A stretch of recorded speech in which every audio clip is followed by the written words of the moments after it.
Chapter 1087. But you have to find another way to deal with these emotions that affect our judgment. Anger can be turned into radicalization, sadness can be turned into motivation, tears can be turned into fearlessness, and sadness can be turned into bravery. All sacrifices are the motivation for us to radicalize. Inherit the fearlessness, bravery, and fearlessness of the martyrs, and use the guns in your hands to continue protecting our country. This is the best way for you to pay tribute to the martyrs. When faced with cruel things, you can only face them, and you have to face them seriously. I'll say it again, Yi Qian, if one day I sacrifice myself, or you sacrifice yourself, every evil that is hit by a bullet from a living person's gun is the best way to pay tribute to the martyrs. These words were like a huge bomb thrown into Yi Qian's heart. The impact of the explosion fiercely squeezed his soul, shattering it into pieces. Under his cold voice, the shattered pieces of his soul were pieced back together piece by piece, piecing together a complete Yi Qian who had been reborn from the gunfire. The best way to pay tribute to the martyrs was to pick up the gun in your hand and shoot every evil that was hit by a bullet. This was the best way to pay tribute to the martyrs. Yi Qian took a deep breath. She was originally a quick-witted person with a strong ability to accept things. She also had a strong soul that had experienced many hardships. After being awakened by Xia Jinyuan's words, she quickly walked out of the bloody memory that she didn't want to recall. If it were any other time, you would have been able to walk out of it without my persuasion. 15 days of outdoor survival training is a challenge to your mental and physical limits. Walking alone in a rainforest where you feel like you're the only one in the world has already affected your mental state to a certain extent. It's normal for someone like you, who has never experienced anything like this, to find it difficult to accept the sacrifice of your comrades. We've also experienced sacrifice. 10 people went out and 9 came back. I locked myself in my room for 2 days and didn't come out of it. G3 plunged into the training ground and after 24 hours of self-harm training, he collapsed due to exhaustion. J5 memorized military rules for an entire day. Han Zheng hung himself on a tree.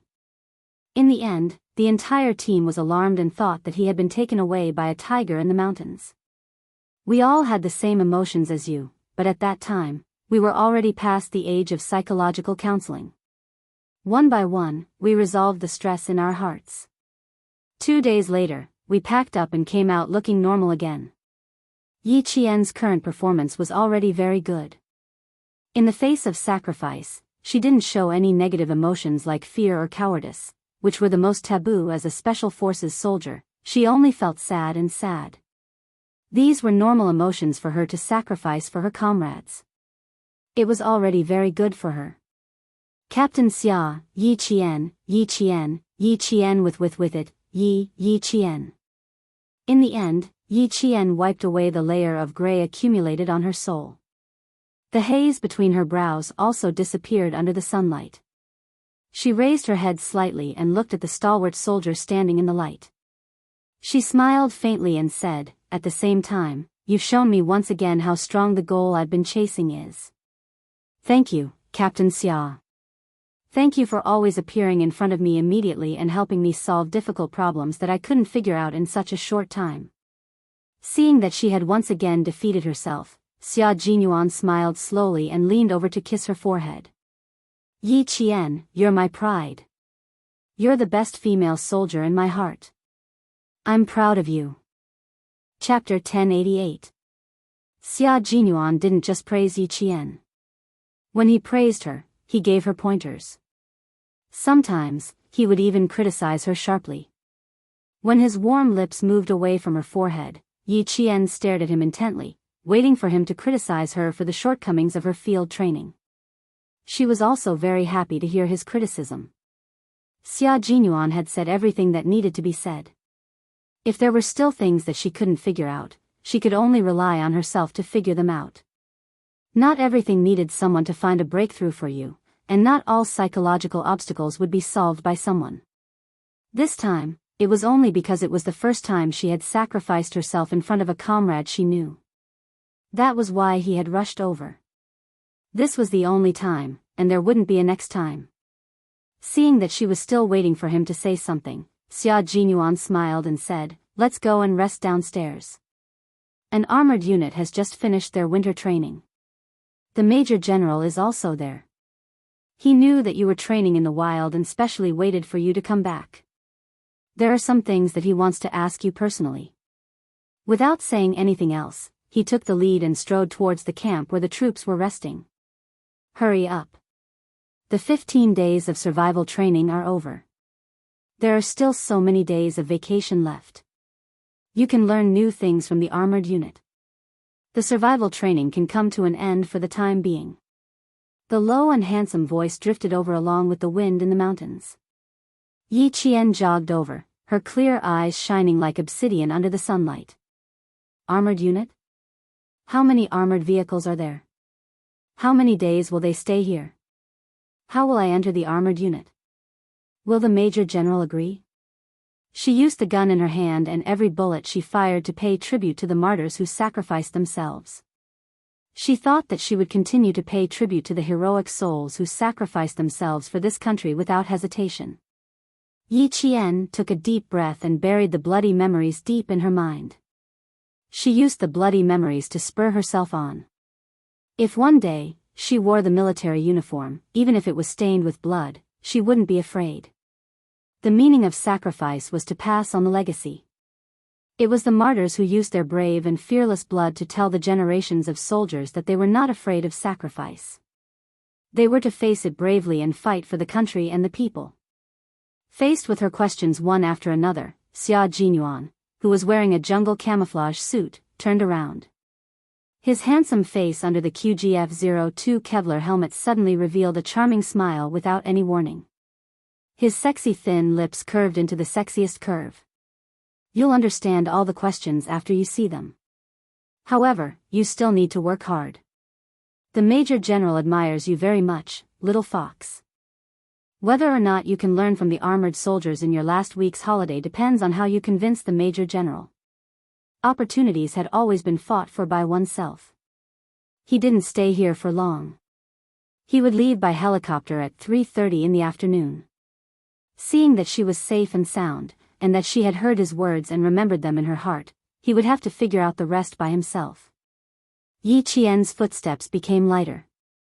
When she climbed over a small hill, Yi Qian was stunned by the scene in front of her. The armored unit had terrifying lethality, attack power, and destructive power on the battlefield. They could even attack several times in one round.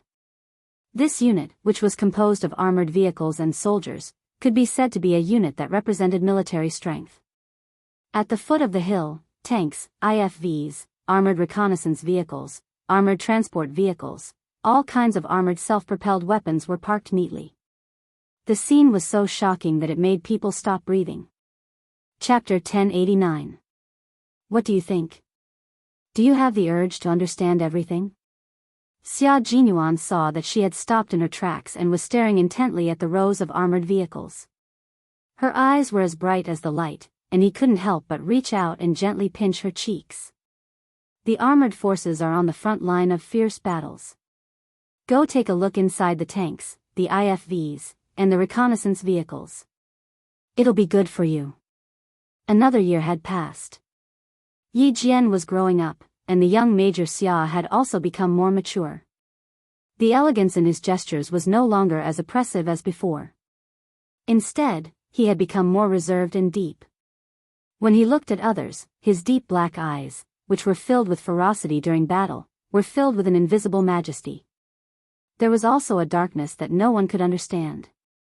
It was deep and dark, sometimes benevolent and sometimes cold. And when these unreadable eyes looked at Yi Qian, there was only a simple understanding.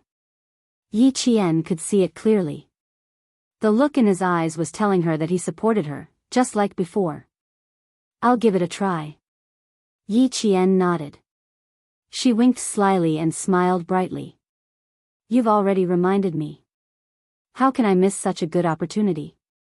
Xia Jinyuan nodded. "You're worth teaching. If there's no chance, we have to create one. Now that there's an opportunity, how can we miss it? I'll support you in convincing the Major General to stay with the armored forces for a week." After speaking, the two of them looked at each other and smiled. There was a kind of telepathy in their smiles that reverberated back and forth in their hearts. When the strong worked together, no matter how difficult the problem was, it would not be difficult. The Major General and Uncle Chen chatted happily. You've trained her to be very outstanding, and our military needs excellent soldiers like her. She's only 18 years old. The military is looking forward to her enrolling in the military academy as soon as possible so that she can contribute to the war. Let me tell you something. Since Yi Qian has an extraordinary memory, the military intends to train her to be an all-rounder.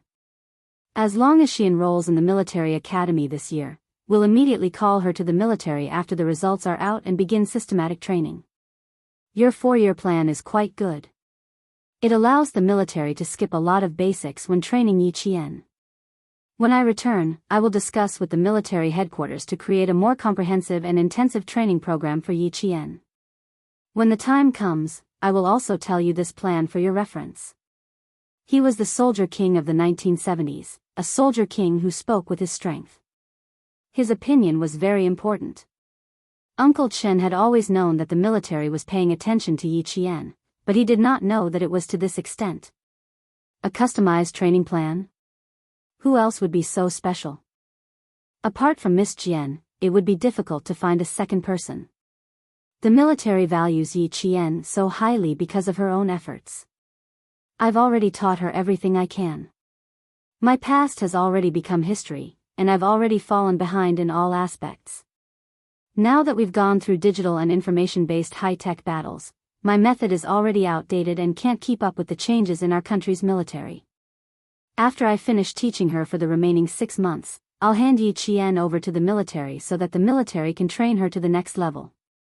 Uncle Chen was telling the truth. He did not know much about high-tech weapons. Only if Yi Qian joined the military would she be able to learn more and know more. With the Major General's words, Uncle Chen was even more relieved. The little girl that he and Uncle Jen had trained together was finally going to leave them. She was going to spread her wings and fly to a higher and wider sky. Chapter 1090. But the Major General denied it and said seriously, "Without you, I am certain that Yi Qian would not be where she is today. It is a tragedy to have a fine horse but not have a talent scout. But to have a talent scout who knows a fine horse is a good thing. You have a good eye for talent and used your unique method to train Yi Qian until she is only one step away from becoming a special forces soldier. Old Chen, you are a role model for all of us generals to learn from." The guard outside the tent said, reporting. The Major General replied, "Come in." Then he saw 2 figures walking in together. The man was tall and slender with elegant features, while the woman was slender and beautiful. They wore the same forest camouflage uniform as they walked over. One represented the male soldiers, while the other represented the female soldiers. Both of them could represent the entire military and be used for recruitment propaganda. Come, sit. When the Major General saw Yi Qian, he stood up and personally walked over to greet her. You seem to be in good spirits. Surviving alone for 15 days. Yi Qian, good job.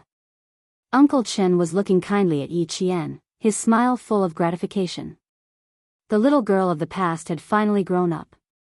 She was slim and graceful like a girl, but also had the temperament of a soldier. Her back was straight, and her expression was confident and reserved. When she spoke to the major, she was calm and confident. She had grown up. She had grown up. She had grown up into an adult. The atmosphere in the command tent was very harmonious. From time to time, loud laughter could be heard. The Major General gave an objective evaluation of Yi Qian's performance during the survival training. He said, "Based on your current performance, you have completely met the requirements of the training. You have overcome your fear on your own and helped the border police to complete their mission successfully. The military is extremely satisfied with your outstanding performance. At the same time, I hope that you will continue to work hard and live up to Old Chen's training." Yi Qian was indifferent to the evaluation and praise of her superior. She did not have a trace of pride because she believed that everything she did was what she should be doing. There was nothing to be proud of.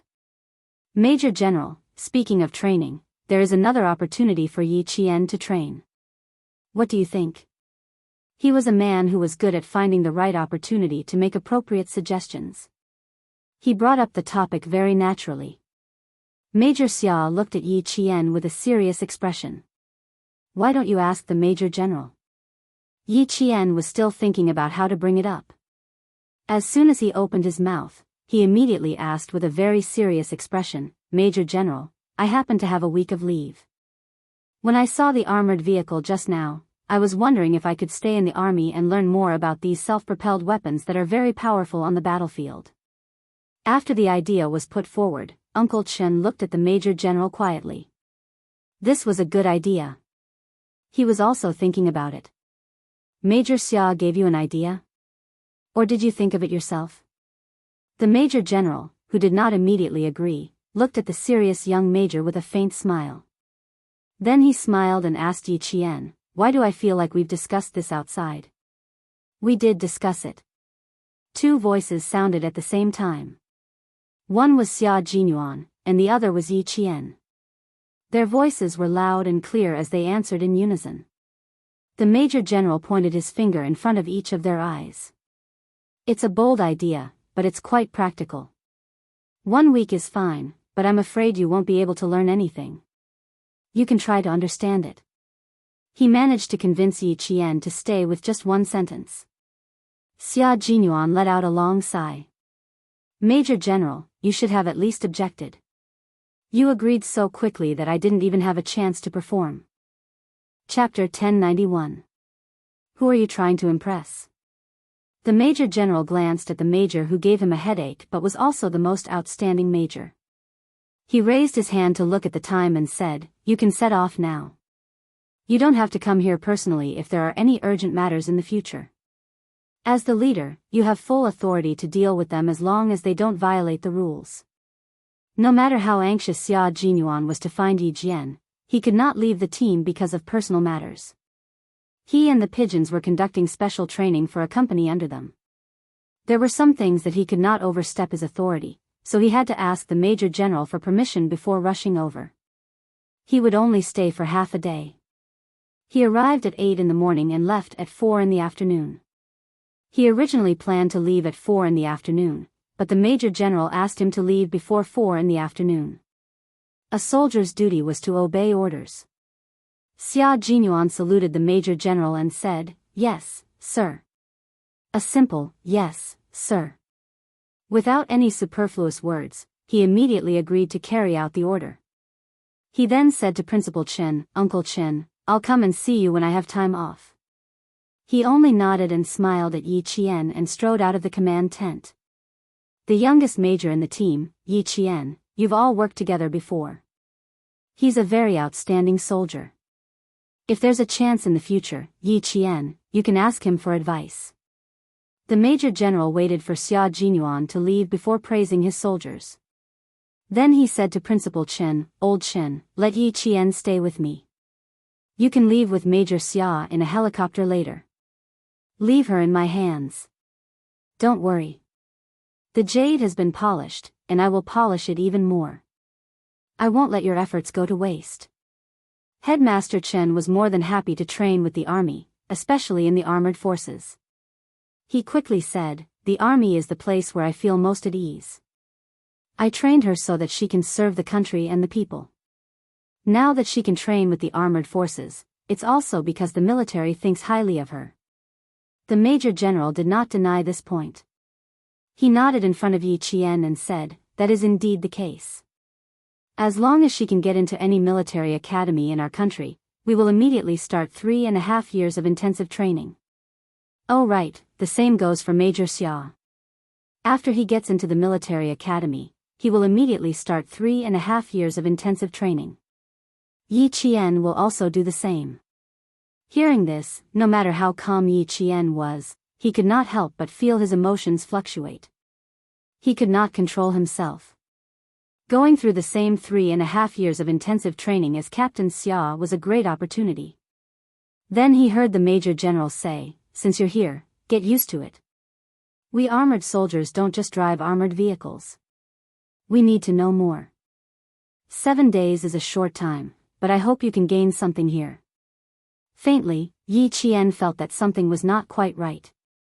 It was as if he was hinting at something. As a newcomer, even if there was a hint, she would not be able to figure it out without understanding it. However, since she had this feeling, it would be good to keep it in mind.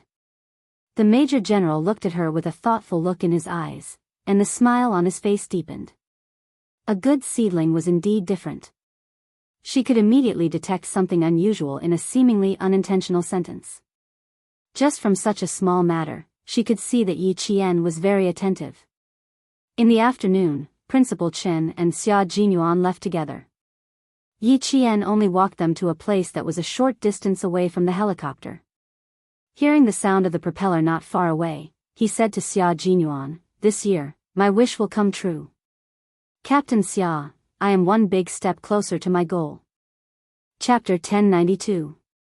That's right, and I will personally deliver the military uniform to you. Xia Jinyuan adjusted the helmet for her. Study hard for a week. 6 hours of sleep out of the 24 hours is enough. Set aside the rest of the time. Yi Qian's lips curved into a smile. I was planning to only sleep for 4 hours. Silly girl, they have 6 hours of rest. Are you going to take 2 more hours to stand guard for them? He patted her shoulder and looked over her head to the 2 armored reconnaissance vehicles. He chuckled and said, "The self-propelled weapons of this armored unit are not bad. That armored reconnaissance vehicle is much more fun. Let's go check it out." Special Forces soldiers don't just know how to drive vehicles. You also need to know how to use tanks and fighter jets. For example, the Snowfield Brigade sometimes had to work with test pilots to fly the new fighter jets they developed. Yi Qian had a lot to learn in the 3.5 years. The Special Forces soldiers carried out special missions. Most of the time, they fought behind enemy lines or fought alone. The more they knew, the more protection they would have in future battles. If one day they needed to escape, even if there was a tank or fighter jet in front of them, they would have to know how to use it. After 15 days of survival in the wild, Yi Qian suffered from external injuries, fever, lost her way, and bee stings.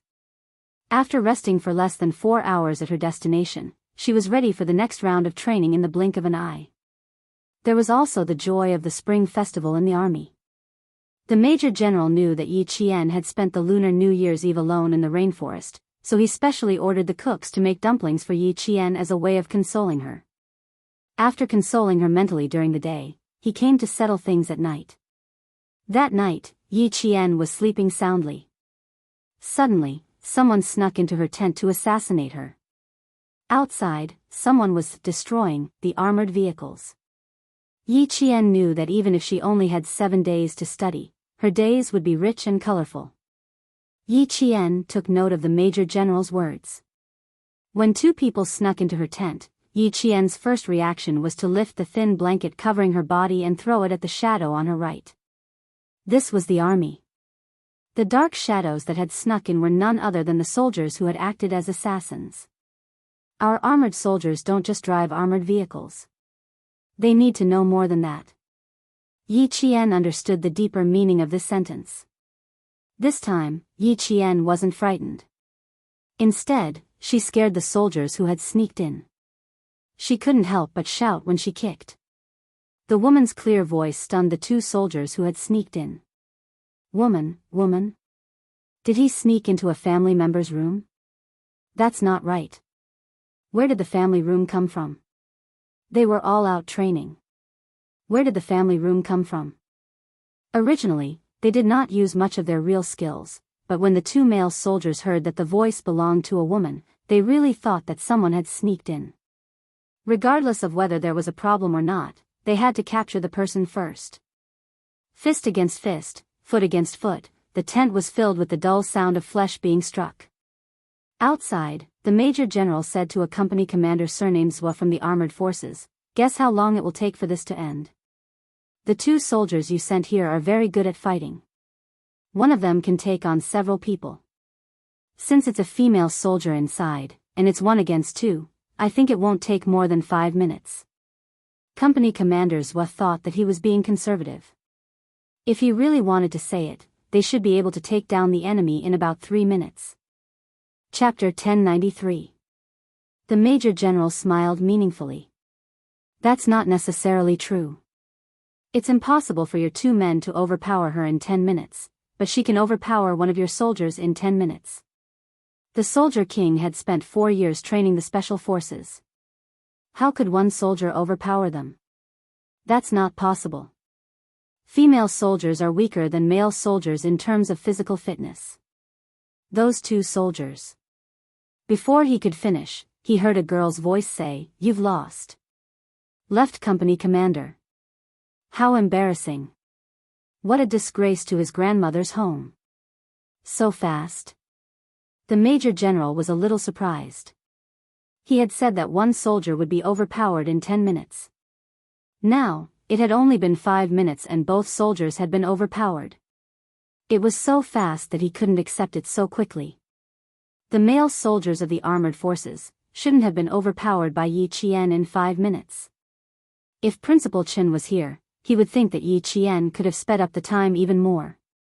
After 4 years of rigorous training, overpowering the enemy in the shortest amount of time was more advantageous for oneself. If you shortened 5 minutes to 4 minutes, you would still have 1 minute to support your comrades or by 1 more minute for the entire force's fighter jets. The 2 male soldiers were a little dejected when they came out. When they saw their company commander's face, which was already dark, turned as dark as coal. Beautifully overpowered, overpowering 2 in 5 minutes. Good job. The Major General had always admired Yi Qian. Now that he could see her ability face to face, his appreciation for talent deepened. They're 2 of the best soldiers in Left Company Commander's company. I didn't expect them to make our company commander so angry. Left Company Commander only felt embarrassed. He couldn't even beat a female soldier. If word got out, he would be treated as a joke by other companies. Yi Qian said, "They're very good. It's just that I'm a woman and they were frightened by my sudden noise. Secondly, I have a weapon in my hand. It's very advantageous to fight in the dark. That's why I won. A loss is a loss. There's no need to make excuses." Left Company Commander shook his head and turned to stare at his 2 soldiers.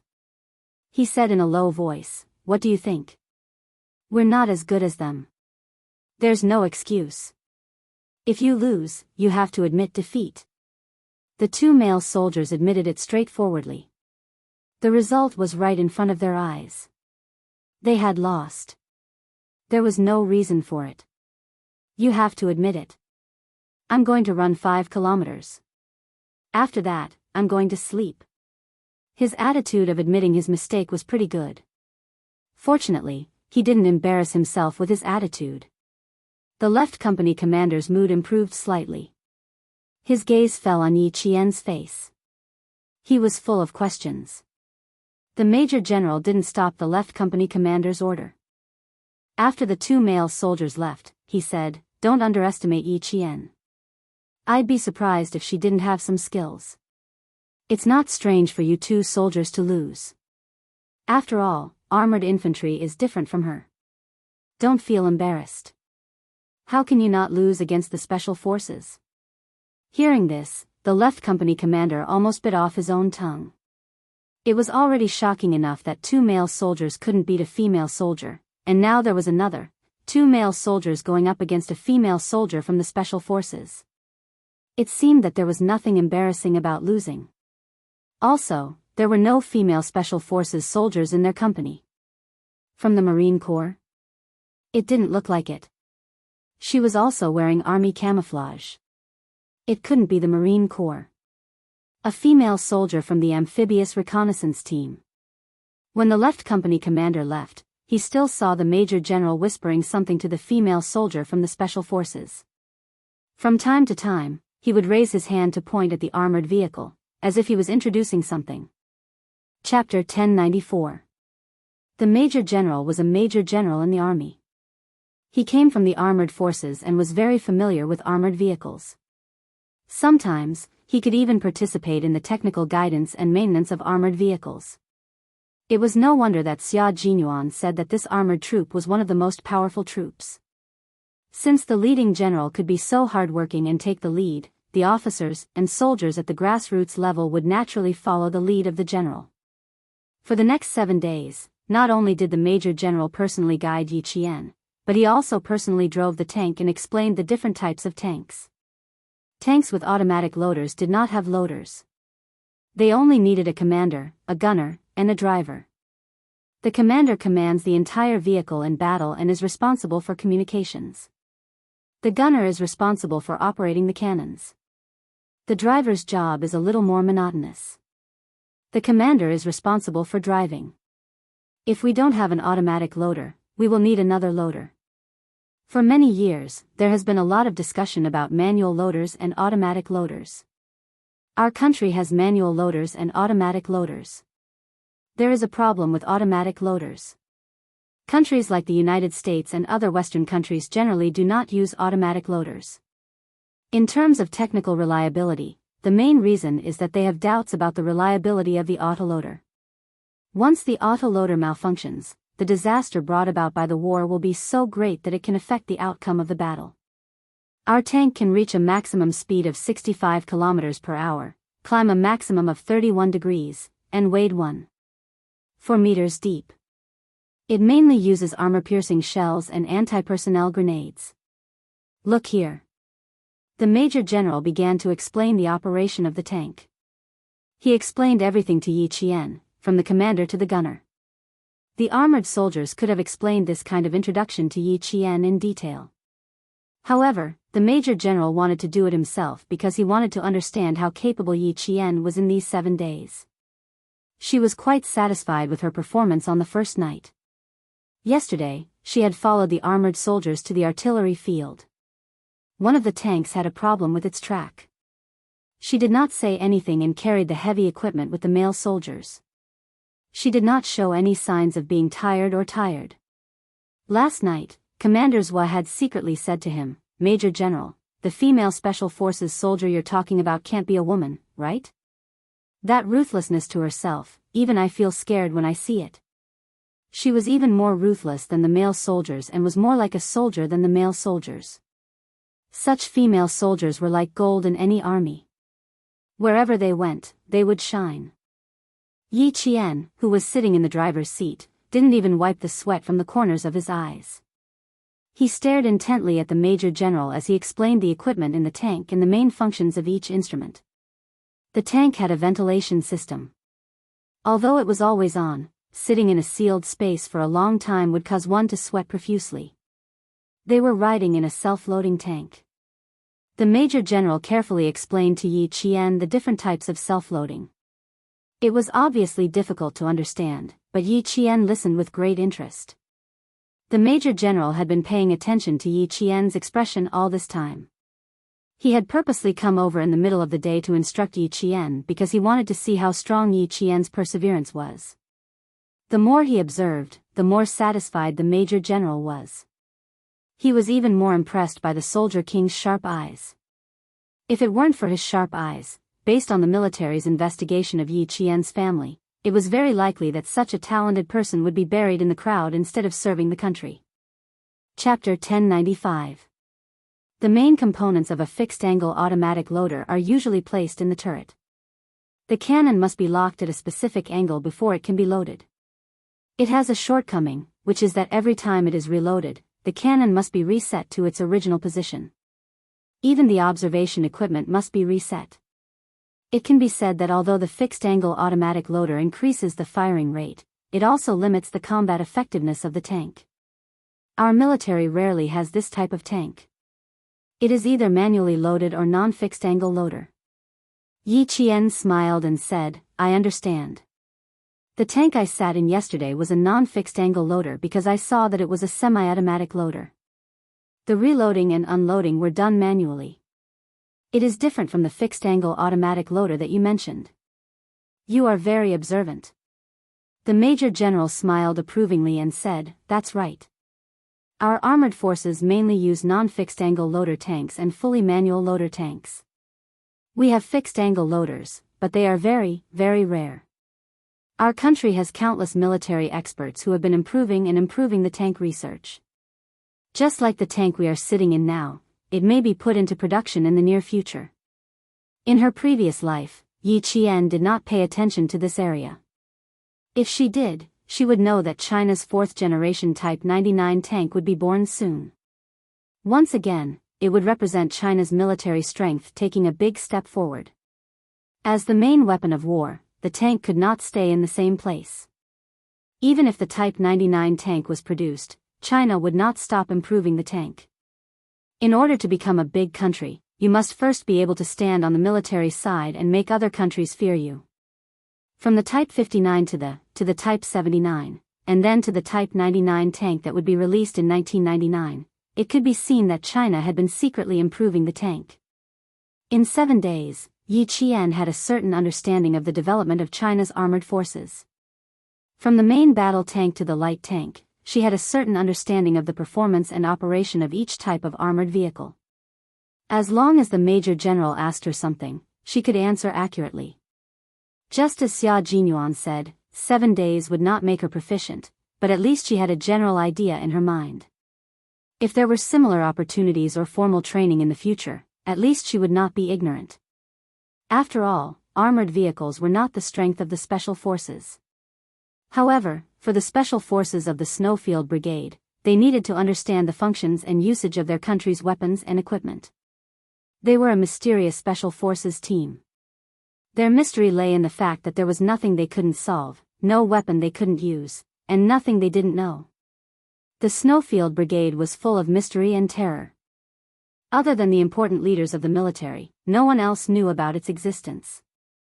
They had no name, no organization, and no one knew where their base was. No one knew where they came from or where they were going. They were like ghosts carrying swords. Wherever they went, there would be blood, but no one knew where they were. Every country knew about the Delta Force, the Alpha Force, and the Green Berets, but the Chinese Snowfield Brigade was nowhere to be found. They could not be found. They could carry out anti-terrorist operations, and they could also carry out activities that were unfavorable to China abroad. They could also rush to the front line on the battlefield and fight for opportunities for the follow-up forces. The soldiers selected from such a force were all the best of the best.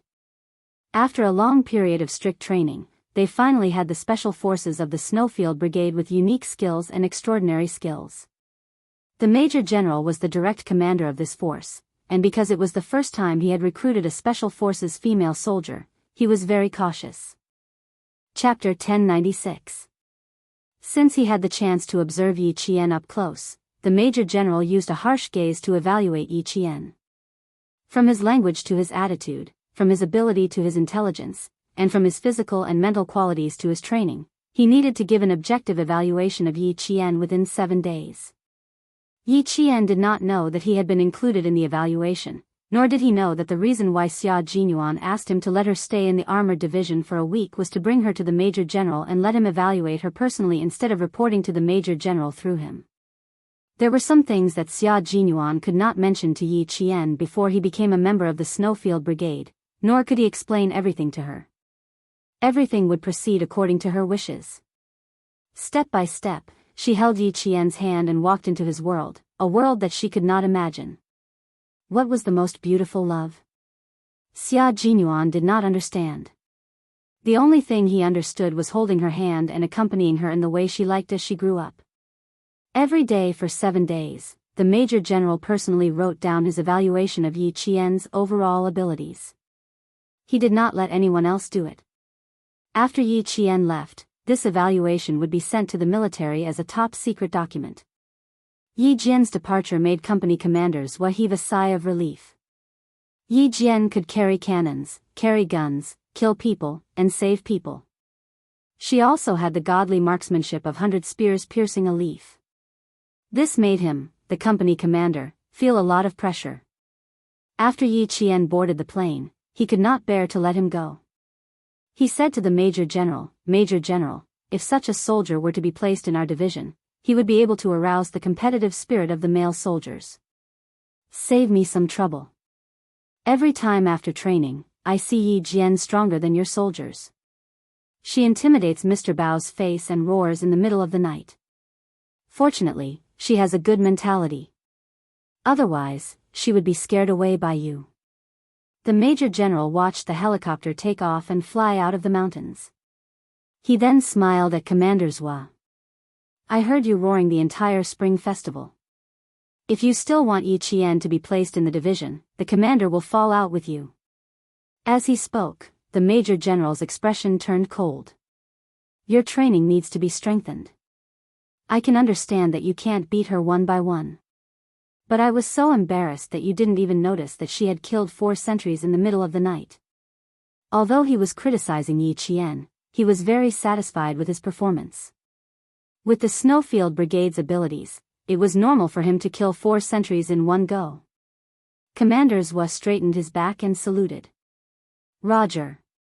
The story of a female soldier killing 4 whistlers spread throughout the army for a long time.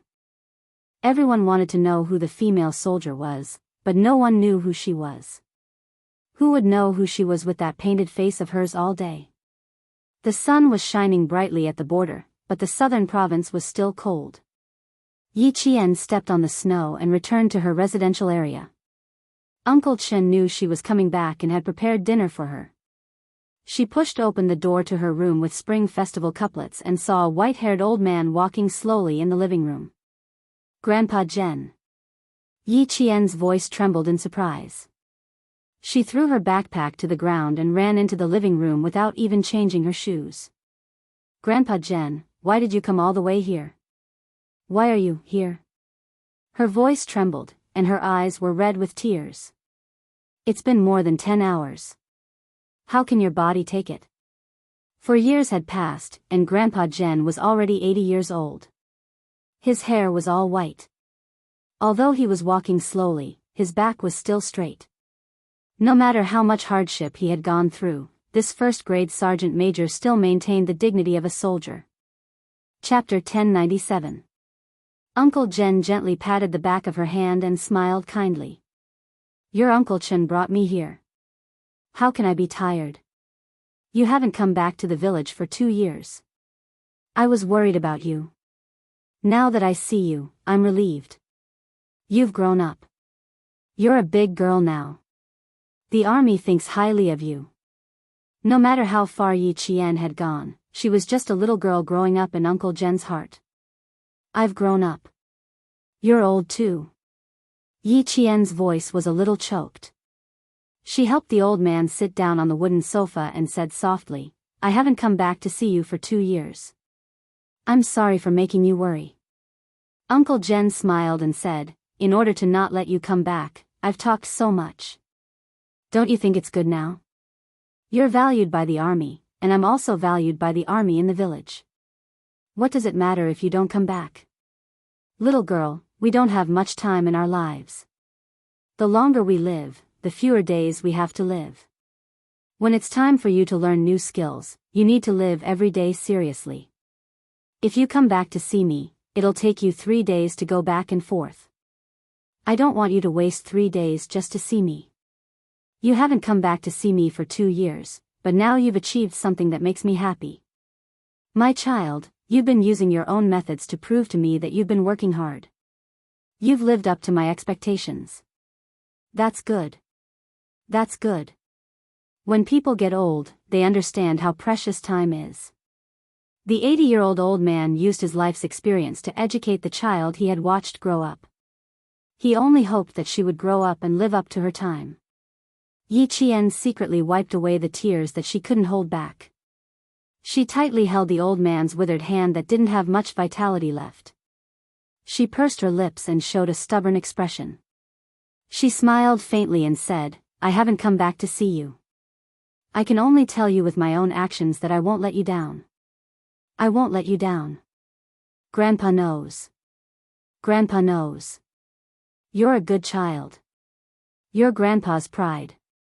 Uncle Jen had lost a lot of weight in the past 4 years, but he was still in good spirits. Although he spoke slowly, his words were clear and firm. Judging from his condition, the old man's body was still in good condition. When he saw Yi Qian wiping his tears, he couldn't help but laugh out loud. Look at you, child. I didn't see you shed a single tear after 15 days of intensive training.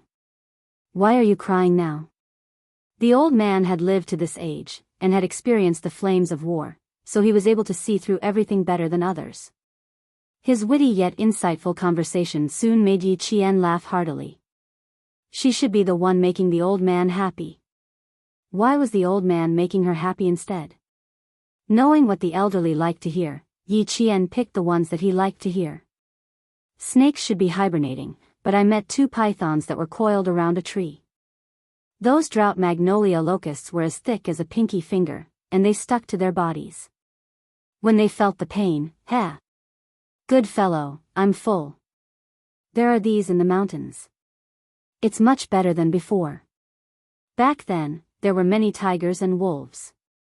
When we crossed the mountains, we had to be tense. We didn't want to be eaten by the tigers before the battle even started. When they talked about Yi Qian's training, the smile on Uncle Jen's face deepened. This child looked cold, but he was kind-hearted.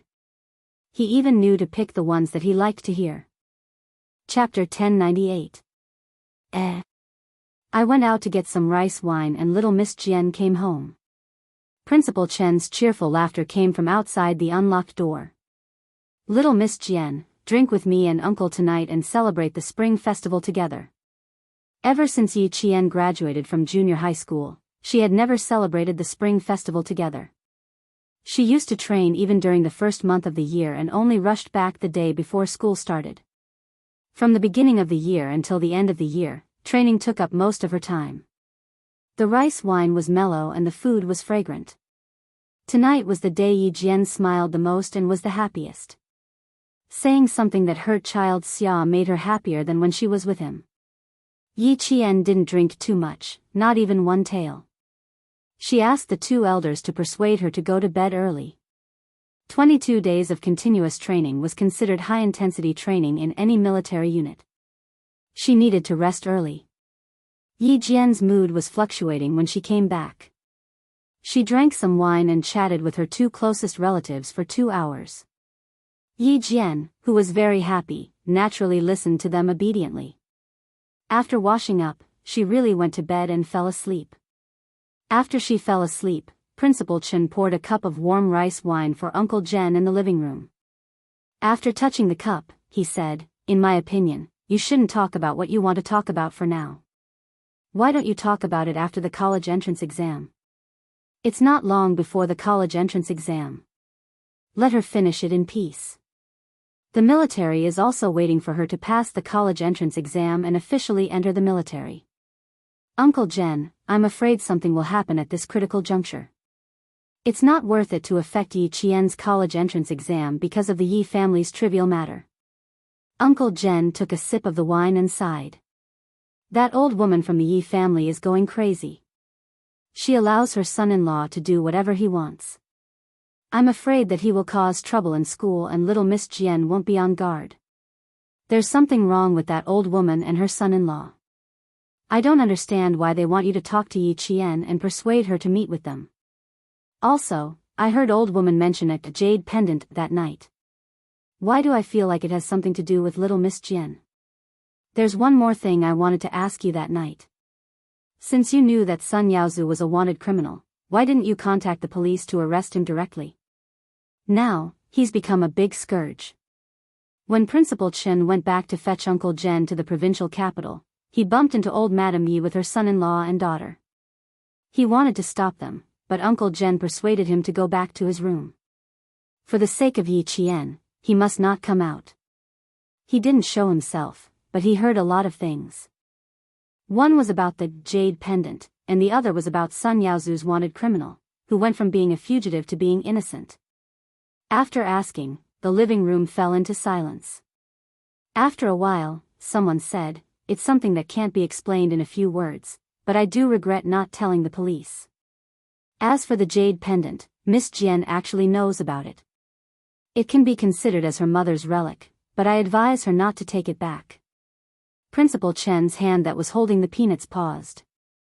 "I'm a little confused by your words. Since it's the relic of martyr Sun Xueqing, why would it become a scourge? After she got the jade pendant, she put it in a small box when she came back. She was gone and turned into powder. When he mentioned Yi Qian's mother, every wrinkle on old Master Zhen's face was serious. She also mentioned to me that if she were to sacrifice herself one day, it would be related to the jade pendant. Chapter 1099. Back then, Sun Dongqing and Yi Jifan were the ones who received the jade pendant from Miss Ye's mother. I didn't know what happened back then, until one day, when Yi Jifan was transferred to the town. After drinking, he said something incoherent. He roughly said that it was thanks to the jade pendant that he was where he was today. Coincidentally, the village chief, who I asked to take care of Miss Jian, overheard him. Uncle Zhen didn't seem to be as spirited as he was when he was talking to Yi Qian. His voice was as bleak as the autumn leaves. I rushed back from the army and found out that the jade pendant was in Yi Jifan's hands. After leaving the pendant, I saw Yi Jifan rise from the town government to the deputy mayor. He held the position of deputy mayor for 3 years. After that, he was promoted faster and faster.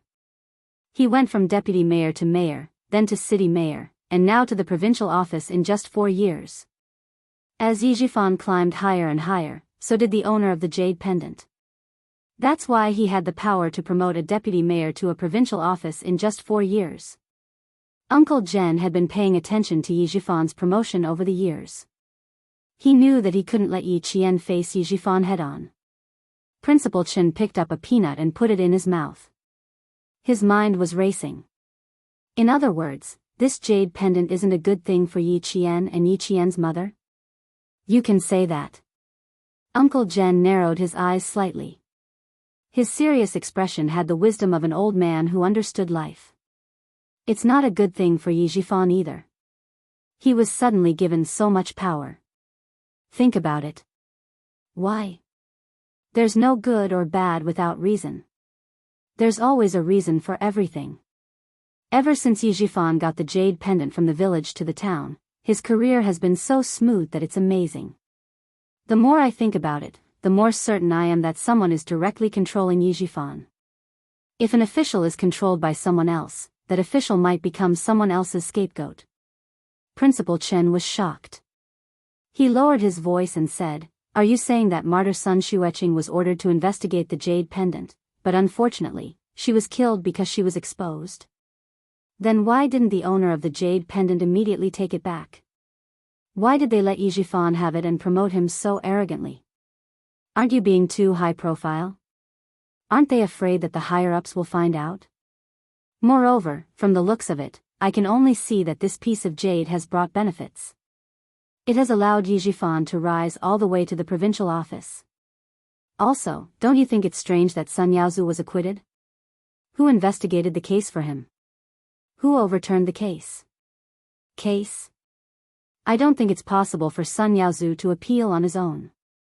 How could a fugitive throw himself at the muzzle of a gun? Are you saying that someone secretly helped him?" Uncle Zhen didn't think about this point. It was mainly because old lady Yi scolded Yi Jifan that night and said that he raised an ungrateful person. Also, with Yi Jifan's cautiousness, he wouldn't take the risk to help a fugitive. Principal Chen paused for a moment and said, "Sun Yaozu became an innocent person. He swaggered back home and started a big construction project. He held a big banquet and became a famous big boss in town. His actions were very high profile. It was as if he had found a big backer." This analysis caught a point. The two elders looked at each other and revealed a smile of understanding. Principal Chen sighed and said, "This jade pendant is indeed a disaster. Yi Jifan is holding it now and thinks that he got a treasure. When he gets too high and falls, he will know how miserable it is." Chapter 1100. A second ago, he was worried about Yi Jifan's rapid promotion, but the next second, he was elated. The owner of the jade pendant knows how to use checks and balances. He used the relationship between Sun Yaozu and Yi Jifan to restrain Yi Jifan. He wasn't afraid that Yi Jifan wouldn't listen to him. Principal Chen picked up the small aluminum wine pot that was still warm in boiling water and poured himself and old Uncle Zhen a small cup. I didn't expect this person to be so powerful. This thing is indeed a scourge. Old Uncle Jen smiled and sighed. There was sadness in his old voice. If the jade was a good one, would have asked Miss Jian to take it back. Unfortunately, it's not a good one. It caused Miss Jian's mother to sacrifice herself. How can I let it stay by Miss Jian's side? It's not a bad idea to let Yi Jifan take it. I want to know if Miss Jian's mother sacrificed herself while carrying out a mission with the jade pendant. Or was it related to the mission? If we want to know, we need someone to help us lure out the person behind the jade pendant. I've only persuaded one person to join the army in my life, and that was Yi Qian's mother. Also, you said that it was a waste of talent for Miss Jian not to join the army. I thought about it for a long time and only agreed when I knew that she was willing. Old Chen, I didn't let Miss Jian go back to the village all these years. I let her train with you alone so that she can become stronger. She won't be bullied because she doesn't have parents, and she won't be harmed by the person behind the jade pendant. After the college entrance exam, you can continue training with Miss Jian. You don't have to come back to the village. Granny Yi has already returned to the village. You don't have to let Miss Jian see such an old woman. The two elders talked in the living room until 11:00 at night. They didn't let Yi Qian know about their conversation. There were some things that they needed to tell Yi Qian, but it wouldn't be too late to tell him after Yi Qian was admitted to the military academy. Outside the window, the cold wind rustled. Leaving the stove in the house without heating, one would feel cold all over. It was too late at night, and the lights in the houses were gradually extinguished. Some people, like Yi Qian, went to bed early. Yi Jifan, who had just returned from a business meeting, was still awake. He sat at his desk, smoking cigarette after cigarette. Not only did Sun Yaozu come back openly, he even called him to tell him that his identity had been settled. How could a fugitive who had been wanted for so many years have the police withdraw the arrest warrant? How could this be? He had been in the coastal area for so long and had yet to settle his identity. Suddenly, it was settled in less than 3 months after he was promoted to the provincial office. There were even rumors that someone important was helping him. Noble? Who is the benefactor of trash like Sun Yaozu?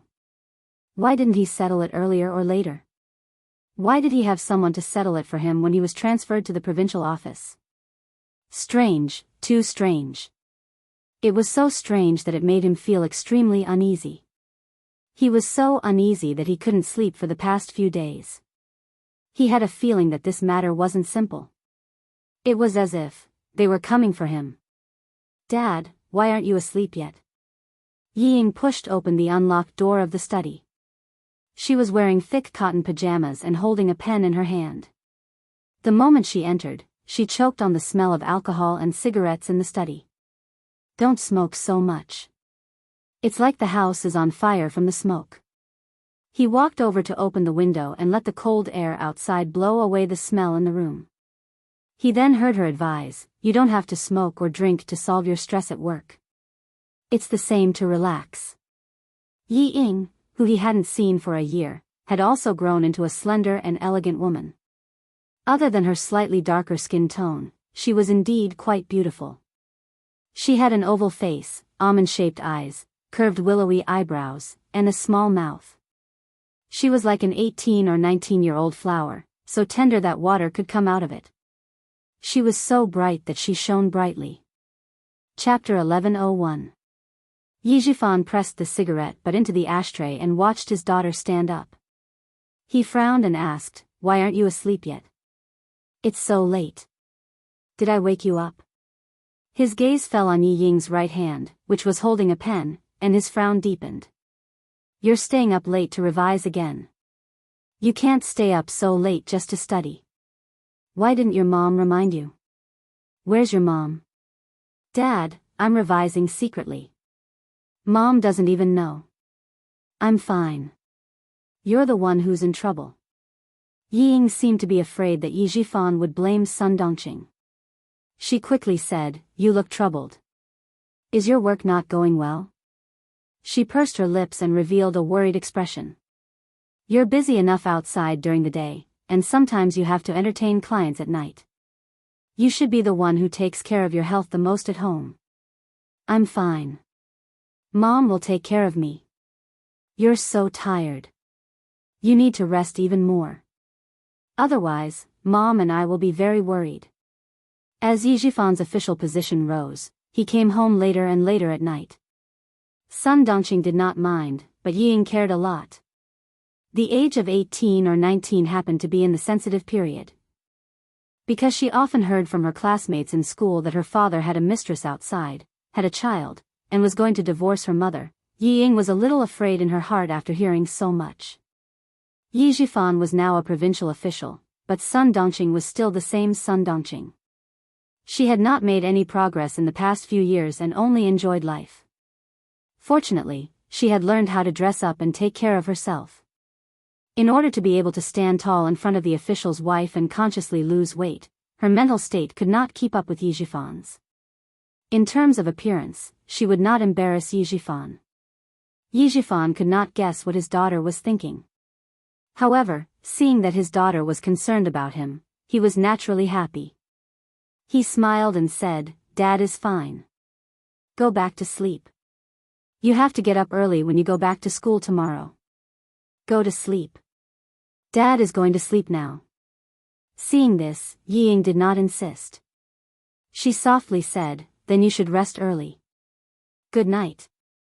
When she walked to the door, Yi Jifan suddenly called out to her. "Ying, did your grandma call recently?" "No, I didn't answer Grandma's call, but Mom should have." Ying replied casually. Over the past year or so, the family had been in contact with their youngest aunt and grandmother a lot, but it was usually grandmother who took the initiative to call.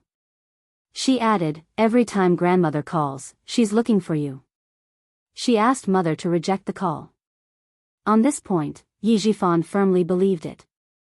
Now that he was an official, Sun Dongqing, who had been ruthlessly stabbed by the old woman when she was young, could stand straighter and straighter in front of her. As long as it was related to her family and him, Sun Dongqing would never be polite. It was also because Sun Dongqing was wholeheartedly devoted to this family and her husband that he could accept some things even if she didn't do as he wished. Yi Jifan didn't ask any more questions. He motioned for his daughter to go back and rest, while he stayed in the study for a long time. The next day, Sun Dongqing, who was preparing breakfast for her daughter, said angrily, "What's wrong with your father?" She was like a firecracker early in the morning. When she asked him, she was even yelled at. "I asked him to send you to school, but he said he didn't have time. What kind of father is he? Mom, you should be more concerned about Dad. It's useless for you to worry about my studies. You can't help me. Instead of talking about Dad by my ear every day, why don't you ask Dad what happened these past few days? Also, Dad suddenly asked me if Grandma called last night. Dad never asks, but he suddenly asked me. Something must have happened. If you want him to be nicer to you, Mom, you should at least know what Dad is worried about." Chapter 1102. Why was it that some women could coax their men so well that they wouldn't dare to go against her if she told them to go east? Wherever she told them to go, the man could only go there willingly. It could be seen that coaxing people was a skill. Ying was quite proficient in the art of coaxing. Ever since she learned that Wang Dandan's father had a mistress outside and did not return home for a few days, Ying, who had a pretty good EQ, immediately realized the situation at home and felt a sense of crisis. So every time she saw Sun Dongqing's expression that said, "He dares to abandon me," she was always angry. But after all, she was her mother. Even if she was angry, she had to suppress it and remind her mother. "Mom, look at yourself. Have you said anything to Dad this week? Dad has been busy since the second day of the new year. He comes home at 11 or 12 o'clock every night. As his wife, have you waited for him? Have you cared about him? You said that Dad is always angry with you. Mom, I beg you to think about your own reasons, okay? Don't focus on me all the time. I'm already an adult. Don't I know how to take care of myself?" Ever since Ying entered high school, Ying could make decisions for Sun Dongqing in some matters at home. Sun Dongqing could choose not to listen to her husband, but she must listen to her daughter. Seeing her daughter's cold expression, Sun Dongqing quickly took out a boiled egg and put it in Yi Ying's bowl to please her. She continued disapprovingly, "I've been married to your father for decades. Do you think I don't know what kind of person he is? Give him some color and he can start a dye factory. Eat an egg. I heard that eating an egg every day before the college entrance examination won't make you catch a cold. Eat, eat." Her disapproval made Yi Ying's suppressed anger burst out. She slammed her chopsticks on the table and said angrily, "Mom, are you really waiting for Dad to abandon you before you know what fear is? Who is Dad now? Do you think he's still the little village official in the village? Dad is now a provincial official. Do you know how colorful the outside world is? Do you know how many women are dreaming of being an official's wife? How old is Dad now? He's just in his early 40s. The golden age of a man. Powerful, and mature. Mom, do you know how many people outside can't wait for Dad to leave you and divorce you?" Yi Ying had never said these words to Sun Dongqing before. At this moment, she finally couldn't help but burst out all at once. What she said really scared Sun Dongqing. After the scare, Sun Dongqing pulled a long face and shouted, "How dare he! When I was young, I followed him. In the end, I was harmed by that damned old woman. I didn't even have the chance to give you a younger brother or sister. Your father forced me to endure it for his own sake. I've suffered so much with him, and he dares to divorce me. Why wouldn't I? If Dad really dares to do so, what can you do? Was this a joke? Can you outdo Dad?" Yi Ying was so angry that she didn't even hear what Sun Dongqing said. She rushed back to her room without even finishing her breakfast, picked up her bag, and left with a bang. Sun Dongqing was stunned by her daughter's scolding. In her memory, her daughter had never lost her temper like this. What divorce? What golden age? Who cursed their own parents like that? That wasn't right. Why would she say those things out of the blue? Could it be that Ying saw or heard something outside and came back to remind her? Divorce her? Yi Jifan, how dare he? Chapter 1103. Her temper is becoming more and more like her father's. She gets angry at the slightest thing. Did I owe you two in my previous life? Sun Dongqing said angrily. She didn't look too good. Staring at the breakfast that was getting cold, Sun Dongqing thought for a while and got up to call Yi Jifan. Your mother called on the 3rd day of the new year and asked us to go over on the 6th day of the new year to move. I didn't agree. If you think there's a problem, call her and ask. Move? Yi Jifan, who wasn't in a good mood, had been dozing off in the car. When he heard this, he suddenly sat up and said in a low voice, "Move? What move?" Sun Dongqing, who had been scolded by her husband and daughter early in the morning, said angrily, "How would I know? I haven't seen her call to ask about our family in the past few years. Now that you've been promoted, she's trying to curry favor with you. How can I let her off so easily? Oldie, let me tell you. Your mother and I are mortal enemies in this life. Don't even think about being a filial son. For Sun Yaozu, she won't even let go of your career. Why should I be good to her?" Yi Jifan had a knot in his heart when it came to the past, but what was the point of mentioning it after so many years? The past couldn't be changed. The current plan was to find out who was secretly settling Sun Yaozu's matter. As for the old woman, now that Sun Yaozu's identity had been restored, would she still be involved in the company? Ask around and find out where she's moving to. Someone secretly settled Sun Yaozu's identity. Even I didn't dare to promise, but someone did it for them. Tell me, can I go against my mother now? She's been outside for so many years and her business is so big. Is it possible that they don't have any connections? They only contacted me because my surname is Yi and I'm my mother's son. Compared to outsiders, my son is much more reliable. Yi Jifan had never mentioned to Sun Dongqing that someone had promoted him behind the jade pendant, nor did he mention that he wasn't old Madame Ye's biological son. There were many things that couldn't be known by Sun Dongqing. Under such circumstances, he could only say this so that Sun Dongqing, who had put all her heart into the family, would restrain herself and even lower her head. Moreover, this time he really wasn't trying to scare Sun Dongqing. You can remember the past, but you can't mention it again. For the sake of Yingying's future, for the sake of our family, it's not time to fall out with my mother yet.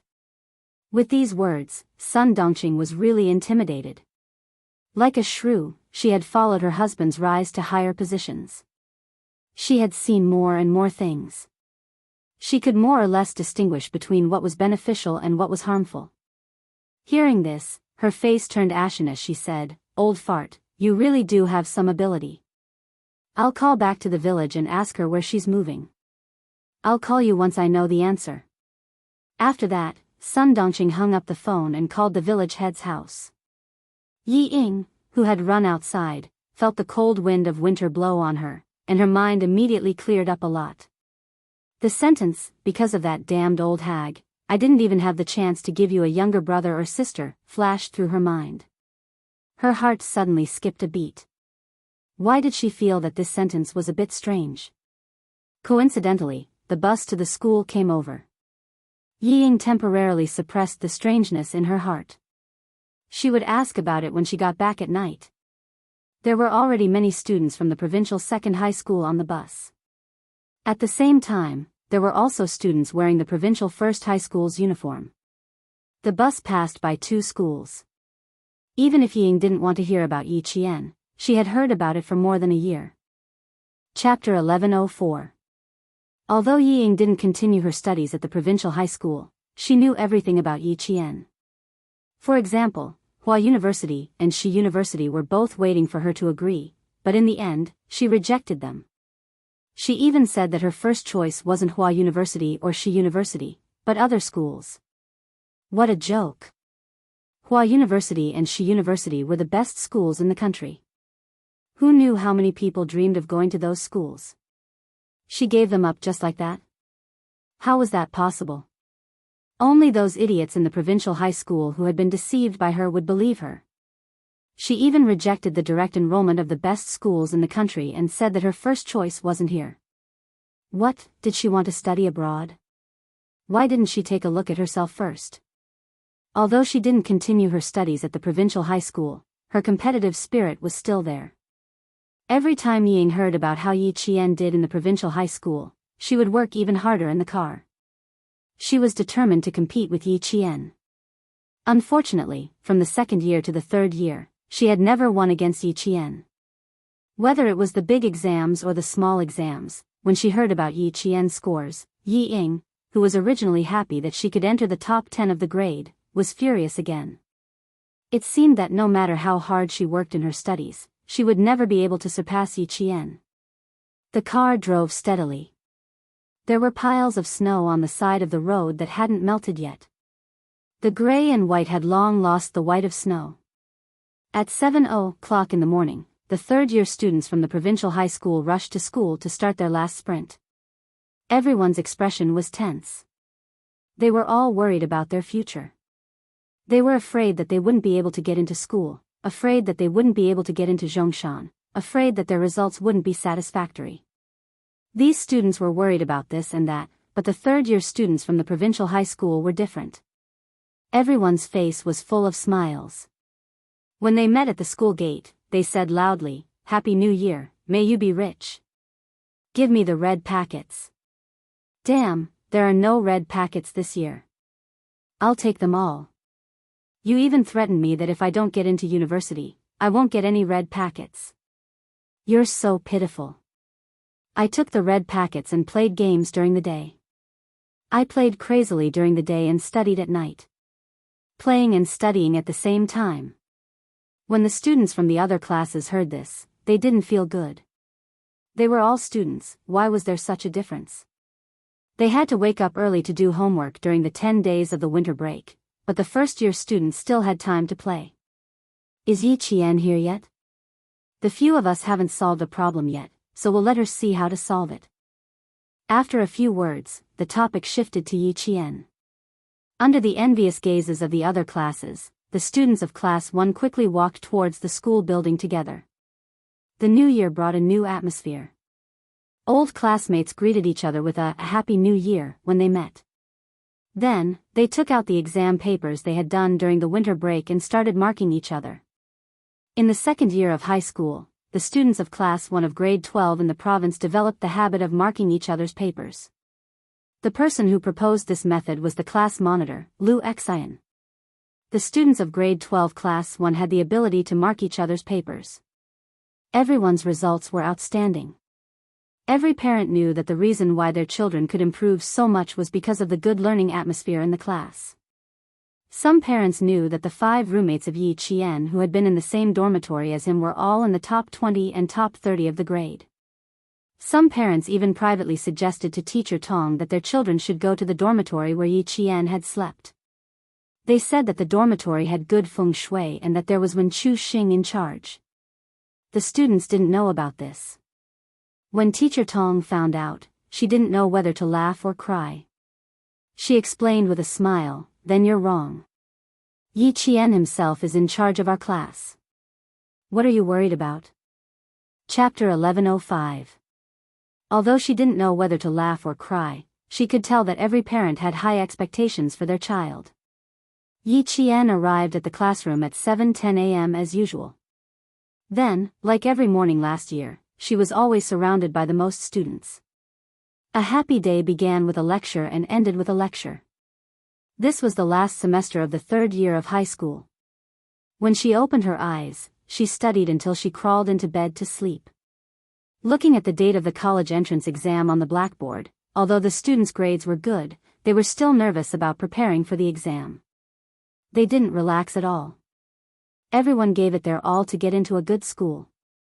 Uncle Jen watched Yi Qian wake up early in the morning and train until 11 p.m. every night. Although his heart ached, he never said that he wanted to stop Yi Qian's training. The old man believed that only by enduring hardship could one rise above others. Little Jian has been able to endure hardships since she was a child. Her mother left her in the village for the old woman of the Yi family to take care of her for the first year. The little girl was not shy with strangers. When she was hungry, she knew to look for food by herself. When the old woman hit her, she still knew to hug the legs of the villagers. Actually, Uncle Jen didn't know what kind of life Yi Jian lived before she was 3 years old. He only heard about it from the villagers. While he was talking, this old man who had been through many wars couldn't help but wipe the corners of his eyes. He knew very well that Yi Qian had suffered before she was 14. He even watched her suffer. Back then, he mentioned that he wanted to bring her back and raise her. Everyone in the village and town was present. In the end, the one who changed his mind was Yi Qian. He spent a lot of effort on this matter and got this result. When he saw that she didn't have any ability to stand on her own 2 feet, he gradually gave up and didn't mention it again. Fortunately, in the end, this little girl finally stood up. She was no longer a coward who couldn't resist. Step by step, she finally became a good girl. "I have to go back to the village tomorrow. I'm worried about Yi Jifan." Looking at Yi Qian standing on a row of steel needles with a steel ball in his hands, Uncle Jen whispered to Principal Chen, "I have to go back to the village to take charge." Principal Chen said, "If Yi Jifan really wants to join forces with Sun Yaozu, you won't be able to do anything even if you stay in the village. Besides, Sun Yaozu is such a person. I'm really worried that he might do something worse than a beast when the time comes." What he meant was that he was afraid that if he called people over, they would secretly harm Uncle Jen. "If I'm going to be harmed, it depends on how capable the person behind Sun Yaozu is to protect him." Uncle Jen harumphed as a murderous aura appeared between his eyebrows. "Now that you mention it, I really want to see it." Daring to harm a first-rank sergeant major, he wanted to see if he really had the guts to do so. Principal Chen smiled bitterly. Who knows? Sun Yaozu is now rich and has someone behind him. If he really does something worse than a beast, he can just find a few scapegoats to take the blame and he will be fine. Who can say for sure?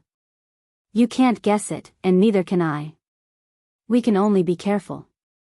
Besides, Miss Jian is happy that you're staying here. Listen to my advice.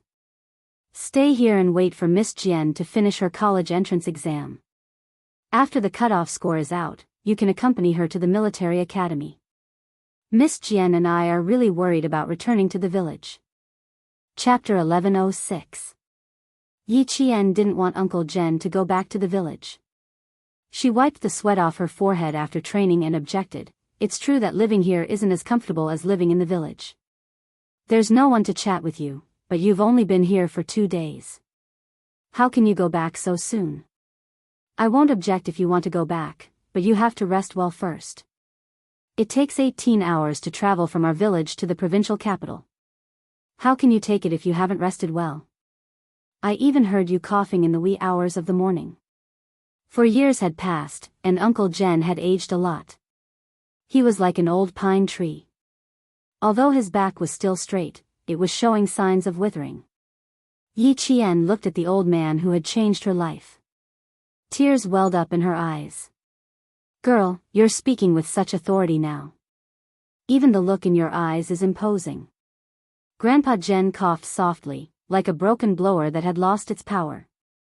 Grandpa is getting old. It's not comfortable living outside. I miss home. When one was old, they would want to return to their roots. No matter how comfortable living outside was, it was not as comfortable as living at home. Uncle Jen's uneven coughs came from the living room. Even his back was bent a little. Yi Qian looked at the old man's thin body in his cotton jacket. Suddenly, her heart thumped heavily. Then, an uncontrollable wave of panic washed over her like a tidal wave. She almost couldn't stand still. Panicking, she grabbed Uncle Jen's skinny hand and said softly, "If you really want to go back, I'll go with you. Is that okay?" The 3rd year of high school started a week early to make up for the missed classes. She could ask the teacher for leave and come back when the classes officially started. Girl Jian. Uncle Jen suppressed the itch in his throat and said sternly, "School is school. You have to attend classes properly. How can you do whatever you want? The school has its rules, and the class has its rules. As a reservist who is valued by the military, how can you ignore the rules and discipline?" Looking at the elder who had always been strict in front of her in terms of rules, Yi Jian, who was so flustered that her eyes turned red, couldn't say anything. Her lips moved, and she couldn't say anything that was difficult to say. In her previous life, when Yi Qian returned to the village after school, she only found out that Uncle Jen had passed away a few years ago. As for how many years it had been, she did not ask. She secretly returned to the village to see Yi Ying's glory, then saw her own downfall, and then quietly left the village. That year, he was 21 years old. Now, she was 18 years old. It took him less than 3 years to reach the age of 21. At this moment, her heart was filled with regret. She regretted not going back to spend more time with this elder who had changed her life. She regretted not thinking in this direction.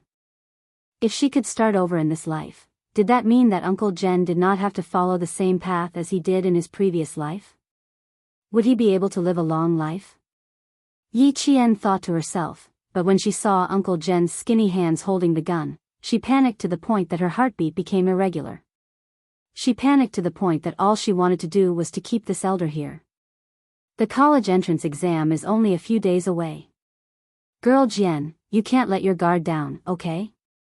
If you want to spend time with Grandpa, you have to wait until the exam is over. By then, Grandpa will be waiting for you to come back with firecrackers.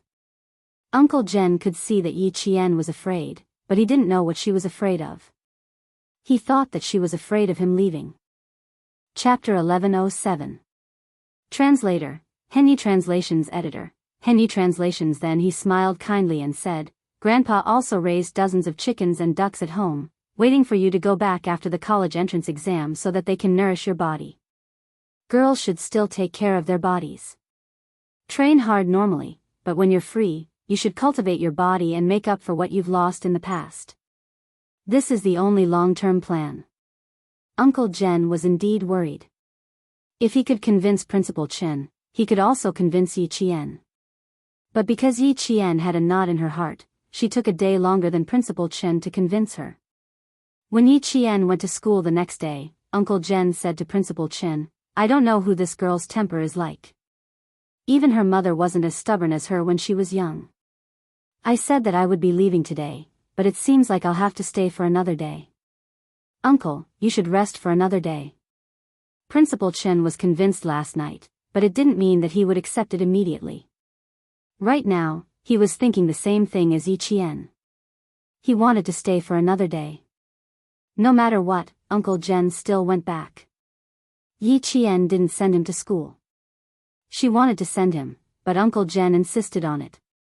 Yi Jian, who usually arrived at school at 7:00 in the morning, made an exception today. She didn't leave until 7:30.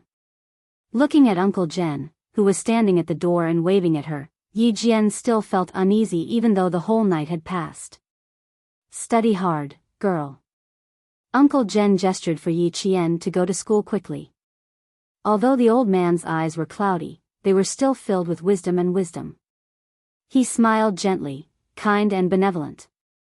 The sun was out and Yi Jian, who was sitting by the window, was bathed in the warm winter sun. She was reading the review materials while writing notes in her notebook. The faint golden sunlight shrouded her, giving her a sense of peace and serenity that came from being isolated from the rest of the world. Yi Qian, help me take a look at this question. A classmate came over with a math test paper and humbly asked her for guidance. I found something wrong with the fourth step and couldn't analyze it any further. But I think the formula is correct. A student interrupted Yi Qian's train of thought. She did not raise her head as she held a pencil and corrected the mistakes on the test paper. The formula is correct, but you didn't draw the auxiliary lines correctly. At 11:00, the train set off. Yi Qian looked at the time and pursed her lips slightly. She wanted to go back to the village to take a look. She hadn't been back for a few years, so she should go back to the village to take a look. Yi Qian was good at hiding her worries. Even after Uncle Jen went back, she didn't show any of her worries on her face. She came to school alone and went to the special training camp alone. Even Jessen, who was very close to her, would only occasionally notice that her childhood friend was in a daze. At this time, Yi Qian hid her worries to the extent that even Jessen, who was very close to her, couldn't see through her. She was calculating the time. It would take 18 to 19 hours to get back to the town from the provincial capital. She also calculated that she would call home at around 8 or 9:00 tomorrow morning. Yi Qian didn't feel relieved until she heard Uncle Jen's energetic voice on the phone. Maybe she was thinking too much. She could live another life. Maybe Grandpa Jen could also live a long life because of her appearance. Yi Jian, who had hung up the phone with a smile, did not know that old Madame Yi had arrived just in time. She was sitting in the main hall of the hall. Her kind face revealed a hint of harshness. She put on a fake smile and said to Uncle Jen, "Brother, you have to give me an answer today. Little Jian is my eldest son's daughter. How can you transfer her household registration out of the family?" Chapter 11:08. If Jifan didn't come back and tell me about this, I wouldn't even know that you've done something so despicable. Yi Jifan said helplessly, "Uncle, last night when I got home and got drunk, we talked about Yi Qian's household registration. My mother got mad at me and scolded me for not taking care of my niece and letting her wander outside. You know my mother's personality. When I woke up and realized that I had said something wrong, I couldn't appease her no matter how much I apologized. So I brought her to you. How do you think we should deal with this?" Old Madame Yi slapped the table and said angrily, "What do you mean by how we should deal with this? Yi Qian is my granddaughter. She's the blood of the Yi family. How can we let her go outside? Just transfer her household registration under my name. No one can touch the glory of the Yi family's blood." That brat really had some tricks up her sleeves. She had forced Sun Dongqing, a shrew, into a corner and forced Yi Jifan to agree to transfer her household registration. She wanted to escape from the Yi family? No way. Faced with old Madame Ye's arrogance, Uncle Jen smoked his pipe and said slowly, "That brat's surname is Yi. The blood of the Yi family runs in her body. No one can change that. As for where her household registration will be, it's not up to me to decide. An 18-year-old child can open a separate household registration. An 18-year-old was considered an adult and had the ability to conduct civil affairs. They were fully capable of civil affairs. Just as Uncle Jen said, even if Yi Qian had a separate household registration, it would still be legal. I don't care if she's 18 or 28. I only know that she's my granddaughter. Jifan, since you've told Uncle Jen about this, you should do it well. I'll feel uneasy as long as my child doesn't come home. Old Madame Yi had lived a respectable life for more than 10 years. She was a woman of her word. She didn't think there was anything wrong with making the decision. Since she said it, the people around her had to listen. It was the same in the company and at home. She didn't believe that a man of several decades couldn't take care of a young girl. Although she had reached an agreement with Yi Jifan, it didn't matter if she showed some sincerity first. Only visible sincerity would allow the cooperation to continue for a long time. Only by tasting the sweetness would he know his family's attitude. As Yi Jifan watched, he sneered in his heart. At the end of the day, all she did was show up. She was still the one who had to do the actual work. She then sighed and said, "Mother, I think what Uncle said makes sense. No matter where Yi Qian's household registration is now, she will always have the surname Yi. No matter where she goes, she will still be Big Brother's daughter. I think it's better if you don't take it to heart, so as not to hurt the harmony between neighbors." What did he mean by that? Was she trying to undermine him? Old Madame Yi, who was infuriated, sneered. What an ingrate. Everything was fine last night, but he changed his mind today. I haven't even blamed you for raising a good granddaughter of mine outside, but you're helping an outsider to anger me. Old Madame Yi was furious. She had wanted to quickly get Yi Qian's household registration out and then tamper with it a little. Now that she had finally made a move, it was going to cause more trouble. How could Uncle Jen not understand when he heard this?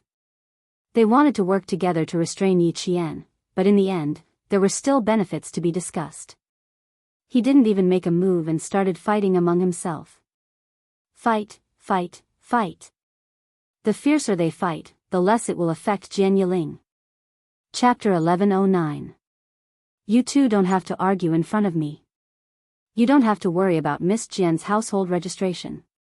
As for the Yi family, you don't have to worry about anyone taking advantage of Miss Jian. I'm an 80-year-old old man, and I don't have much time left. I can't take advantage of her. Old Man Jian said coldly as he placed the copper pipe back on the table. His old but dignified face revealed a hint of coldness. Yi Jifan and old Madame Yi didn't dare to speak loudly again.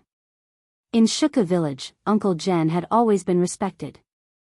Miss Jian was about to take the college entrance exam, and they still wanted to do something. They had to see if they had the ability to do so. Although Yi Jifan was a provincial official, he didn't have much of an aura in front of Uncle General. He didn't have the guts to confront a first-grade sergeant major who didn't even need to salute the chief. He quickly apologized. "Uncle, don't be angry.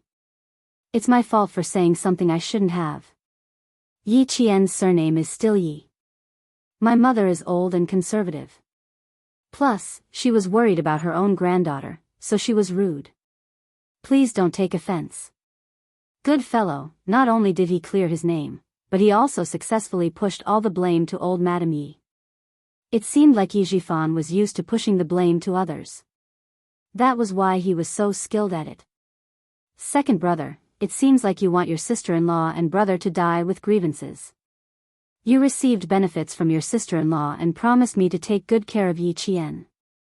You didn't want to take responsibility after receiving benefits. I didn't expect you to be this kind of person. You've disappointed me, really disappointed me." Old Madame Ye's reaction wasn't bad either. She brought up Yi Qian's mother. She saw Yi Jifan's vexed face and sneered. So what if he was a provincial official? Didn't he start off by taking advantage of others? She then stood up and said to Uncle Jen, "Brother, Yi Qian doesn't even acknowledge me as her grandmother. She needs to be disciplined. If I don't raise her by my side, I can't explain it to boss. This matter can't be messed up." Since she didn't manage to reach an agreement with Yi Jifan, she had to continue talking. She couldn't do what she wanted to do without room for negotiation. She had to stop here first and bring it up again. Old Madame Yi didn't want to strain her relationship with Yi Jifan. Therefore, she left a sentence that said, she will come again in the future, so that there would be room for discussion with Yi Jifan. Yi. Little Miss Jian has a wide road ahead of her. You'd better stop the dirty thoughts in your heart. Otherwise, if little Miss Jian really remembers you, I'm afraid you won't be able to bear the consequences. Yi Jifan's face stiffened at the mention of old Madame Yi. Fortunately, he was able to maintain his composure. He sighed and said, Uncle, you have a deep prejudice against me. I'll explain it to you next time. I won't disturb your peace today. Goodbye. He didn't stay any longer and hurriedly walked out. Uncle Jen said to Principal Chen, who had just walked out of the room, see, Dongfeng. I also want little Miss Jian to come back. But she really can't come back now. If she comes back, she'll be pestered by the Yi family. They still want to take little Miss Jian's household registration. They're despicable. They want to use this to suppress little Miss Jian and prevent her from becoming outstanding. Chapter 11:10. There had to be a reason why she didn't want Yi Qian to succeed. Grandma wasn't like grandma, and uncle wasn't like uncle. No matter how he looked at it, it was strange. Principal Chen pondered for a while before asking, Uncle, why do I feel like that old lady's relationship with Yi Jifan isn't good? There's something strange about it. Also, Yi Jifan wants to suppress Yi Qian because of his daughter. I can understand it as jealousy. But I can't understand old lady Ye's behavior. If my analysis is correct, she came here because of Yi Jifan's request. She's trying to use her status as his elder to move Yi Qian's household registration back. Yi Qian is her granddaughter. Shouldn't she be happy that her grandson is successful? Why would she want to ruin her granddaughter's future? Others might not be able to see through the problem, but Headmaster Chen could see the problem from the two verbal conflicts. The Yi family's situation isn't that complicated. It'll take a few more hours to explain. Uncle Jen sighed softly and told Principal Chen everything that Yi Qian didn't know. It's good that you know some things. I'm afraid that when I pass away, no one will tell her those things. He had just started, but the information revealed in his words already made Principal Chen surprised. No one will tell Yi Qian those things? What are they? Yi Qian's house was at the end of the village. There was a mountain at the back and a stream at the front. There weren't as many villagers coming and going as there were in the village. The two oiled doors of the main hall were wide open. There was no need to worry about people eavesdropping. Uncle Jen spoke very slowly, and every word he said shocked Headmaster Chen. In the end, Headmaster Chen could only say two words, no wonder, no wonder, no wonder. No wonder they were not mother and son. They were adopted. If that was the case, it was normal for their relationship to be strained. No wonder Yi Qian didn't look like old lady Yi. So that's why. Principal Chen was extremely shocked, and had not yet calmed down. He asked again, why didn't old uncle let Yi Qian know about this? There's no harm in telling her about it. You don't have to tell Jian Yiling about these things for the time being. You can only tell her when the Yi family continues to cause trouble. Uncle Jen shook his head. He didn't plan to tell Yi Qian in the near future. It's okay to tell her, but we have to at least wait until her future is stable. Look, there are so many twists and turns in high school. We can't let other things distract her. Now, it would be difficult for the Yi clan to touch Jian Yiling. Why don't we let the Yi family make a big fuss and see if the person behind the jade pendant has any reaction? Principal Chen suddenly understood. You still want to lure out the person behind the jade pendant, right? That's right. The trouble caused by the Yi family doesn't have much impact on the Jian girl. They want to move their household registration out, but it's not something that a provincial cadre like Yi Jifan can solve. Once Miss Jian was accepted into the military academy, her household registration would be cancelled. What else could they do? They can't do anything. At this time, it was all thanks to Major Xiao's preparations. If he had dealt with it now, it would have been difficult for Jian Yiling to apply for the military academy. Thinking about it carefully, Other than the Yi family having designs on Jian Yiling's household registration, there was really no other loophole that they could exploit.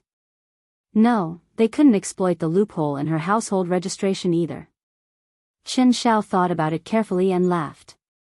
The Yi family can't control Jian Yiling. No matter how much Yi Jifan wants to stand up for his daughter, there's nothing he can do. It's more important to find the person behind the jade pendant. At least we can find out if martyr Sun Xueqing really sacrificed herself because of the jade pendant. Chapter 11:11. She spoke in a low voice, and from time to time, she could hear the howling of the black cat locked in the room. The farmhouse with blue tiles and white walls surrounded by mountains was extremely quiet. Behind the house, there were clouds and mist in the depths of the mountains. In front of the house, the peach trees were already covered with tender leaves, waiting for a spring breeze to blow by. After chasing out of the peach trees, Yi Jifan finally saw the old lady walking to the ridge of the fields. Stepping on the wet road, Yi Jifan stopped chasing after her. He slowed down and walked step by step leisurely, as if he was taking a leisurely stroll. A newly built, exceptionally stylish bungalow was located right in the middle of the village. Madame Yi, who was full of anger, entered the new, stylish bungalow that was built on the foundation of the Yi family's old mansion. She wanted to wait for Yi Jifan to take the initiative to apologize to her, but she didn't see him for a few hours. Only when the famous gossip woman in the village, Aunt Xiu, came did she know that Yi Jifan had left. He actually left. He didn't even say goodbye. I'm so angry. I'm so angry. Do they still have me in their eyes? After Aunt Xiu left, old Madame Yi flew into a rage alone at home. Now, only she and old man Yi were at home. No matter how fierce the argument was, no one would come out to persuade her. Sun Yaozu took Yi Zhixiang and her two sons to attend a class reunion and would only be back at night. Old Madame Yi, who had no one to persuade her, immediately called Yi Jifan after losing her temper. Yi Jifan, who was rushing to the city, looked at the phone number and sneered. He slowly picked up the phone. Mom, what's the matter?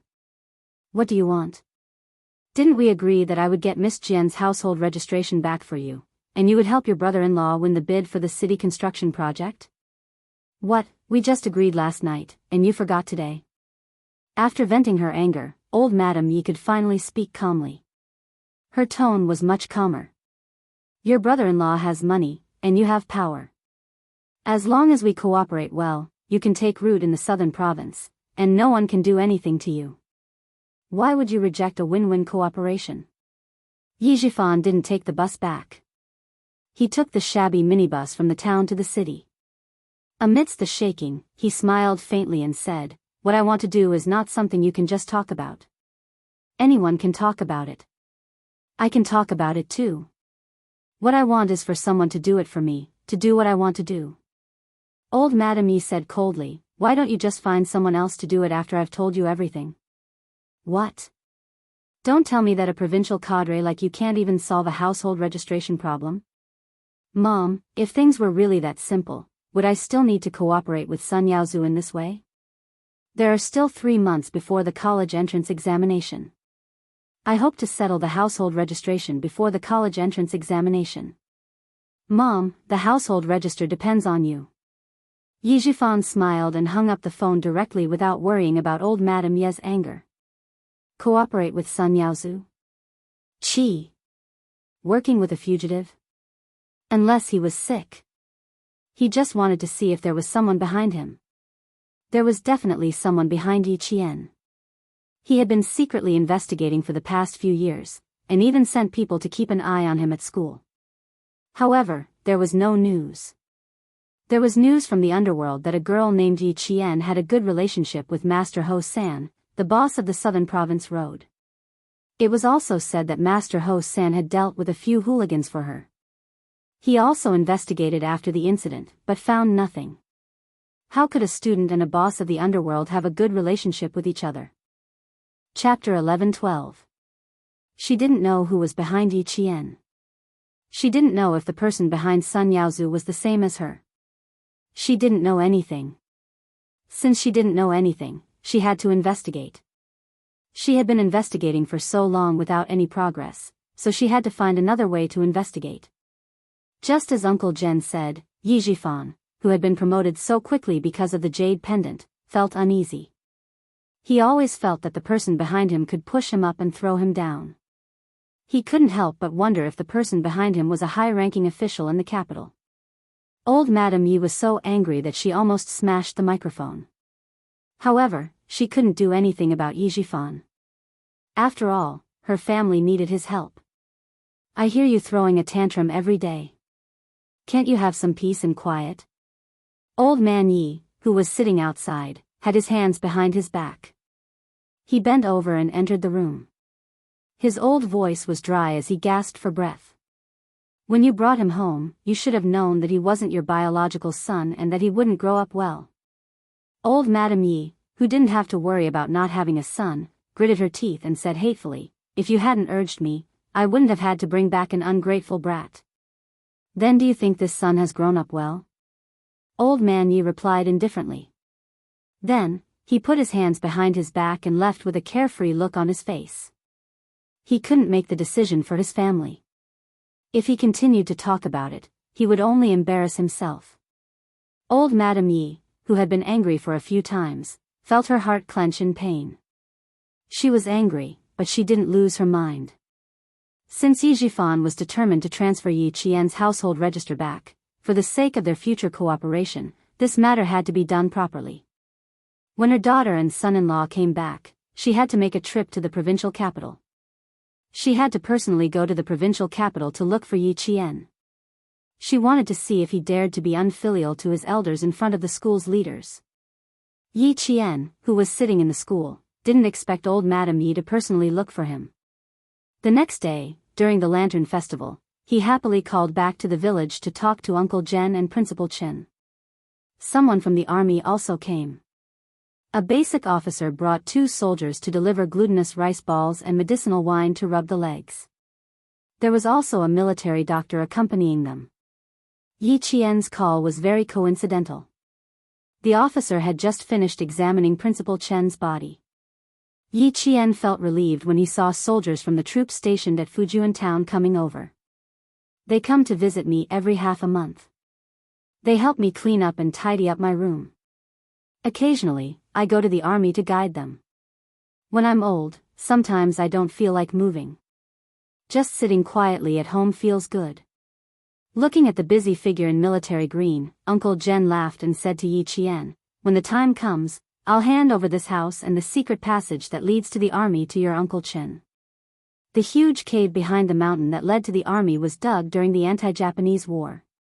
Later on, the garrison troops kept expanding the cave until it reached its current size. If Yi Qian's mother was right, she would be the one guarding the connection between the army and the village. Yi Qian smiled happily and said, "You also have to see if Uncle Chen is willing. If Uncle Chen is willing to sit with you in the village when the time comes, that would be great." He conveyed her words to Principal Chen. After a while, he laughed and said, "Little Jian, Shuka village is such a good place. Even if you didn't say anything, I would still want to live there. In about 100 days, I'll go back to the village to accompany my old uncle. I'll also go to the army once in a while. That's enough for me." Chapter 11:13. Principal Chen, who was in his 50s, had been through the same war and had a lot to talk about with Uncle General. If the 2 elders could live in the same place, Yi Qian would be relieved. Regarding this, Uncle Jen agreed wholeheartedly. The soldiers who came to visit Uncle Jen never showed up in front of the villagers. The villagers were used to Uncle Jen celebrating the Lantern Festival alone. On the Lantern Festival, Uncle Jen, Headmaster Chen, and several officials in the army celebrated a lively festival. Principal Chen left Shuku village before dawn on the 16th day of the first lunar month. Uncle Jen, who was sending him off, reminded him, "Remember, don't tell anyone that Yi Qian's wife is back. I have Hei Jie with me, and normal people don't dare to break into our house." Before dawn, Uncle Jen, who had sent Headmaster Chen out of the village, was smoking a pipe and laughing. "I live in peace and quiet by myself. I have Hei Jie with me, and normal people don't dare to break into our house." Hei Jie, the Tibetan Mastiff that put its forelimbs on Yi Qian's shoulder when they first met, was now an adult. It was even more majestic now, and people in the village didn't dare to get close to it. Sun Yaozu and old Madame Yi didn't know that Uncle Jen had a Tibetan Mastiff by his side. When they found out later, they were so scared that cold sweat broke out on their backs.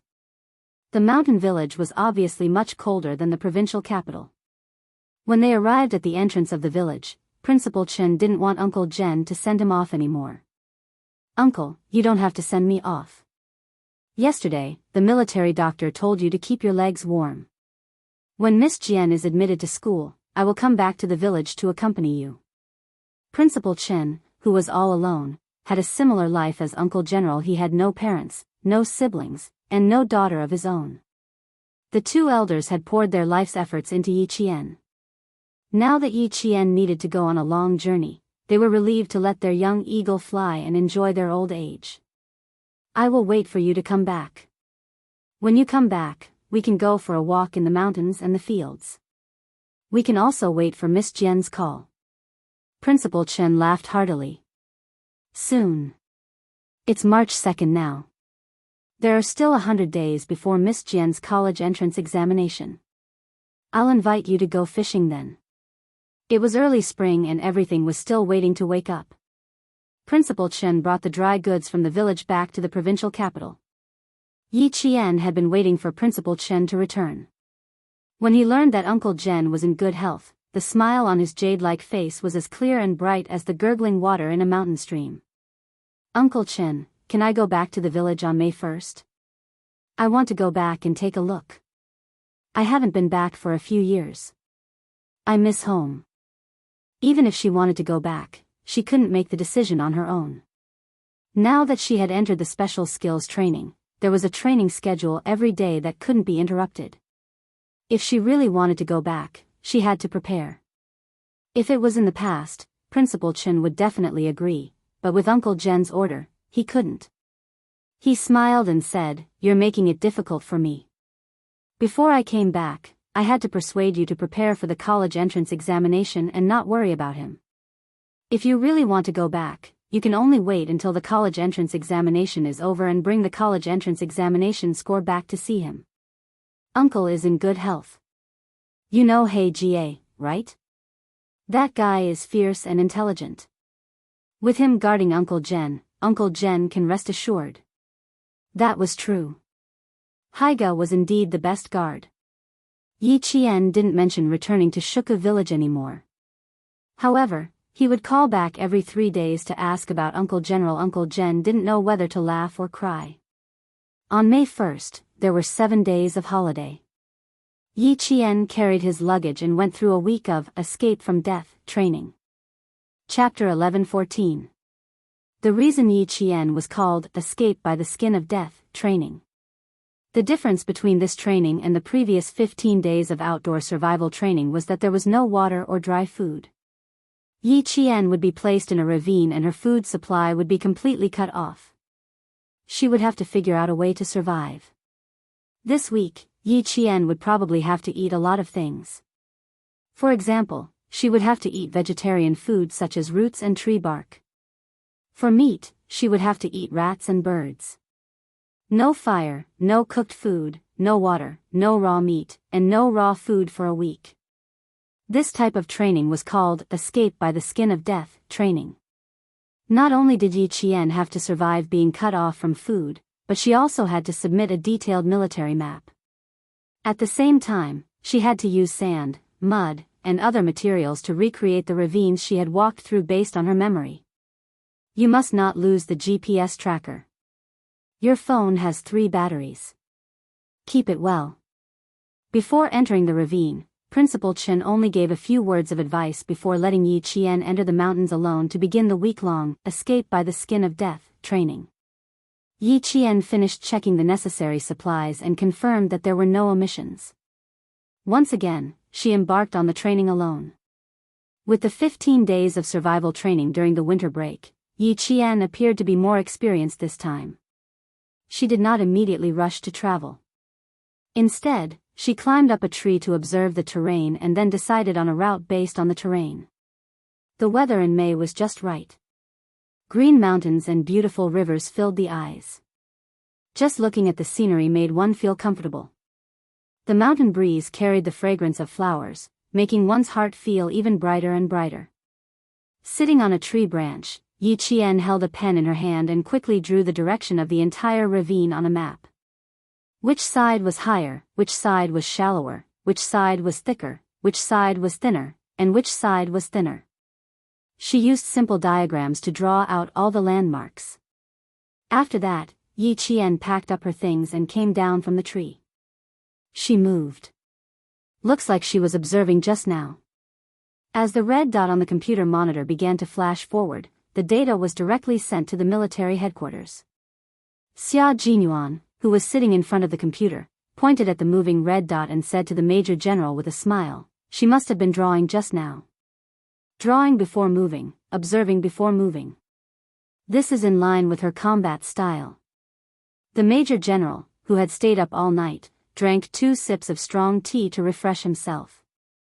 He glanced at the flashing red dot that showed an irregular oval wavy line and asked with interest, "It seems like you know Yi Qian quite well. You also have a high opinion of her. Do you really plan to recruit her into the unit?" "Major General, don't tell me you don't believe in your own eyes." Xia Jinyuan drank the bitter coffee that had already turned cold. He had also stayed up all night, but his elegant and handsome face showed no signs of tiredness. He smiled and said, "If you don't believe in your own judgment, then I have nothing to say." In the face of a subordinate who could make others choke with anger every time they talked, the Major General said unhappily, "Do you still want to talk about it? Do you want to go from Major to Lieutenant Colonel for another 4 years? As long as it's the military's arrangement, I have no objections at all. Come, Chief. Why don't we talk about Yi Qian first? Her matter is important. My matter is obvious. The military will know whether to mention it or not. It's not up to you to decide." Major Xia never cared about useless threats. Right now, Little Fox's future was the most important thing. The Major General knew what kind of personality he had. The more you went against him, the more he would go against you. Hearing this, he restrained his expression and said sternly, "The military hasn't made a decision on whether to put her in the position of Phoenix King. We still need to further investigate. Even you were investigated for 3 years before the military agreed. It's the same for Yi Qian. 3 years of military academy life will be carried out according to the Special Forces training plan. Whether or not she can sit in the position of Q King, Yi Qian will have to prove it with her own strength." Chapter 11:15. Xia Jinyuan naturally hoped that Yi Qian would be able to complete all the training the military gave her. Hearing this, he smiled and said, "Major General, you have to take care of female soldiers more. I've been in the military since I was a child and followed my father everywhere. I know a little about the Army's weapons, the Air Force's equipment, and the Navy's big guys. After entering the school, there's systematic training, so I can learn faster than other students. Yi Qian is different. She hasn't been exposed to the military's equipment and weapons. Since you intend to train her in our direction, you should at least open the door for her." Yi Qian couldn't miss out on any of the necessary training. However, Xia Jinyuan would also fight for some training or guidance in the military that Yi Qian might not be able to participate in. He hoped that she would know more and knew that she would be willing to learn more. Now that the Major General and the military were more and more satisfied with Yi Qian, he had to give some suggestions to prevent the military from only arranging for Yi Qian to train hard and leaving the technical training for last. Door for convenience? Yi Qian's ability is enough to create a path for herself. Why should I open the door for her? The Major General still didn't understand what Xia Jinyuan meant.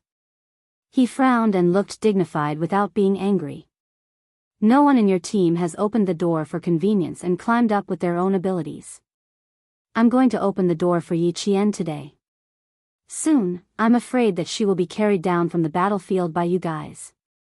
Xia Jinyuan didn't mention that the Major General had misunderstood his meaning. Instead, he went along with his words. In the blink of an eye, the smile on his handsome face instantly turned cold. He said in a deep voice, "You're right. If she doesn't train properly, not only will she lose her life, she will also drag her comrades down. A soldier with unlimited potential like Yi Qian needs to be trained properly. She might even be able to save the entire battle at a critical moment. Therefore, I suggest that after her college entrance exam results are released, we should arrange for technical training and special training to be carried out together. The Navy has a month of frogmen training from July to August. Why don't you arrange for her to test the waters with the Navy commandos after the exam? Let Yi Qian have a go at sea rescue, naval assault, underwater training, and so on." Xia Jinyuan's expression was extremely serious, and there was a hint of sharpness in his expression. The Major General did not suspect that Xia Jinyuan had any personal motives at all. Instead, he nodded in agreement. "You're right. It just so happens that it's the Navy frogman training in the Southwest Sea. We can let Yi Qian go there a week in advance to warm up and let the person in charge of this training get to know him better. Only after we have a certain understanding of the situation can we decide whether to allow Yi Qian to complete the 1-month training with the Navy commandos. However, this kind of training is not as easy as training on land. If he really goes to the Navy, they will also conduct a comprehensive test on Yi Qian's condition. The Snowfield Brigade was different from other special forces. This was a comprehensive combat force. The special forces of the Snowfield Brigade needed to know how to fly in the sky, run on land, and swim in the sea. In particular, they needed to be familiar with transport equipment and special equipment. Xia Jinyuan had complete confidence in Yi Qian's physical fitness and ability to accept the training. Since that was the case, he arranged all the training that she had to go through according to the military training so that she could enter the next round of training as soon as possible without any accidents. Holding her hand and walking together was not an empty promise. Xia Jinyuan had always kept it in mind and had never forgotten it. Chapter 11:16. He didn't have any objections to the Major General's words. After listening quietly, he added, "These are all essential training. I dragged it out until my 2nd year in the military academy. Of course, I can't say that the military didn't arrange it well. The main reason was that I went to the Air Force Base to play for more than a month after the college entrance exam. Now that Yi Qian is in the middle of the Navy's frogman training, the military has high expectations for her. She can definitely go with the Navy to test the waters and learn a little. In the future, she will participate in the Special Forces training of the sea, land, and air forces every year. She still has 1 year to study in the 4 years of military school. There were still 4 years left. It was enough time for little Fox to become an outstanding Special Forces soldier. He would wait patiently for that day to come. The Major General took his words to heart. "You're right. We do need to bring up her training plan. The intensive training the military has arranged for her needs to be modified."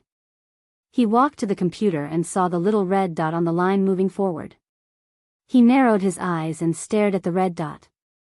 He asked Xia Jinyuan, "We only arranged a team of 7 people to ambush her during her survival training. Why don't we add more people? Give her a good test, and then submit her training report as a case to the Navy." "Major General, your arrangement is a bit sudden." Xia Jinyuan raised his eyebrows. It sounded like he disagreed, but there was a hint of interest in his handsome face. If one small team was not enough, they could arrange for another small team to go over. Then there would be 14 of them. Interesting. If the little Fox really made it out of the survival training where she had to fight against 14 people at once, then the assessment of whether or not she could enter Lord Shui would probably stop. And then she heard him say with a laugh, "If you really want to arrange it, you have to pick the right people. From the beginning of the training, Uncle Chen has been preparing ambushes. I have cooperated with her several times. Her reaction is very fast. Previously, she was ambushed under known circumstances, but this time, we arranged for her without any warning. Even old Chen didn't know about it. This kind of ambush is interesting. But..." The Major General paused when he thought of Soldier King's strength and said thoughtfully, "You reminded me that Yi Qian, who was trained by Soldier King, would not be weak in this aspect. Indeed, we have to be selective. Xia Jinyuan couldn't wait for the Major General to do more to get the Navy to agree to Yi Qian's frogman training this July. He picked up his landline and handed it to the Major General. I have no objections to your arrangement. Of course, if you have any instructions, I'll listen to you immediately. What he meant was, I can immediately bring my men over to ambush Yi Qian. Go, go, go. You'd better be obedient tomorrow. The military will officially take over Yi Qian's affairs. Don't get involved. The Major General took the phone in his hand and called Nan Province's provincial military. How strong one's strength was, could be seen through the tests again and again.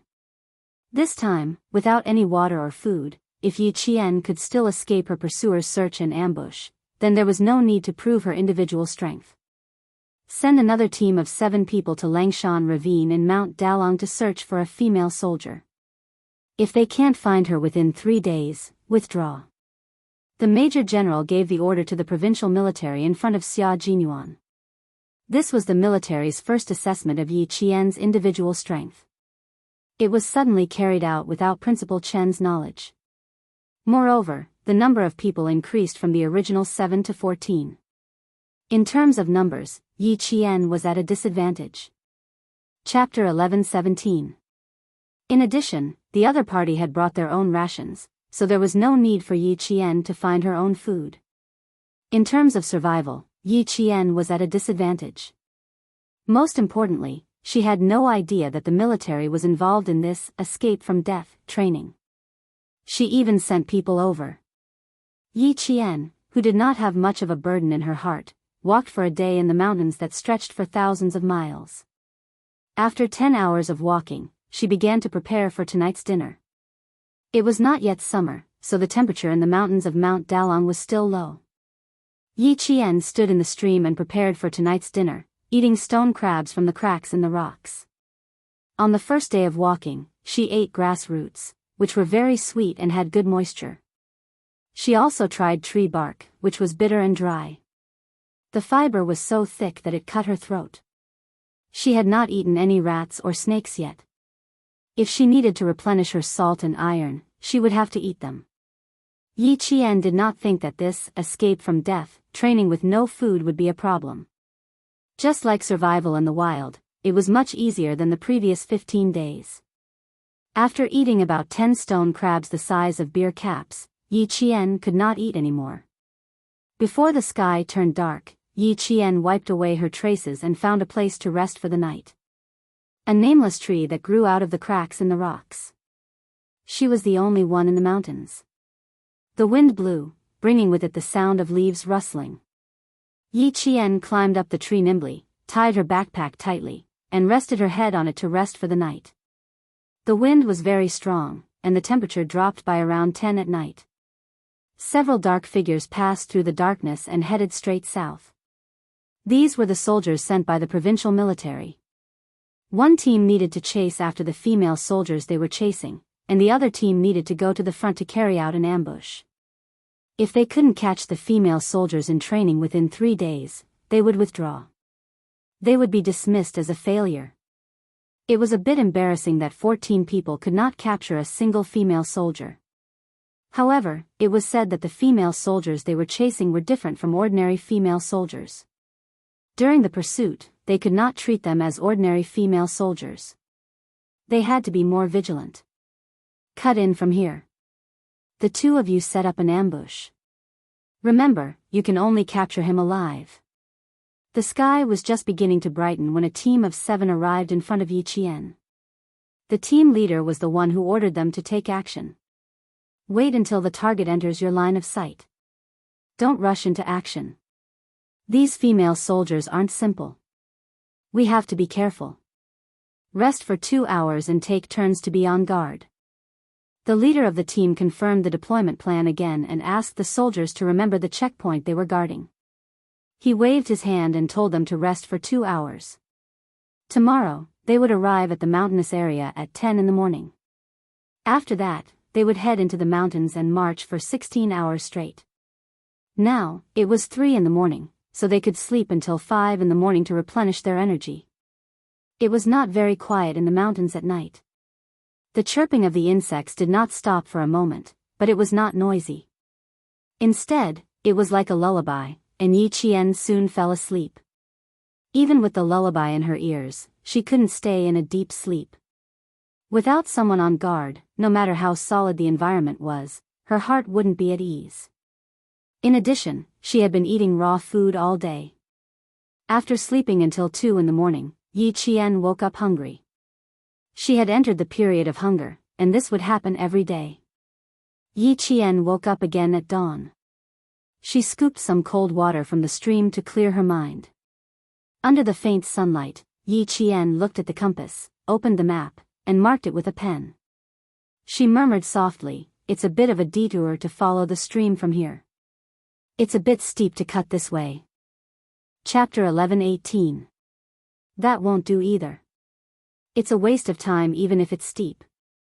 Even though it's a bit of a detour along the mountain stream, I can still make up for the time lost if I walk faster. After planning the next day's itinerary, Yi Qian began to draw a map of the terrain that he saw. As part of his training, he couldn't forget it. In order to replenish his protein and prevent his hunger from affecting his movements, Yi Qian caught a non-venomous snake that was in estrus and made it for his breakfast. The earthy taste filled his mouth. Raw meat tasted bad, but as long as it could replenish his protein and energy, and drive away his hunger, he could swallow it down after a few bites. As for parasites, they weren't even in his consideration. That was why he had so much time to think about these and other things. When it came to survival, there was only one thing that he had to think about: filling his stomach. Spring was warm and the flowers were blooming. From late April to early May, the snakes were in their estrus period. Early in the morning, Yi Qian saw the male and female snakes making clear and bright sounds that sounded like they were hitting rocks. When he looked up, he could see the snakes entwined together on the branches. When he looked down, he could also see them in the cracks of the rocks. Faced with these scalp-numbing snakes, Yi Qian's gaze swept over them and fell on the abnormally broken branches. The creases were very fresh, and there were still wet twigs that had condensed into milky white beads. Yi Qian broke the same branches and observed whether the twigs condensed into beads faster or slower. After 5 minutes, there was still no twigs. Yi Qian looked up to the south. Someone had passed by last night, and it looked like they were heading in the direction of the mountain stream that she had chosen. It was normal for people to pass by in the mountains. Some were secretly hunting, and some were villagers who went to the highest peak of Mount Dalong to dig for herbs. Anything was possible. However, the traces that they left behind would not be deliberately erased. If they walked past, they walked past. If they stepped on it, they stepped on it. There was no such thing as erasing the traces. Experienced poachers would usually erase the traces they left behind in order to cover their tracks. However, there weren't any rare animals in Mount Dalong. There were only small animals like pheasants and rabbits, so it wasn't worth it for people to risk their lives to hunt in the middle of the night. Villagers who didn't dig herbs, hunters who didn't hunt, after eliminating those who weren't dangerous, the only ones left were those who were dangerous. Yi Qian's gaze turned cold. He held the dagger in his hand and continued walking south along the stream. Is it possible that he didn't take this path? I didn't see any traces along the way. Firstly, I didn't bring any water. Secondly, I didn't bring any food. Even if you're looking for food, you should leave some traces. About 5 kilometers away from Yi Qian, a few soldiers in jungle camouflage passed through the mountains. They stepped on the green moss as they searched for the correct location. Reporting, Captain Xiao, we didn't find anything here. Captain Xiao, did she go in the wrong direction? Lost your way in the mountains? Team B arrived at one of Yi Qian's training destinations, but they did not find any traces of her in this area, so they were suspicious. Captain Xiao was also a little puzzled. Logically speaking, there should be traces left behind by her. He turned to his comrades and said, "Go to the stream and search again." If the female soldier was lost, they definitely had to find her. However, he was afraid that the female soldier wasn't lost. It was them who couldn't find her. "Yes, sir." A few voices sounded in unison. They quickly spread out to search by the stream. After searching for about 10 minutes, Captain Xiao contacted the provincial military and reported their situation one by one. "Commander, we searched the place where she rested last night but didn't find any traces. Do you think it's possible that no one came here?" Chapter 11:19. For Captain Xiao and the others, the mission was a bit sudden. They were also training in the army when they were suddenly told that a female soldier was undergoing special training and needed their cooperation to complete the assessment of the female soldier. Now, the female soldier was nowhere to be seen, not even a trace of her. Where were they going to find her? What if the female soldier got lost? The instructor in charge of Team A and Team B heard this and said to the captain of Team B, "We confirmed that the female soldier has been moving in the direction given to you." The military leader said that this female soldier is not an ordinary female soldier. "If you can't find her in 3 days, retreat." Moving in the direction given to them meant that they didn't find any traces left by the female soldier. All traces were erased by her. Captain Xiao, who was about 1.72 meters tall, had a cold expression on his face. After ending the call with the military, he immediately led the team to chase after the female soldier. After Yi Qian realized that there was a group of unidentified people in front of him, he became more careful. Although he walked carefully, he didn't slow down. Walking along the woods on both sides of the stream, Yi Qian's military boots stepped on the wet moss. With a cold gaze, he acted like a real warrior, embarking on his own journey. Yi Qian's diet was cut off. He relied on all kinds of raw food to maintain his life. He walked until about 11:00 in the afternoon and stopped. On the computer screen where he could see her location signal, the red light that represented her was still flashing and didn't move forward. Stop about 1 kilometer away from Team A. The person who spoke was an unfamiliar young face. His facial features were handsome, and the lines were sharp and angular, as if they were carved by a master. There was a chill that kept people away from him. This was a man who had a completely different temperament from Xia Jinyuan. His skin was a healthy wheat color, and he wore a white Navy summer uniform. He sat in the Navy commander's office and stared at the flashing red dot in the same place. He was as cold as a glacier by the sea. There was no extra expression on his face. The Navy commander stood beside him and stared at the red dot in the same place. He asked, "Did she find something up ahead, or is she just resting in the same place?" "I'm not sure." The man didn't speak much.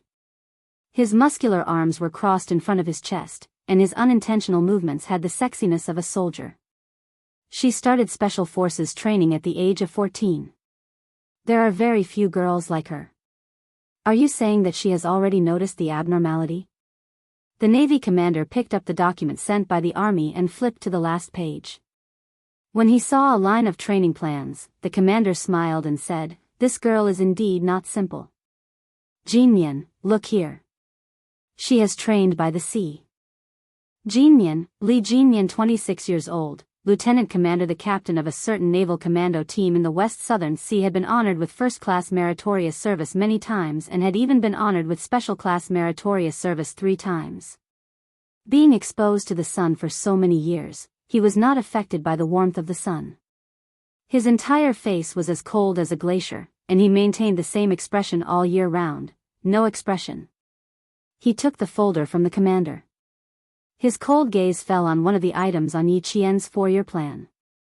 The corners of his mouth twitched slightly, and he said flatly, "The records are vague. They can't be used for reference." "You, don't be so picky. Didn't you just say that you started Special Forces training at the age of 14? That's very little.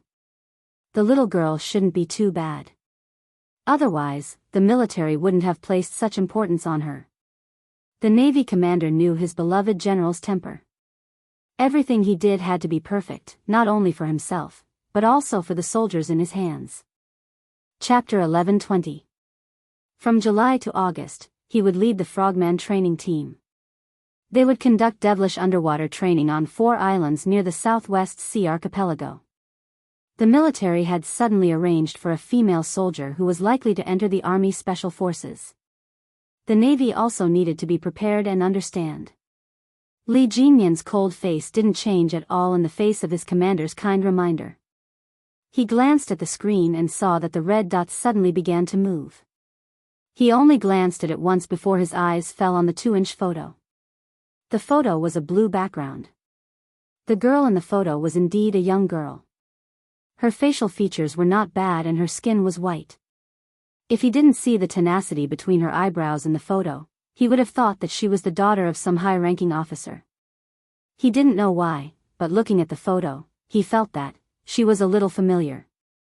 "Commander, don't agree to the military immediately. Hold it down for half a month."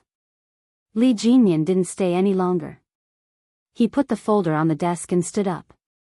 His 1.8-meter height had an astonishing aura, and the entire office felt stifling because of him. He glanced at the red dots circling the line.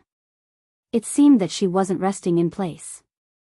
She really did find something abnormal 1 kilometer away. Her observation and reconnaissance skills seemed to be quite good. However, women had always been more sensitive than men in this aspect, so there was nothing to praise.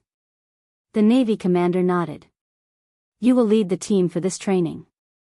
If you think that the military's arrangement is unreasonable, I will explain the situation to the military and refuse her participation." "No need. The fact that the military said so means that they have this plan.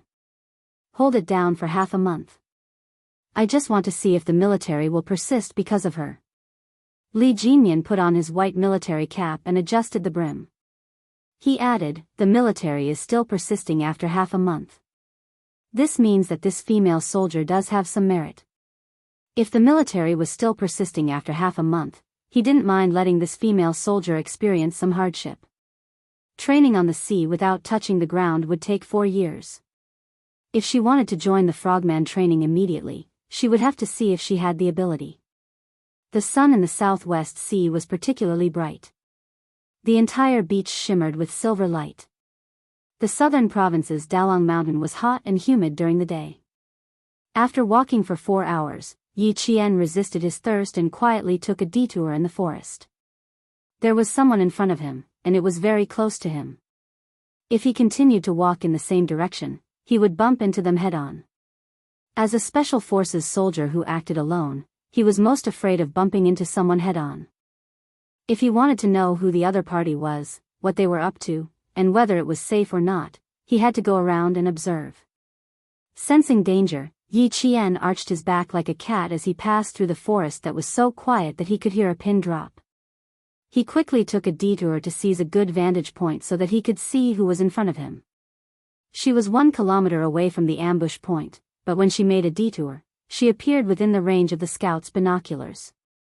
However, she only appeared for a second, giving the scout no time to react. By the time he reacted, Yi Qian had already disappeared from his line of sight. He only saw the leaves rustling gently, but did not see anyone. Because the scout did not carry out a second round of reconnaissance, Yi Qian, who had unintentionally entered the scout's range, did not feel anything strange. Holding onto a tree branch with both hands, she leaped lightly and landed in a stone depression with its back to the sun. Chapter 11:21. It was normal for them not to discover the scout. Yi Qian was strong, and so was their army. This was also why Xia Jinyuan wanted her to train non-stop and add in actual combat training. Completing every training session successfully did not mean that you were already very strong and invincible, but that the deeper and more dangerous problems had yet to appear. The scouts of the Southern Province military region were well known throughout the military region for their strength. Although this scout missed the opportunity to see Yi Qian directly, he immediately put away his binoculars and jumped down from the tree when he saw the abnormal movement of the leaves. At 11:30 in the afternoon, the sun began to shine brightly. The soldiers of Team A, who were camouflaged in the leaves and behind the vines, quietly waited for the female soldier they needed to chase to appear. The scout ran to the camouflaged captain and said in a low voice, "Captain, the female soldier might have discovered our tracks. I saw the movement of leaves about 500 meters away from us, but I didn't see anyone." "She didn't discover them the first time?" The captain of Team A was a little surprised. Sometimes, the strength of the scouts in their team couldn't even take advantage of the military region, but this time, they only saw a shadow? I didn't see anyone at all. By the time I discovered them, I only saw the abnormal movement of leaves. If it wasn't for the fact that there wasn't any wind just now, I might have thought that the movement was caused by the wind, the scout said truthfully. We have to retreat, Captain. We can't stay here for long. They had to retreat. The pursuers had discovered them long ago. They were the ones who discovered the female soldier in advance. How could they be discovered by the female soldier? Signaler. Contact Team B and see where they are. After they gathered, the captain of Team A immediately asked the soldiers to contact Team B first. There were pursuers behind them, and there was an encirclement in front of them. With 14 men surrounding one female soldier, it was impossible for them to retreat within 3 days. Team B's situation was not much better than Team A's. After all, Yi Qian had been training for 4 years. Although she didn't have any military experience, she was naturally much stronger than the soldiers in the 2 teams who had only been in the army for 2 or 3 years. The soldiers sent by the provincial military were not bad, but Yi Qian was not bad either. It took Team B a long time to find 2 traces of her erasure. She shouldn't be too far away from you. The female soldier we're chasing isn't an ordinary person. Old Ding, you have to be careful. I've only found 2 traces of her, Captain Xiao said helplessly. He felt embarrassed to say it out loud. The instructor said that the female soldier we're chasing is a special forces soldier. Her training is 10 times harsher than ours. Old Ding, in terms of training, we're way behind the others. The soldiers that were sent out were not field troops. Other than daily drills and regular field training, they did not undergo any cruel training like Yi Qian. Although they had a lot of people, it was not easy to capture Yi Qian alive. The captains of the 2 teams were aware of this problem. They ended the call a little sullenly. Realizing that the female soldier they were chasing was not ordinary, the 2 teams moved even more carefully. An hour after Yi Qian discovered their tracks, she saw them pass by in front of her disguised as leaves. She instantly understood that not only did she not have any food to eat, she also had to be careful not to be caught by the soldiers who ambushed her. Knowing that the people who appeared in the forest were soldiers, Yi Qian felt a lot more at ease. There was no need to waste time looking for them. They only needed to stay away from them and not be discovered by them. Chapter 11:22. Yi Qian knew that she had to be more cautious if she wanted to avoid them. She didn't have time to erase her tracks, so she had to make sure she didn't leave any behind. She endured her hunger and didn't eat for the entire afternoon. Only then did she manage to distance herself from the soldiers. On the second day of the escape from death training, Yi Qian entered a period of continuous hunger. Grass roots were the only food she could eat along the way. After walking for 5 hours on the grass roots to replenish her energy, Yi Qian dug out 2 birds' nests and ate a total of 6 small, pigeon egg-sized bird eggs. For the entire day, she ate half a slice of raw snake meat in the morning, water from a stream at noon, grass roots in the afternoon, and 6 bird eggs in the evening. She wasn't as relaxed as she had been the day before. With the soldiers chasing after her, she had to be alert at all times to avoid being discovered. The 3 of you, flank this side. The 2 of you, bring up the rear. You cut the path in front. Stone and I will attack. Keep your heads down. Team A, who had discovered Yi Qian's whereabouts once again, began to form a triangle to flank her, closing in on Yi Qian's resting spot. Team B, who had caught up, directly attacked. It seemed like they were deliberately alerting the enemy to startle Yi Qian and make her lose her composure. In the evening, the golden crow in the horizon fell into the sea of clouds. The last ray of light disappeared from the sky. Yi Qian, who had been resting against a tree, suddenly rushed down the steep mountain like an arrow released from a bow. She was so fast that the leaves brushed past her ears. She wasn't afraid that the leaves would stab her eyes or cut her skin. Fuck. When the soldiers who were still lurking saw her rushing down without a care for her life, they all tightened their backpacks and rushed down as well. Team Leader Xiao and Team Leader Ding followed the rustling sounds of leaves along the way and led their own soldiers to charge down without any regard for their lives. Flank, flank. 3 to the left and 3 to the right. The rest go straight in the middle. Before the 14 people had completely dispersed, Team D immediately deployed and said to Captain Xiao, "If we don't catch her tonight, it'll be difficult tomorrow." Yi Qian sensed that there were people approaching her and ran towards the route she needed to take tomorrow. Not only did she have to run, but she also had to run to a place where she could see more clearly and turn her head to look at the mountain under the night sky. Otherwise, how would she be able to draw the topographic map of her march? The military map that was given to her was not a city map that could be bought outside. It was a contour line formed by connecting various points. She wanted to draw a topographic map herself. She could only draw it by looking at it on the spot. It took her 27 minutes to run from the ridge to the saddle of Yi Qian between the two mountains. She had been running nonstop for nearly half an hour in her half-starved state. Yi Qian did not continue to run. She pulled away and quickly found a place to hide. With so many soldiers chasing after her, she had to secretly get rid of a few of them. There were still 5 days left. She did not want to run for her life in the forest at night. Although they could search for Yi Qian in a large area by flanking him from both sides, the fact that their forces were not concentrated also made it easier for Yi Qian to deal with them in secret. She had already found a row of cover. When she heard movement coming from nearby, she quietly got up and approached silently. "Don't move." When the soldier turned around, the dagger was pressed against his back. Her clear and cold voice reached the soldier's ears. "I've already taken care of you." She had already pressed a dagger against his vitals. How could she not take care of him? Yi Qian gestured for him to squat down. She laughed softly and said, "You can rest now, comrade." He did not want this kind of rest at all. Chapter 11:23. Yi Qian didn't even ask the soldier he had taken care of how many of them there were. His hand touched the soldier's backpack, then moved towards the soldier's waist. "Comrade, there are differences between men and women. You. What are you touching?" The soldier was young.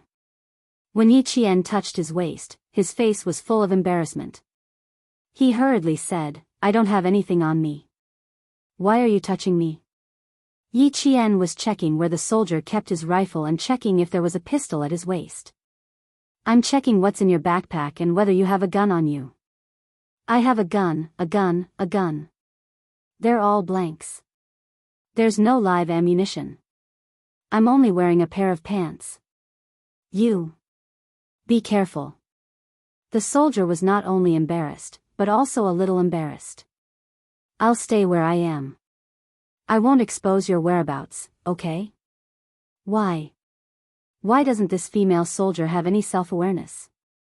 "He's a male soldier." "Where's the gun?" "Other than the rifle, there's nothing else?" Yi Qian touched the soldier's backpack because he didn't see him holding a gun. The soldier lowered his head and looked at the rifle at his feet. "There's a Type 95 rifle under my feet. There are 10 blanks. There's no pistol."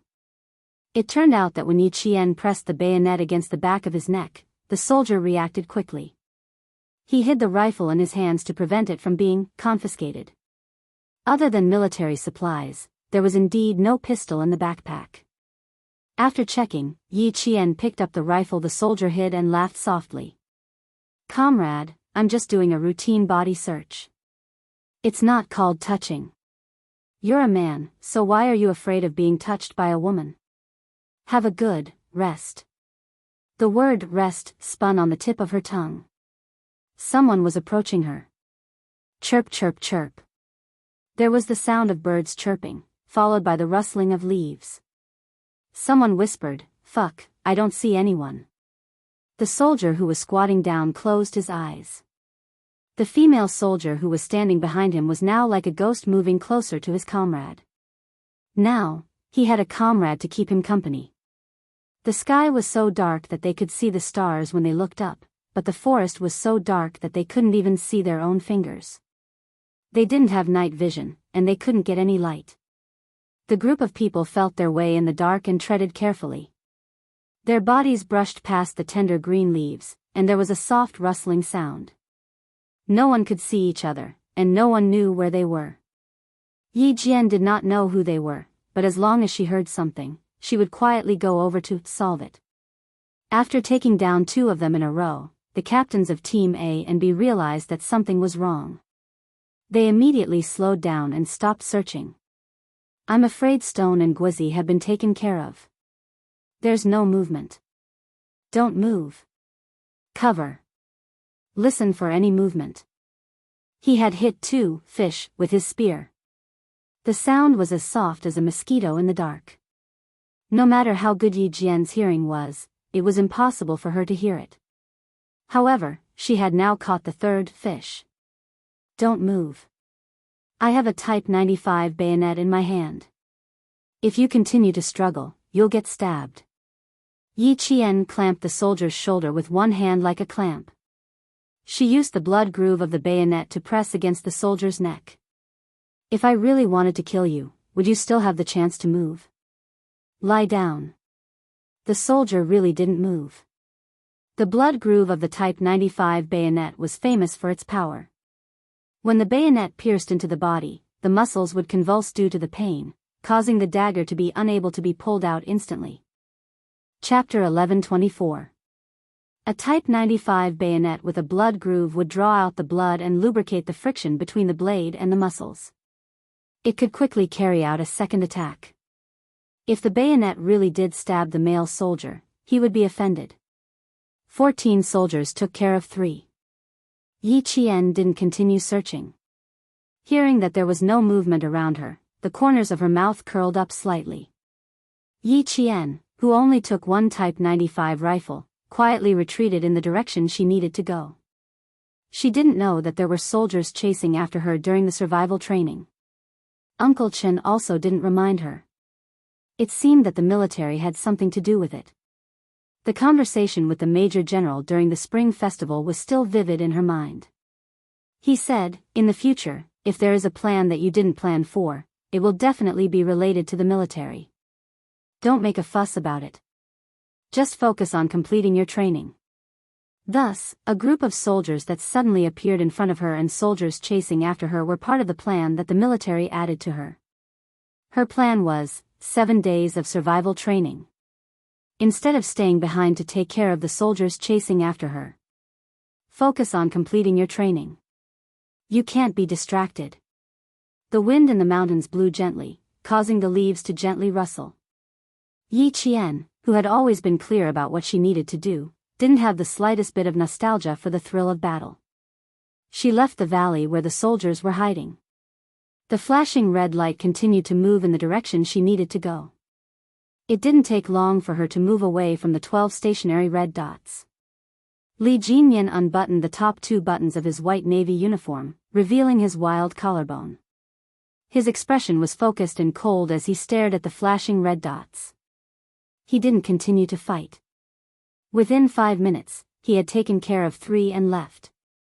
This was getting interesting. There were 2 things that soldiers should avoid during training: being provoked and being distracted. Once these 2 things were violated, it meant that the soldier's emotions were volatile and easy to control. His judgment needed to be strengthened. If he were to objectively evaluate her, there would be 3 words: unqualified. It was interesting to say that she was a female soldier. Firstly, she was clear about what her training was. Secondly, she had taken care of the 3 soldiers as a warning. Thirdly, she knew the identity of the soldiers chasing after her. She didn't have to worry about the identity of the people chasing after her. She was calm, smart, and capable. Did the military really want to groom her? There were many calm, smart, and capable people in the army. It was only because she was a female soldier that the military paid more attention to her. Still observing? Did you see anything? The office door was pushed open, and the Navy commander walked in. I've mentioned it to the army and told them about the nature of our training this time. The army is very insistent. Before the commander walked over, Li Jinyan immediately buttoned up the 2 buttons he had undone. He stood up and turned around. At present, you do have some ability. You took care of 3 soldiers in 5 minutes. You have a clear goal and are relatively calm. According to what you said, it's not bad? The commander laughed. It was rare for him, a general, to praise a soldier. I can only say that she is a calm person. The commander smiled and shook his head. What should I say about you? You're too harsh, and you'll scare away potential soldiers. You have to give them a chance to adapt. You can't keep denying their abilities. Personally, I think that this female soldier Yi Qian is really outstanding. Her memory has reached an unfathomable level in the army. It's not an exaggeration to say that she has a photographic memory. It's already at an unimaginable level. Chapter 1125. She can clearly repeat what happened a few months ago, what she said, and what others said. Such a powerful memory is indeed shocking. I was also shocked. As for Yi Jian, even though he had not met him yet, the Navy commander already admired him based on the information and his conversation with the Major General of the Army. She really has potential, I can see it. This female soldier, for the time being, I feel that she is outstanding. At 8:00 in the evening, the sky over the Southwest Sea had just begun to fade. Li Jinyan took out a list of names from his desk and handed it to the Navy commander. Take a look at this list. I won't deny soldiers with potential. After the basic training, there will be a ranking. Those who are not qualified will be eliminated. Those who are qualified will enter the second step of training. When he spoke, his facial muscles did not move. When he spoke in a cold tone, it seemed that even the temperature in the room dropped a lot. The pure white Type 97 Navy uniform was supported by his perfect and sexy figure to the edges and corners without a wrinkle. Not only did it show the majesty of the Navy, it also showed an indescribable sense of abstinence. The Navy commander opened the roster. The details of every soldier were clearly written down. Their strengths, weaknesses, potential, and so on were all clearly written down. He had always been at ease with Li Jinyan's work. Basic training in June, devil training in July to August. As for the Army's work, we will do our best to cooperate. Whether it is good or not, we will send them to you for inspection. After inspection, you will know. Yes. Li Jinyan did not say more. He was a soldier who was not good with words. If the Army insisted, he would of course accept. As for the arrangements and training after acceptance, it was not up to the Army to intervene. The long sound of the warship's horn came from the sea. The Navy wearing dark blue training uniforms gathered and ended the day's routine training. The sentinel holding a steel gun on the dock changed shifts with the next sentinel. In the bloody setting sun, the 2 sentinels' figures were straight. The sentinel who took the steel gun saluted his comrade and began his shift. White uniforms, black reefs, half of the sky was dark blue, and the other half was blood red. There were warships docked in the distance, and a few rows of Navy soldiers walked towards the barracks in neat steps, outlining the daily life of the naval barracks. Seagulls flew across the surface of the sea, bringing with them a cheerful chirp. On an unknown island, several frogmen carrying heavy oxygen tanks emerged from the depths of the sea. They made an okay gesture to their comrades, and like a shark, they swam to the shore with a strength that could split the sea. How many haven't come up yet? Speed, speed, speed. With Demon King Li's appearance, they would all dive for another 20 minutes.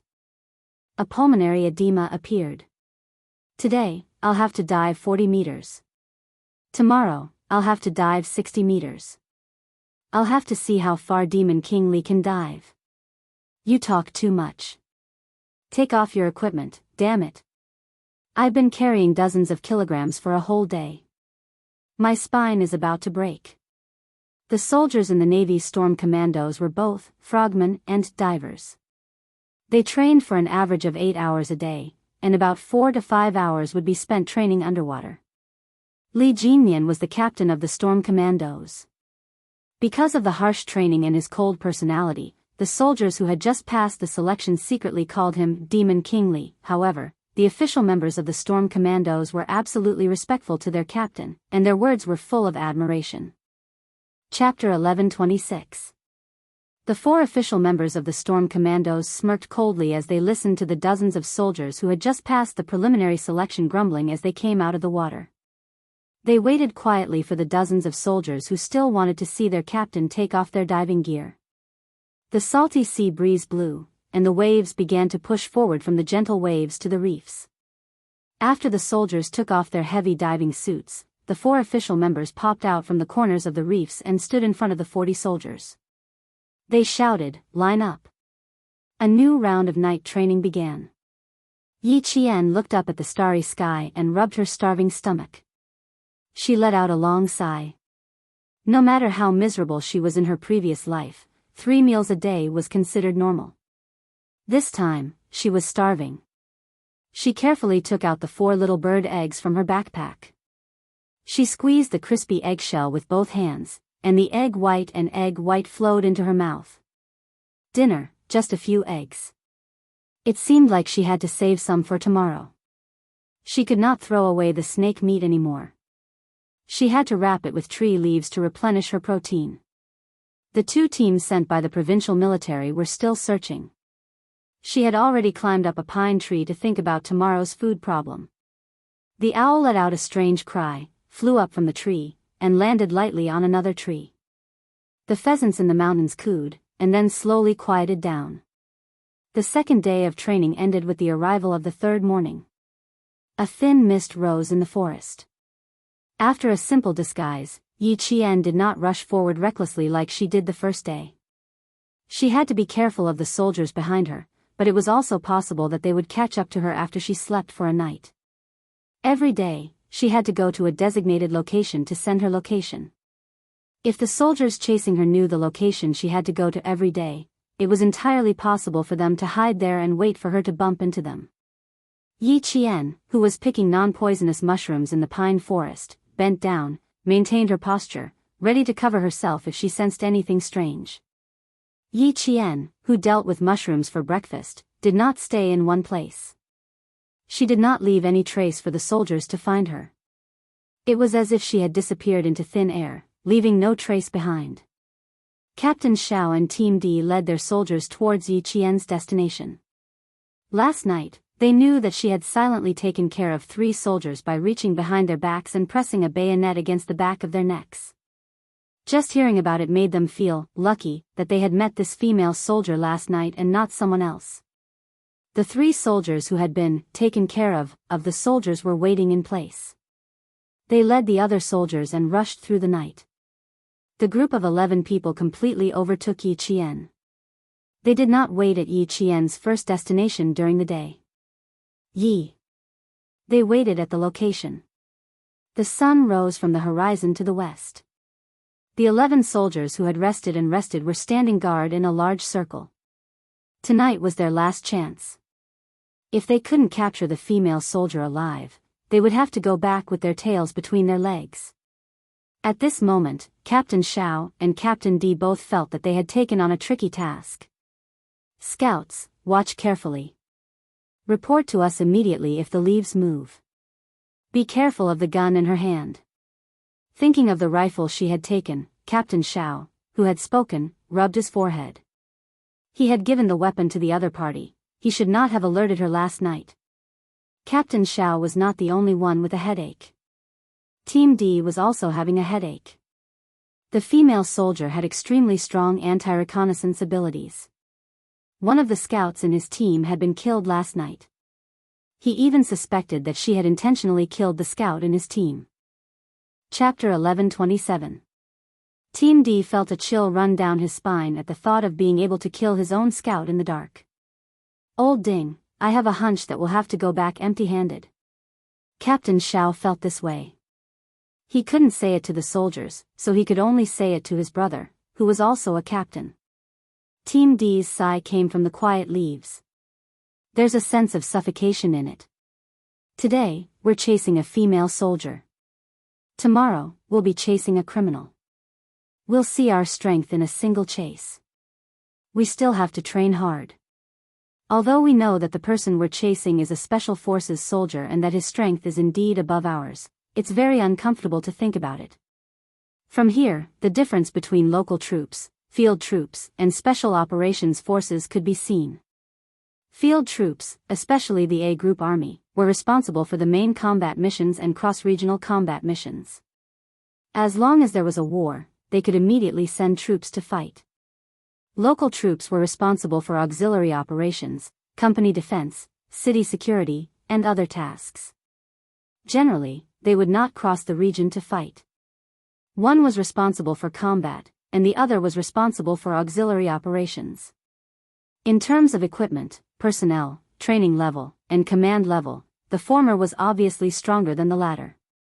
The special forces were a force that could form an army by themselves. Special forces with excellent individual combat skills could sometimes secretly kill a company or even a battalion. Team D and Captain Xiao belonged to the second-line forces, which was the local forces. The Major General sent a local force that even the field troops couldn't beat to capture a special forces soldier. In fact, he didn't have any hope in his heart. He just wanted the Navy to see how she would deal with the sudden appearance of the plan. Team D and Captain Xiao didn't know what the Major General's purpose was. They only knew that they were facing a difficult problem and a mission that made them feel very suffocated. After Team D finished speaking, he fell silent. His face was a little dignified. They were all soldiers and wore the same military uniform, but the difference in strength made them feel ashamed. Let's not talk about it. We've done our best. Captain Xiao wiped his face and looked away.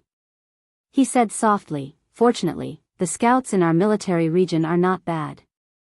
They didn't embarrass our military region." There was a little comfort in his heart. Every year, a group of scouts in the southern province's military region would be selected to join the field troops, and the auto soldiers in Fujian town were responsible for the security of Zhongnanhai. These two strengths were famous in the military regions of the province. They had the strength, but it was a pity that they didn't need the auto soldiers for this mission. They still did not know that Yi Qian had joined the Southern Province Automobile Company to study for 2 years. If they knew, they would feel even worse. A female soldier was stronger than them in every aspect. How could they not feel uncomfortable? Tired birds began to return to their nests. After a day of exposure to the sun, the little insects in the forest began to move in the evening. The high-pitched and low-pitched chirps of the insects ushered in a slender figure moving forward in the thick leaves. The female soldiers that gave the local troops a headache had appeared. This time, Li Jinmian saw the red dots representing the female soldiers quickly and accurately approaching the stationary green dots representing the local soldiers on the screen. His cold expression finally loosened a little. She seemed to know where the soldiers were hiding. Once she made a move, she would destroy a green dot. Intuition? It couldn't just be intuition. Observation skills. The female soldier had amazing observation skills and was quite skilled. Seeing the green dots disappear one by one, Demon King Li, whose expression never changed, narrowed his eyes slightly. Chapter 1128. Yi Jian did not know that his position was exposed under the eyes of others. He clasped a soldier's arm with both hands, placed the soldier's rifle on his shoulder, and pushed him into the foliage. Another soldier was killed. Since the intensive training started in October of high school, there were only a few days left before the college entrance examination. Yi Jian had gone through so much cruel training. If she couldn't even deal with a few local soldiers at once, Headmaster Chen would definitely be the most disappointed. 10 in total. That's all. Yi Qian, who had finished off the soldiers quickly, smiled and pulled up a soldier. He apologized, "Sorry, I was a little harsh." "Are you hurt?" Even if he was hurt, he couldn't say it out loud. 10 in total? The number wasn't right. 11 in total. Who else hadn't been caught by her? Old Ding? It was possible. He was probably the only one left. "Bro, hang in there. You're everyone's hope." Looking at the female soldier in front of him, he couldn't see her clearly. Captain Xiao loosened his shoulder, which was numb from being hit by the rifle butt. He endured the pain and said, "No, the number isn't right." It really hurt. She was more than just a little harsh. Too harsh. Tomorrow, his shoulder would definitely be bruised. Muscle contusion. The number wasn't right. There were still people hiding. An individual was a small target in a large area. It was a waste of time to look for them. He might as well learn from them and wait for them to come to him. They didn't have night vision goggles. If they wanted to ambush them, they could only fight in close combat. Yi Qian didn't bother hiding. He used his voice to lure the soldiers out. She heard the male soldier gasp in pain. She was a little embarrassed and said, "Are you okay? Do you want me to spray some medicine?" Although she knew it was inevitable, she couldn't help but blame herself for hurting his heart. It was fine if she used her hand, but she used the rifle butt. With her strength, she could have hurt the soldier. Although he couldn't deal with the injury in front of the female soldier, it was already very embarrassing. If it happened again, he couldn't afford to lose face. Captain Xiao didn't loosen his shoulder. He smiled and said, "It's okay, it's okay. I have to thank you for being merciful. You didn't fire a blank bullet, and you didn't hit me in the head with the rifle butt." Given the distance just now, the female soldier could have attacked even more ruthlessly. However, she probably had scruples about their identities and restrained her attacks. Hidden in the depths, Team D listened to the female soldier and old Zhao's soft conversation. Slowly, he held his breath and moved closer to her. All 10 of his brothers had been taken care of, and he was the only one left. He had to give it his all. The boots were very light, and the closer they got, the slower and steadier their movements became. The female soldier laughed and replied to old Xiao, "It's not good to shoot blanks in the middle of the night. If you shoot blanks at close range, you'll be able to leave a small dent in your body." Closer, closer, the soldiers are getting closer and closer, right now. That's why I have to thank you. Captain Zhao's entire sentence was cut off. He felt a strong gust of wind blow against his face. The female soldier, who had been able to see a black shadow, suddenly turned around. Only then did he realize that another black shadow was approaching. Old Ding, it was definitely him. Yi Qian's quick reaction really gave Team D a fright. The unprepared female soldier suddenly turned around and pounced at him like a ferocious beast. Her swift and fierce posture was mixed with hostility. She was fast and ferocious, and he had a hard time dodging her. This was the first time Yi Qian had fought against a local soldier. With his previous experience, he relaxed a little this time. He buckled the rifle in Team D's hand. The first step was to remove the magazine. The second step was to twist the entire rifle so that Team D had no choice but to let go. The third step was to fight without restraint. Chapter 1129. To Yi Qian, jungle combat was no different from normal combat. To put it simply, it was like fighting flat ground. Her lower body was extremely stable. Her military boots stepped on the uneven mountainous ground as if her feet were rooted to the ground. She did not allow her body to sway in the slightest. When she lifted her foot and swept it across, the wind from her foot swept away the leaves directly. It was clear how strong her foot was. When they first met, Team 4 was immediately suppressed by Yi Qian's aura.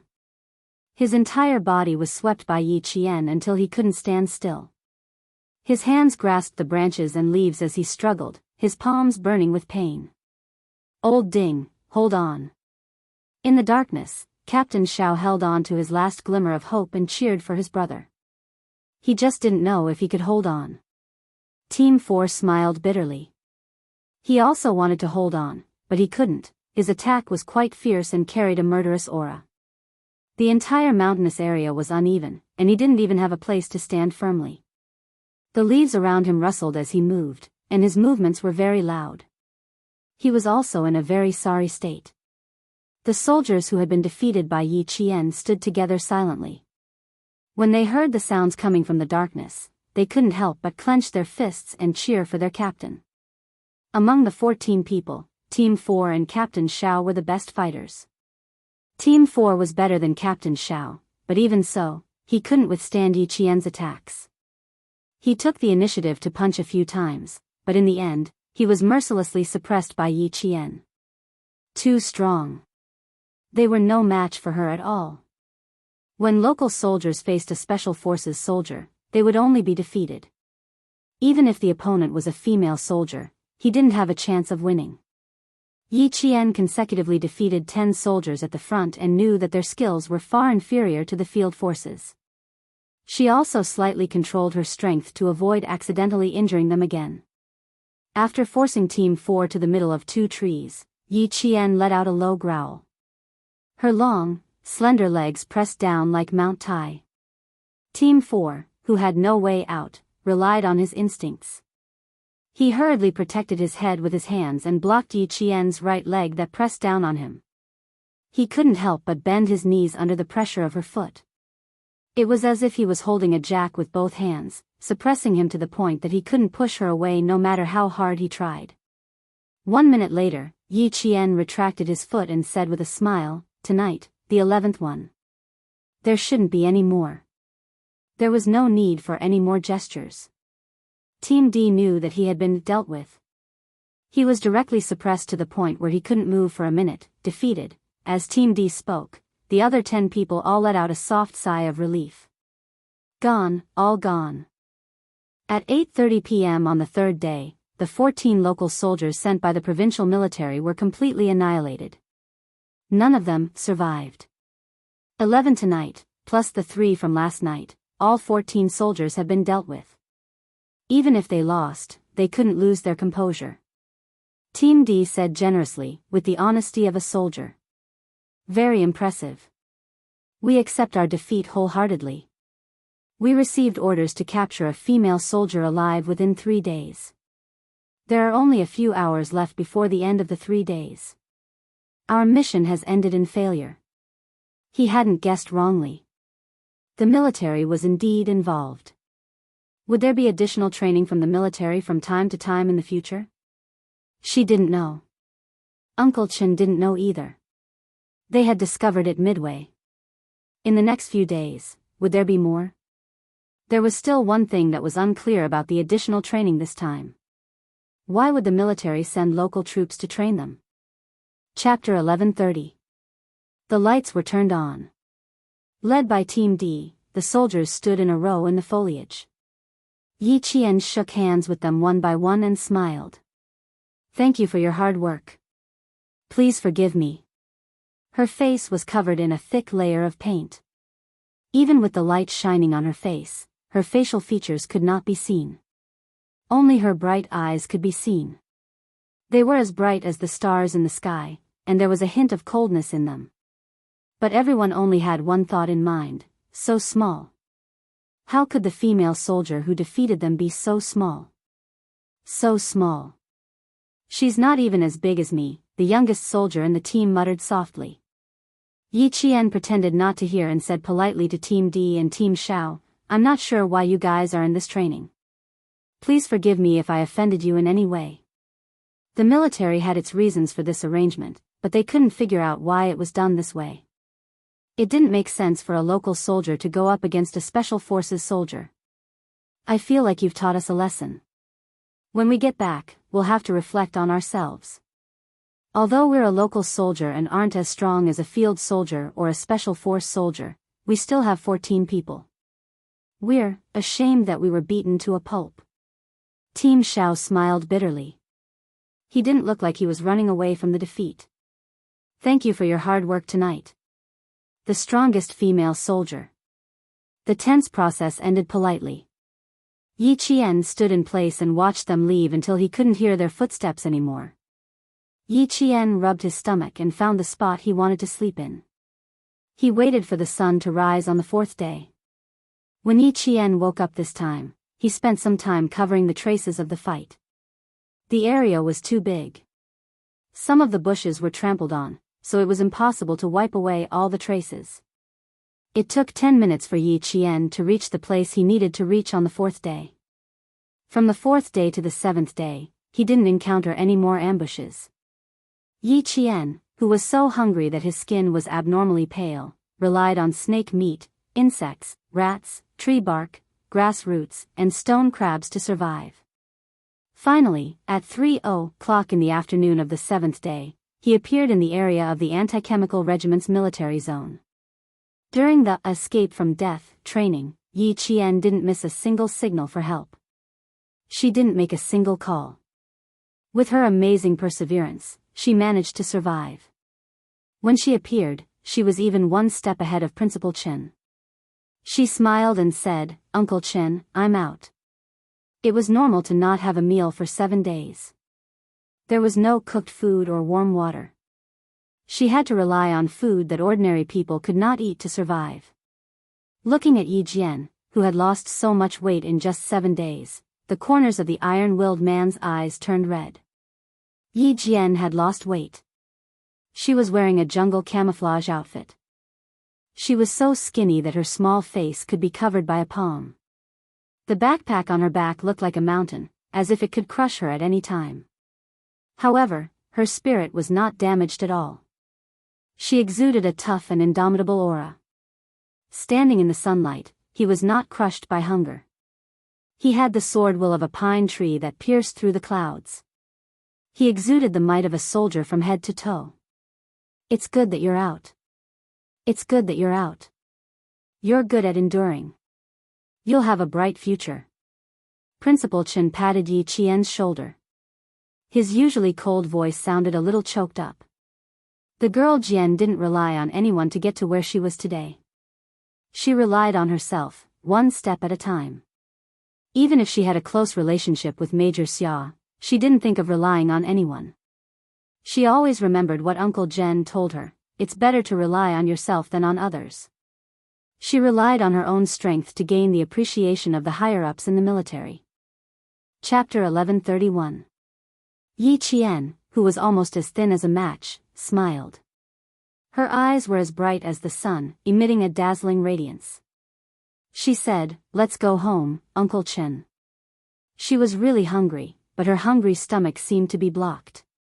Her mouth wanted to eat, and her body wanted to eat, but her stomach refused. You have to eat porridge. It's easy to digest porridge to recover your stomach's energy. You don't have to participate in training for the next week. Let your stomach recover first. Principal Chen reminded her with a smile.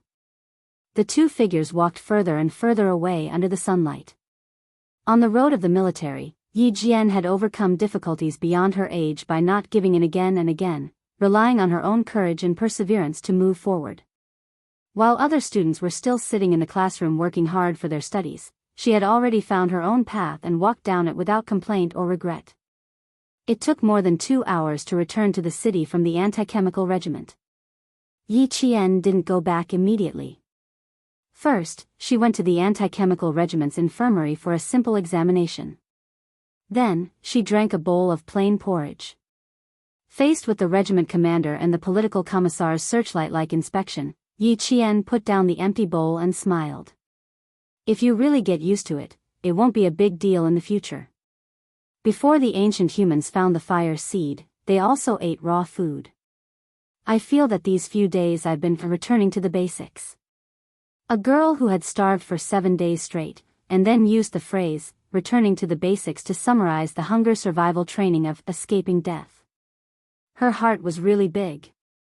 Since the first day I saw you during the military training, I knew you weren't simple. It's only been 2 years, but you've already come so far.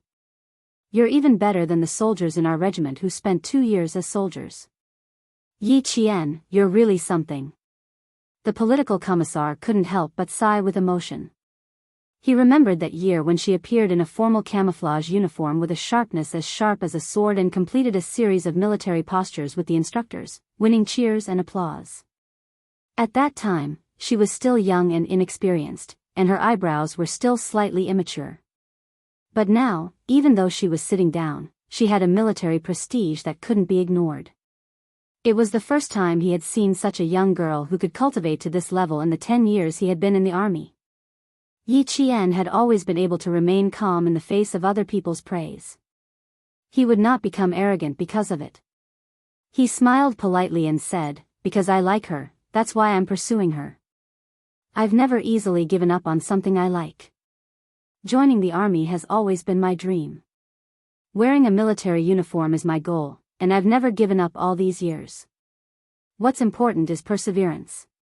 What's important is perseverance. Your perseverance over the years is commendable. It's worth learning from all of us.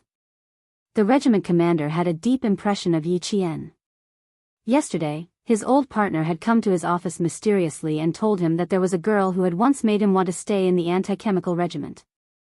He immediately thought of Yi Qian from the province's number 1 middle school.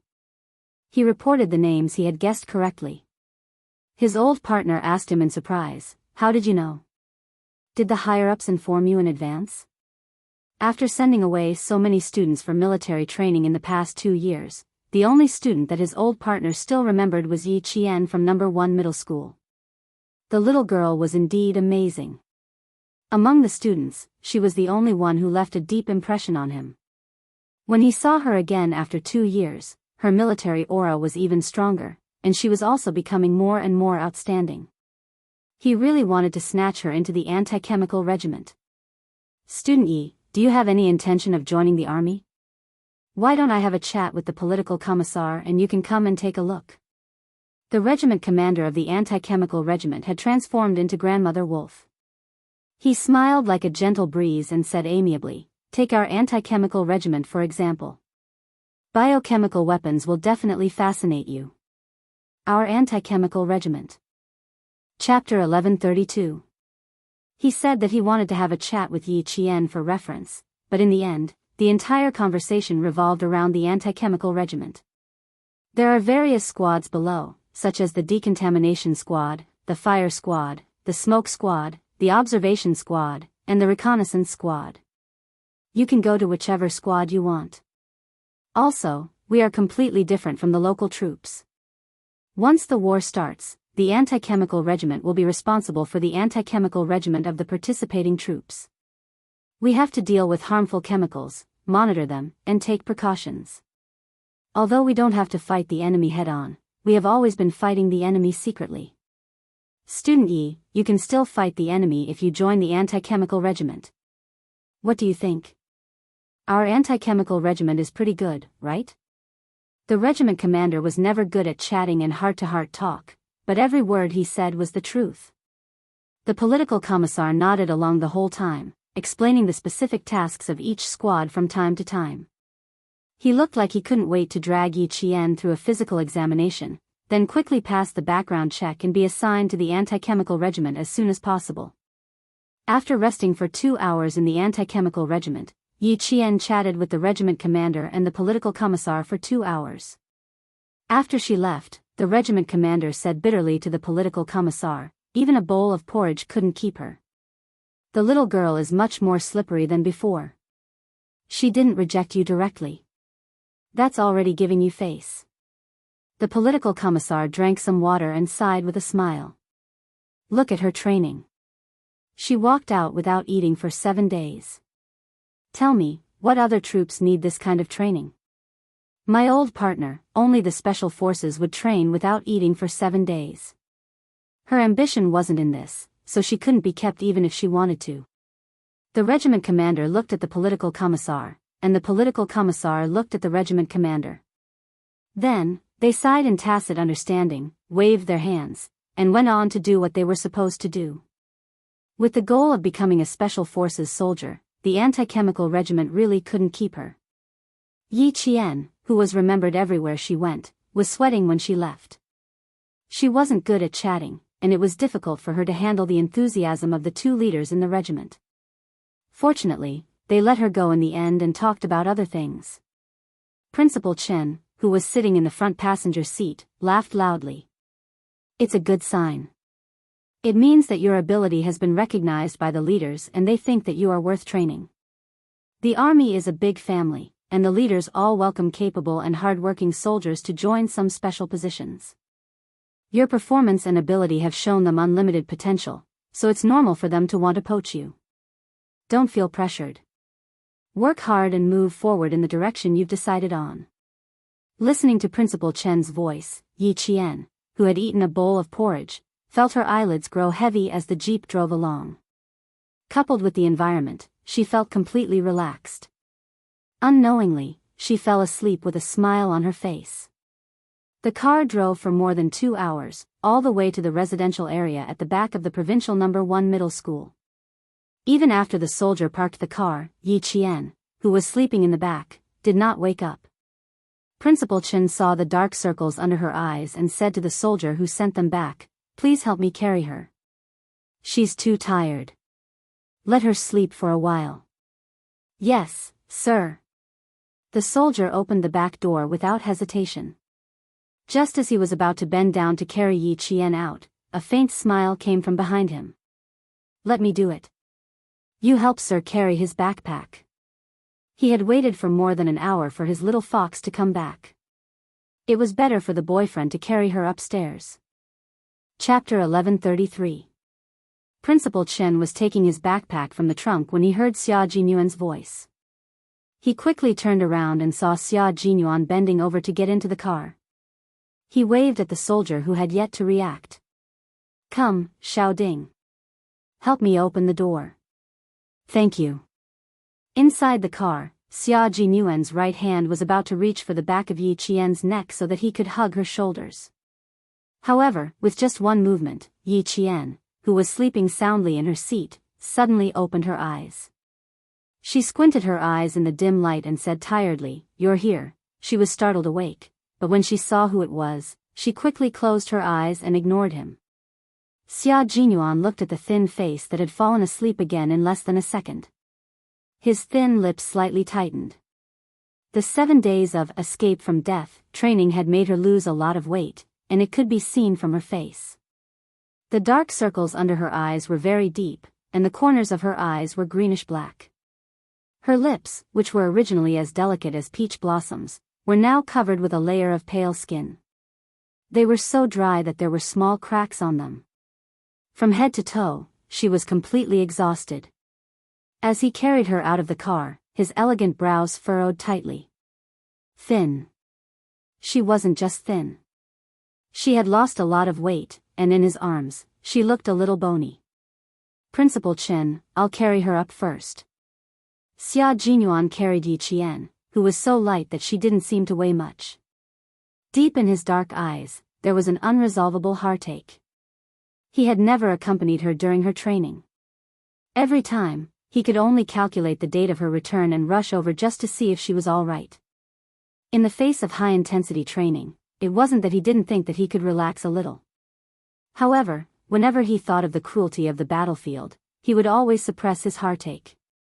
When K7 was captured, his body was injected with an unknown drug that increased his pain.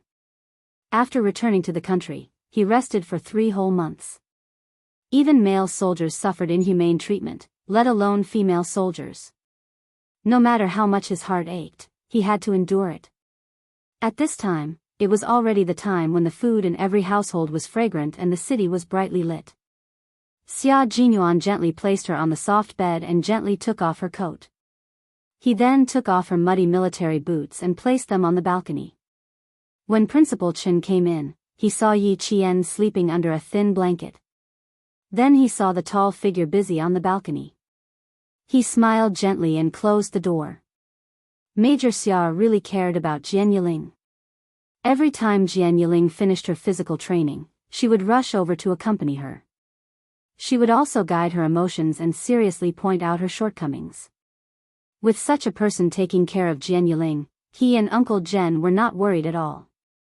Outside, all the houses were brightly lit. However, Yi Qian's room had the curtains drawn. There wasn't a trace of light coming in, and there wasn't a trace of sound. Only 2 long breaths could be heard in the darkness. Xia Jinyuan set off from the grassroots company in the middle of the night. Halfway through the journey, the car encountered a landslide that blocked the only road from the grassroots company to the city. He asked the soldier to turn around and drive back to the company. He carried his luggage and climbed over the dangerous landslide with his bare hands. He walked more than 40 kilometers overnight to the city. From the time he set off last night until he arrived at the provincial capital around 6 p.m., he didn't stop for even a minute. He drove the car that Xia Yiwei prepared for him to the school. Finally, at 7:20 p.m., Yi Qian came back. The two of them were in a race against time. In the end, they were finally able to lie on the same bed and rest. To Xia Jinyuan and Yi Qian, this could be considered as dating. Chapter 1134. There wasn't much time for the two of them to squander, and there wasn't much time for them to enjoy each other's company. Every minute and second was particularly precious to them, because they didn't know if the person beside them would go on a long journey in the next second. The only thing they could do was to seize the time they had to spend together and enjoy the rare time together. It was also rare for them to sleep together. Yi Qian slept until 2:00 in the morning. As soon as she moved slightly, Xia Jinyuan, who was lying next to her, immediately opened his eyes. Having just woken up, he asked in a clear and hoarse voice, "Hungry? I heated up some porridge in the kitchen. Do you want to get up and eat?" With her head still resting on his strong arm, Yi Qian, who was infatuated with his body temperature, rubbed her head against his arm and said in a dry voice, "I'm not just hungry. I'm so hungry that I want to eat fatty meat. Principal Chen told me to eat porridge for a week to nourish my stomach." Her words made Xia Jinyuan chuckle. He tightened his arms around her and hugged her tightly. He laughed until his chest shook as he said, "You can't eat that. Listen to Uncle Chen and nourish your stomach for a week." After saying that, he took a deep breath in the crook of her neck and laughed a little louder. "I think we should take a good bath together. I haven't taken a bath for 3 days and 2 nights. You probably haven't taken one for a week." Girls were usually shy when it came to such topics, and Yi Qian was the type who was very, very shy. Hearing this, she immediately got up from his arms and rushed to the bathroom in the room like a gust of wind. Hearing the sound of water rushing out of the bathroom, Xia Jinyuan laughed out loud. He didn't tease her any further. Maintaining his gentlemanly demeanor, Xia Jinyuan went downstairs to the car to get his luggage. After he scooped a bowl of porridge from the kitchen and put it on the dining table to cool, he saw Yi Qian, whose hair was still wet, walk out in a workout shirt and shorts. Because she had just showered, her fair skin glowed like a pearl under the light, but it was a little too thin. Yi Qian's face was no longer red. He had walked alone in the forest for 7 days and was starving the entire time. How could he have had time to clean up his image? At most, he would have used a towel to wipe his face, but there shouldn't have been any smell. In front of him, the 18-year-old Yi Qian was less restrained. At the time, he was shy, but after that, he was able to keep his composure. Faced with his gaze, Yi Qian calmly. "But even my old madam would give her a thumbs up after tasting her cooking. It's just that she rarely cooks. Even Ho Zi has only eaten her cooking twice." Culinary skills required talent, and Xia Yiwei was talented. She often said to Xia Lingyuan, "After I retire, I'll open a Chinese restaurant in France. I'll let them know that Chinese food is profound." Yi Qian sat in the dining chair he pulled out and joked, "Zigu has only eaten twice. What about you?" The white porridge was sparkling and looked very appetizing. She took a spoonful as she spoke. "I've eaten more. When I was in Fujian town, I went to see her whenever I had time. I ate dozens of times more than Ho Zi." Xia Jinyuan watched as she drank the porridge he made. He stood beside her and waited for Yi Qian to say a few words. For example, "The porridge is good." "It's delicious." Or, "I want to eat more tomorrow." In short, as long as it was a compliment, it would be fine. Chapter 1135. It couldn't be helped. Every man wanted to show off in front of his girlfriend, and he was no exception. She and Xia Jinyuan were the only ones in the spacious house. He was standing beside her, watching her eat the porridge with a burning gaze. Yi Qian glanced at him without batting an eyelid. He lowered his head to eat the porridge with a slight smile. So Captain Xia was the one who made the porridge. He was standing there waiting for her to praise him. Yi Qian lowered her head and drank the porridge. "Captain Xia, oh Captain Xia, you've teased me so many times in the past. Now it's my turn to tease you." After she finished the porridge, Yi Qian turned his head and said seriously, Captain Xia, are you hungry too? Do you want a bowl? He had been standing there for so long with a satisfied expression on his face. In the end, his little fox didn't even notice that she had finished the entire bowl of porridge. That's not possible. But from her expression, it seemed like she really didn't know. Did she think that Uncle Chen made the porridge? How does the porridge taste? He asked. Yi Qian nodded and said, Uncle Chen made it. It's not bad. He continued to maintain a serious expression so that the man in front of him wouldn't notice anything amiss. Major Xia, who had always been observant, believed him. He raised his hand to touch the top of her head and sighed. It wasn't easy for me to show off, but my future girlfriend didn't even notice. What a failure. It's okay. Captain Xia can continue to show off tomorrow morning. I'll definitely see. Yi Qian said and couldn't help but laugh. As soon as she laughed, Xia Jinyuan immediately reacted. What a sly little fox. She even tricked him. So you were just teasing me. Don't struggle. Be good and let me carry you back to your room. Xia Jinxiu raised her eyebrows and revealed a mischievous smile. Before Yi Qian got up, she hugged him with her long and strong arms and turned to walk into the room. This was a time to relax. Even though there were only the two of them in the house, and he was even carrying her into the room, Yi Qian did not feel any sense of danger. He smiled and praised, it's delicious and fragrant. It was comparable to a 5-star chef. Very good. I like it very much. You've worked hard. Captain Xia. I've been waiting for a word of praise from you.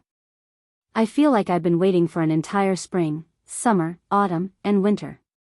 Now, it's time for interest. Xia Jinyuan gently placed Yi Qian on the bed. Then, he leaned over and placed his handsome face right in front of Yi Qian. He chuckled and said, interest, a kiss. Xia Jinyuan had experienced what it felt like to be starved for 7 days. He knew very well that even if he really drank a mouthful of hot porridge, his stomach would react with convulsions. She had been drinking the porridge with her head lowered just now to cover up the discomfort in her stomach. How could she go on like this? Yi Qian kissed him gently on the cheek. Then, her eyes sparkled as she looked gently at the man who was taking care of her. Thank you, Captain Xia. Captain Xia? I don't like this title. How about we change it? His kiss landed on her lips. His gentle voice was as light as the strings of a piano under the dim light of the table lamp. Good brother, what do you think? Mushy. Yi Qian closed his eyes. The corners of his mouth curled up as he said, Captain Xia, Captain Xia, Captain Xia, Captain Xia. His lips and teeth were full of sweetness. You disobedient little thing. Let's talk about it again next time. It was 2:30. After half an hour of messing around, it was time to rest. Xia Jinyuan kissed her forehead and got up. I have to take a shower too. I haven't showered for 3 days and 2 nights. Didn't you smell my sweat just now? Chapter 1136. If there was a smell, Yi Qian would have been able to smell it. Because there was no smell of sweat, there was only a light refreshing scent that filled his nose. Yi Qian joked, Captain Xia has his own body fragrance, how could there be a smell of sweat? Is that so? Xia Jinyuan lifted his hand to unbutton his cuffs and smiled. His handsome face revealed a lazy expression like a big cat. He smiled at Yi Qian and said, that's not bad, at least it won't send my girlfriend away. In the future, if I sneak in the middle of the night, I won't have to worry about the smell of sweat waking you up. When it came to being thick-skinned, Yi Qian had always been at a disadvantage. The image of him climbing through the window in the middle of the night flashed through his mind. Yi Qian couldn't help but blush. He hugged the quilt to his chest and said stiffly, I'm just being polite. Captain Xia is busy every day. Don't you know how dirty you are? It really wasn't dirty. After taking off the jacket, there was a white shirt underneath. There wasn't a trace of sweat on it. It was so white that she could almost smell the scent of soap after washing it. He raised his head slightly, revealing his sexy throat. His slender fingers began to unbutton the top button of his shirt. Following the movement of his fingers, Yi Qian, who had no interest in men, was mesmerized. He didn't know that the man's action of unbuttoning his shirt with his head raised was so beautiful. Because of his relaxed expression, there was a lazy and indifferent attitude in his bones. Combined with his elegant temperament, it became extremely sexy. At 24 years old, he was more charming and attractive than at 20 years old. Mature, sexy, cold, calm. Facing the iron-blooded tenderness of a soldier, Yi Qian felt as if he could hear his heart thumping loudly. The girl he had a crush on was staring at him with a slightly dazed gaze. Xia Jinyuan, who had sharp senses, raised the corner of his mouth a little. He had always been very confident in his body. Little Fox, who had been training with a group of male soldiers, had seen a lot of shirtless male soldiers. It was undeniable that her heart was a little jealous. She didn't look at him that much. Stop, stop, stop. You can go to the bathroom now. When Major Xia had unbuttoned the third button and was about to reveal a large portion of his chest, Yi Qian, who was determined not to be seduced by men, immediately stopped him. He pointed in the direction of the bathroom and said seriously, "You can take it off inside. Put the dirty clothes in the laundry basket." If he didn't stop, she would be admiring him until he took off pants.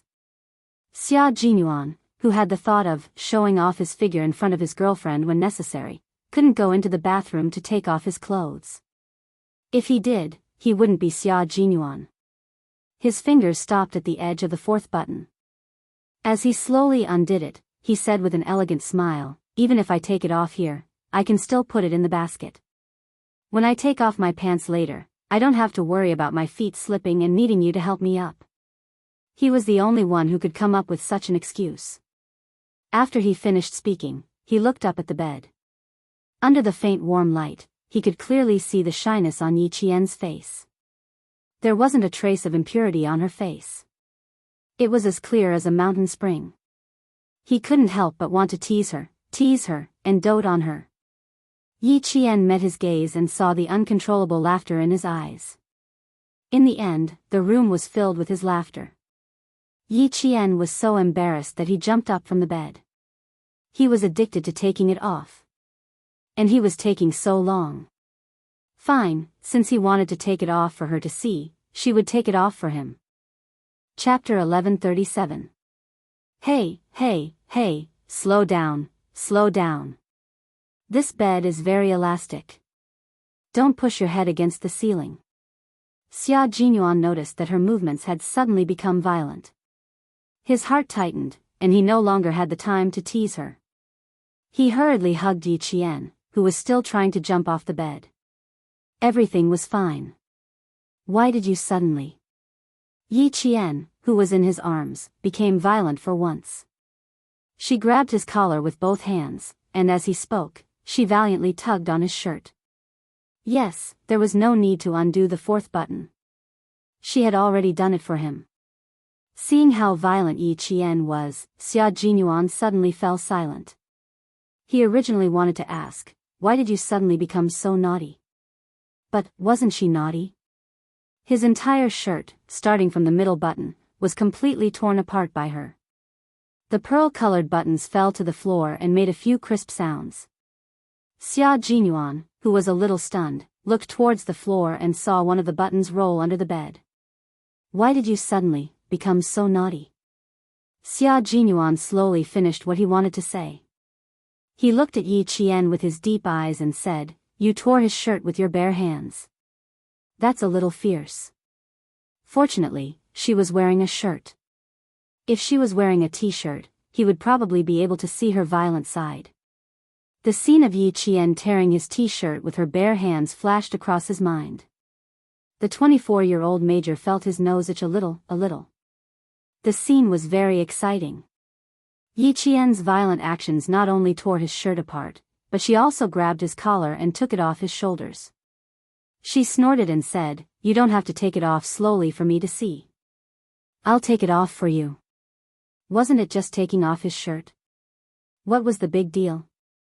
She took it off for him. I've never taken off a man's shirt before. My technique is a little rusty, so I'm not very familiar with it. Yi Qian added. He wanted to strengthen his aura, but unexpectedly, Major Xia burst out laughing. Yi Qian, who had lowered his head, could clearly see the man's sexy chest rising and falling after he tore off his shirt. Every part of him exuded the wild charm of a man. It seemed that he was a little too aggressive, she thought silently. It seems that next time I have to prepare a few more shirts for you to tear. Why was the girl he liked so interesting? Raising an eyebrow, Jun Yen smiled wickedly. It just so happens that I've never taken off a woman's clothes before. My technique is also a little rusty, and my movements might be even more unfamiliar than yours.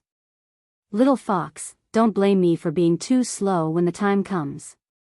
When the same words came out of his mouth, Yi Qian, who was holding back his embarrassment, blushed so much that even his ears turned red. Very aggressive, but also very energetic. Why didn't I realize that you had such a unique side to you in the past? Xia Jinyuan truly loved the other side of her that she revealed from time to time. It was so real, and so true to herself. It would never be known to outsiders. He was the only one who knew the other side of the woman he loved. Just thinking about it made his heart fill with love. Yi Qian didn't want to listen to it anymore. After being aggressive, he regretted it a little. Hearing his shameless words again, the shy Yi Qian covered his mouth and glared at him. Xia Jinyuan, you're not allowed to say any more. Shut up. Even though his mouth was covered, he couldn't stop his laughter. His eyes, which were as deep as the ocean, were filled with a gentleness that could drown Yi Qian. He looked at her for a moment and said in a low voice, I won't say any more, I won't say any more. Chapter 1138.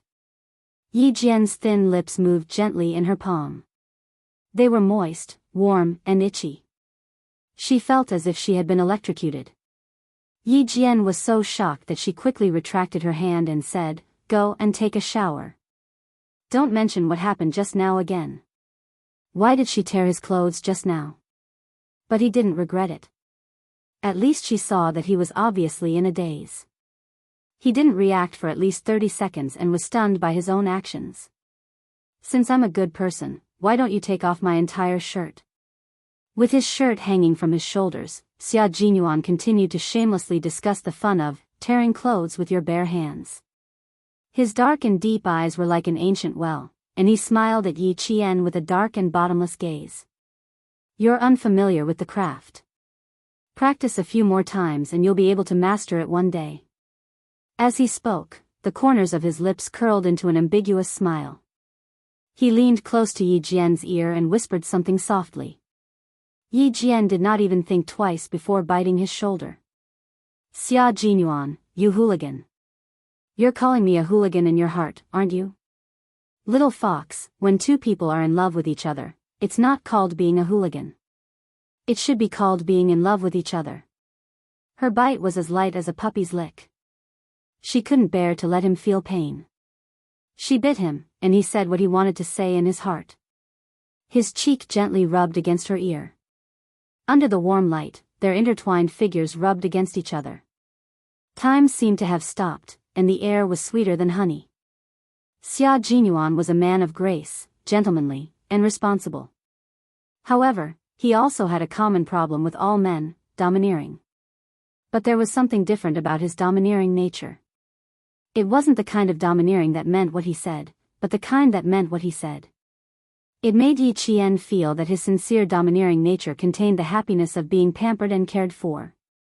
He had just said, Man, there are too many people in his life, but the only one he can truly hold in his arms is his own woman. He doesn't know how to love her, but he will try his best to love her and let her know that he loves her. He will put his love into action. As a normal man, it's normal for him to have certain thoughts about the woman he loves. He hopes that one day, he can explore it with her, and he also hopes that she will accept it and not run away. The premise is that everything is based on her willingness. All along, Yi Qian felt that he wasn't someone who was easily moved, but after hearing this, he couldn't deny that he was very, very tempted. She loosened her mouth and rested her head on his shoulder. She mumbled, "Your muscles are so hard. There's a little taste of salt and meat." How much did he want to eat meat? Hugging Yi Jian, who was so skinny that she hurt his hand, he stopped talking about adults. He had no choice. The little fox in his arms was no longer the little girl he first met. She should know what an 18-year-old adult should know. Bear with it. If you really want to eat, I don't mind you taking a few bites of me. Be good and go back to bed. If you don't want to sleep, you can read a book. Let's talk after I take a shower. After sleeping for a few hours, Yi Qian didn't feel sleepy. They hadn't talked for a few months, so it was good to sit and chat. Xia Jinyuan also took a quick shower. 3 minutes later, he was wearing the same fitness shorts as Yi Qian. He walked over lazily, exuding a cool aura. Turn on the light and read a book. The desk lamp is too dim, it hurts my eyes. Chapter 1139. I'm just looking through it. I don't plan on looking at it for long. After knowing each other for so long, Yi Qian could clearly feel that the topics of their conversation had changed drastically, and there was a natural intimacy between them. Looking at Xia Jinyuan, who was sitting next to her and emitting steam, Yi Qian smiled and said, "You'll smell better after taking a shower." It was just past May, and the temperature in the middle of the night was cool and comfortable. Both of them were in good physical condition, so they didn't need to cover themselves with a blanket. They leaned against the headboard with a pillow behind them and chatted in a low voice. After some sweet tenderness, they started to talk about business. From July to August, the Navy Commando team will undergo frogman training. The Major General has already applied to the Navy for you, and now we're just waiting for their reply. If there are no accidents, you'll have to leave immediately after the college entrance examination results come out. You'll have to undergo about 10 days of basic training first. Xia Jinyuan, who was talking about business, had a cold expression on his face. You've never experienced the Navy's training before. It'll be good for you to go and learn for a month. Navy frogmen training? Yi Qian's eyes lit up when she heard this. She couldn't help but turn sideways. It sounds so mysterious. Is it a special force in the Navy? Pretty much, but we're used to calling it the commando team. The instructor in charge of this training is one of the top in the entire Navy. I've worked with him twice before. The first time I trained with him, I joined my current special force, and he joined the commando team. One had ambitions in the military, while the other had ambitions in the military. After half a year of working together, they each made their own mark. Xia Jinyuan smiled faintly when he talked about the past. He's an amazing commando. During the same period, I often competed with him. In the end, even the instructor was worried. There was such an amazing person. Why was he worried? Did you guys fight? Yi Qian's interest was piqued. It wasn't because there was such an amazing person, but because she saw Xia Jinyuan's expression of appreciation for the soldiers he trained with in the same period.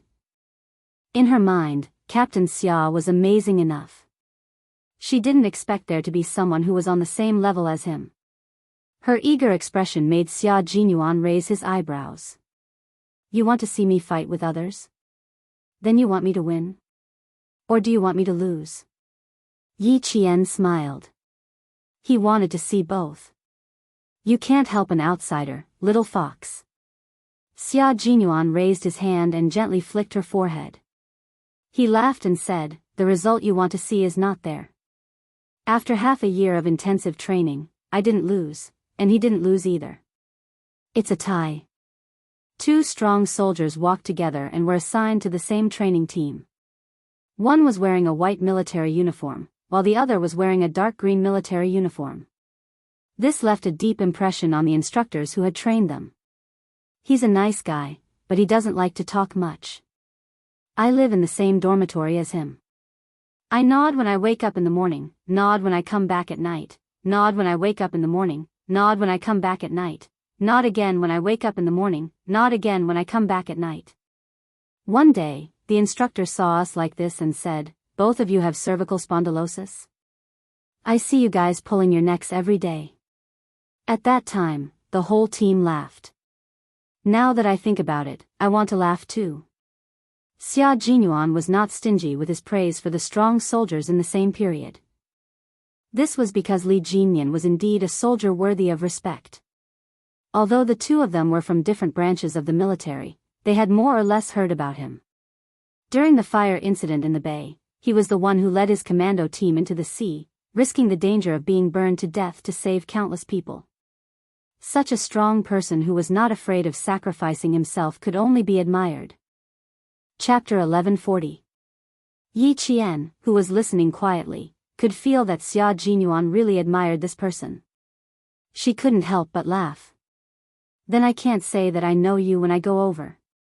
Don't give me too much training. Oh right, what's his name? You'll definitely get it if you give him too much training. Xia Jinyuan chuckled. This little brat was really thoughtful. Was she afraid that Li Jinyan would take revenge on her? He didn't have any enmity with Li Jinyan. They only contacted each other once or twice a year, but they didn't have any grudges. Looking at her sparkling eyes and her expression that said, Captain Xia must have been beaten up by him.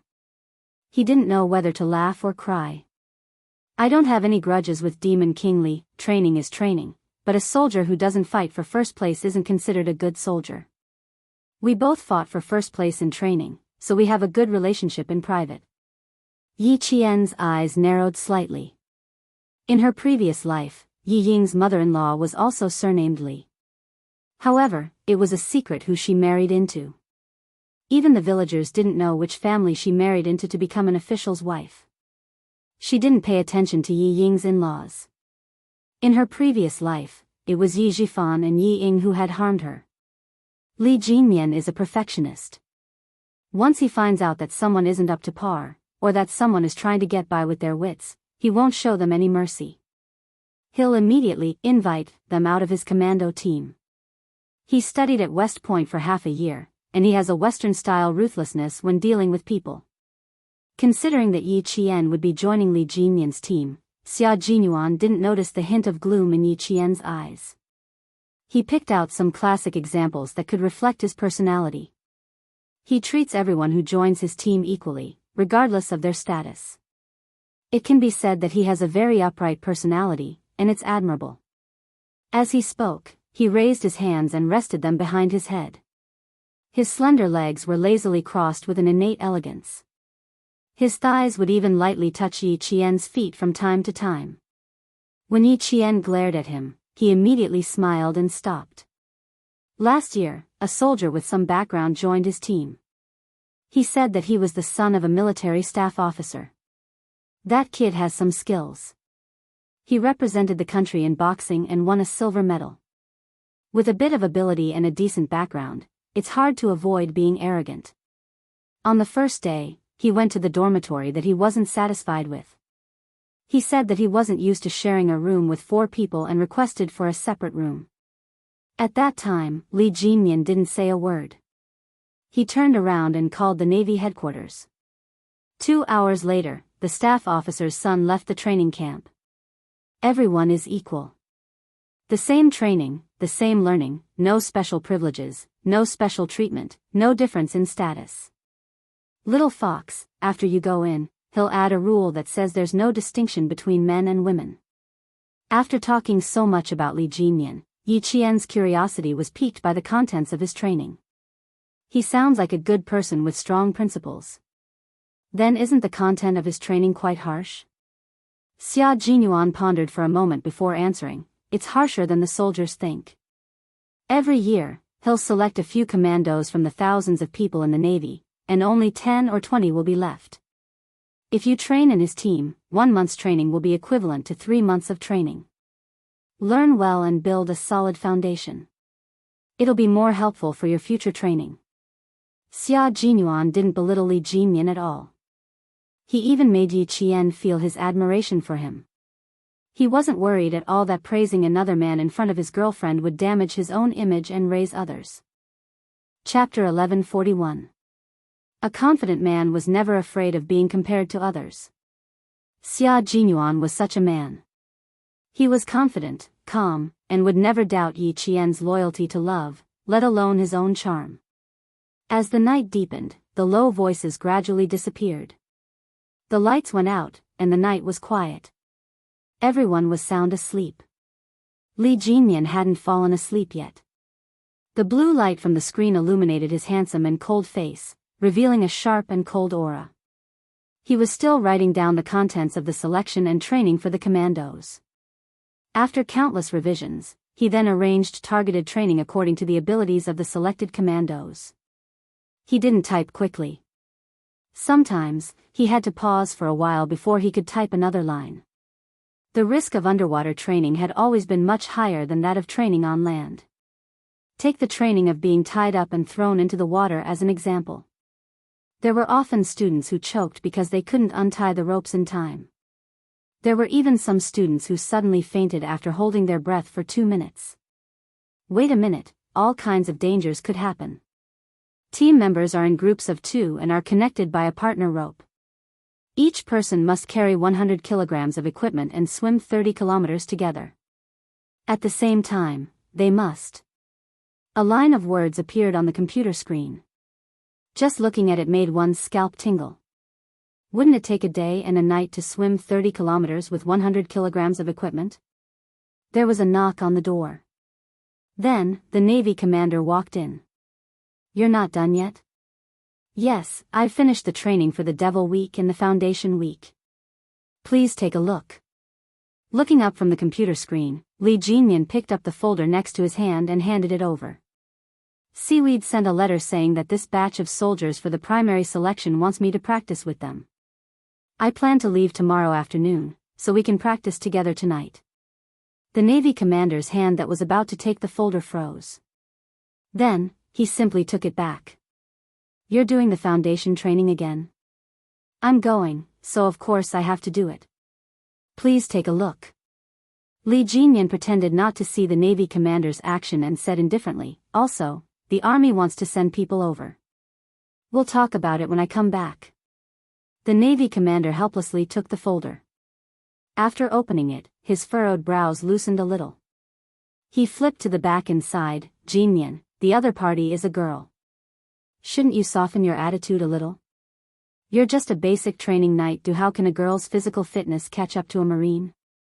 Moreover, she's from the Army, so I'm afraid her swimming skills are only average. Listen to my advice and adjust the content slightly." "Adjust it slightly?" Li Jinyan smiled coldly and said indifferently, "Commander, I never give special treatment to anyone. Since she's here for training, she has to follow my instructions. Also, when the Army sees my training, it's still a question whether they'll send people over. The training content won't change. It's up to her whether she can persevere or not. I don't have any problems with it." This stubborn temper. Why was he so stubborn? The Navy commander glared at him. "You'll suffer sooner or later with that temper of yours. Jinyan, sometimes you need to be a little softer. Don't always act according to your own ideas." If it wasn't for his beloved general, he wouldn't even bother to say a word. His heart was tired. "Commander, you're thinking too much. I'm only targeting the training. The training can't be soft, and the enemy's artillery won't be soft either. I don't feel guilty about what I'm doing." There was no way he could continue writing tonight. Li Jinyan simply turned off the computer and stood up to speak to the Navy commander who was concerned about him. "It's getting late. You can go back and rest." Chapter 1142. Seeing this, the Navy commander let out a long sigh. "It's been hard on you, Jinyan. I know that it's normal for you to not give in. Only by being strict with yourself today will you be able to gallop on the battlefield in the future. The Storm Amphibious Frogman Commando team has been established for less than a year. You've led your team members to many meritorious deeds. The generals of the 3 major warships are very satisfied with the results of your training. What you've done is worthy of the responsibility on your shoulders. Go and rest. I've noticed that you don't turn off the lights until 3 or 4 in the morning for the past few nights. You have to hurry up with your training, but you also have to take care of your own body." Li Jinyan, who had taken down his white navy cap from the coat rack, paused for a moment. He put on his military cap and looked at the commander with his cold and deep eyes. "This is my responsibility. I can't let it go. What I've done is my duty. It's about training. You don't have to persuade me anymore. There's no way to take half a step back. Moreover, you know best that our country's frogman training started late and lagged behind developed countries by a lot. Now, we can only catch up with the frogmen in developed countries by working hard." The Storm Amphibious Frogman Commando Team was a brand new and the youngest force in the country's armed forces system. It had been established for less than a year. Before this, the country didn't have a specially established naval commando team. For example, the Guangzhou military region had its own Frogman special forces that belonged to the Guangzhou military region. A brigade in the Southern Province military region also had one that belonged to the Southern Province military region. However, only Li Jinyan's Storm Amphibious Frogman Commando Team truly belonged to the country's navy. This team had been established for less than a year and was the youngest force in the country's armed forces system. All the members were handpicked from the country's navy and army. Their physical fitness, skills, thinking, style, willpower, and quality were all first class. With such a young naval commando team, if Li Jinyan, as the captain, didn't strictly control it and increase the difficulty of training, how could he bear the responsibility? How could he answer to the country and the people? Facts have proven that choosing him as the first captain of this young armed force commando team, the Marine leaders absolutely did not make a wrong choice. Although it has been established for less than a year, their combat strength is beyond the imagination of ordinary people. Coupled with the fact that their training places are all some deserted islands and corners, they have also become a strong mysterious force. It could be said that in terms of strength, the Navy's Storm Commandos were on the same level as the mysterious Shuayu Special Forces. Both teams were the sharp blade of our country, and they were also the special forces that were hidden in the dark and not known by others. However, there were differences between the two units. First of all, the Snowfield Brigade was established at the end of the 80s, and it had been 10 years since then. On the other hand, the Storm Amphibious Frogman Assault Team was only established at the end of June last year. It hadn't even been a year since then. As the first captain of this unit, Li Jinyan shouldered a lot more pressure than Xia Jinyuan. Originally, he was a person who did not like to smile. Since he became the captain of the commando team, his sharp and cold handsome face became colder and colder, and his eyes became sharper. Standing in front of the Navy commander, he was full of momentum and killing intent. Also, I'm intentionally increasing the difficulty of the training. You should know what I'm trying to prevent. This is not a place where some high-ranking officials want their sons to gain military merits and get promoted. Military merits and military ranks are given to capable comrades. Commander, I won't let the brothers who have gone through life and death with me suffer. Chapter 1143. After he finished speaking, the Navy commander patted him heavily on the shoulder and said with relief, "Jinyan, you never let me down. Work hard. No matter what happens, we will support you.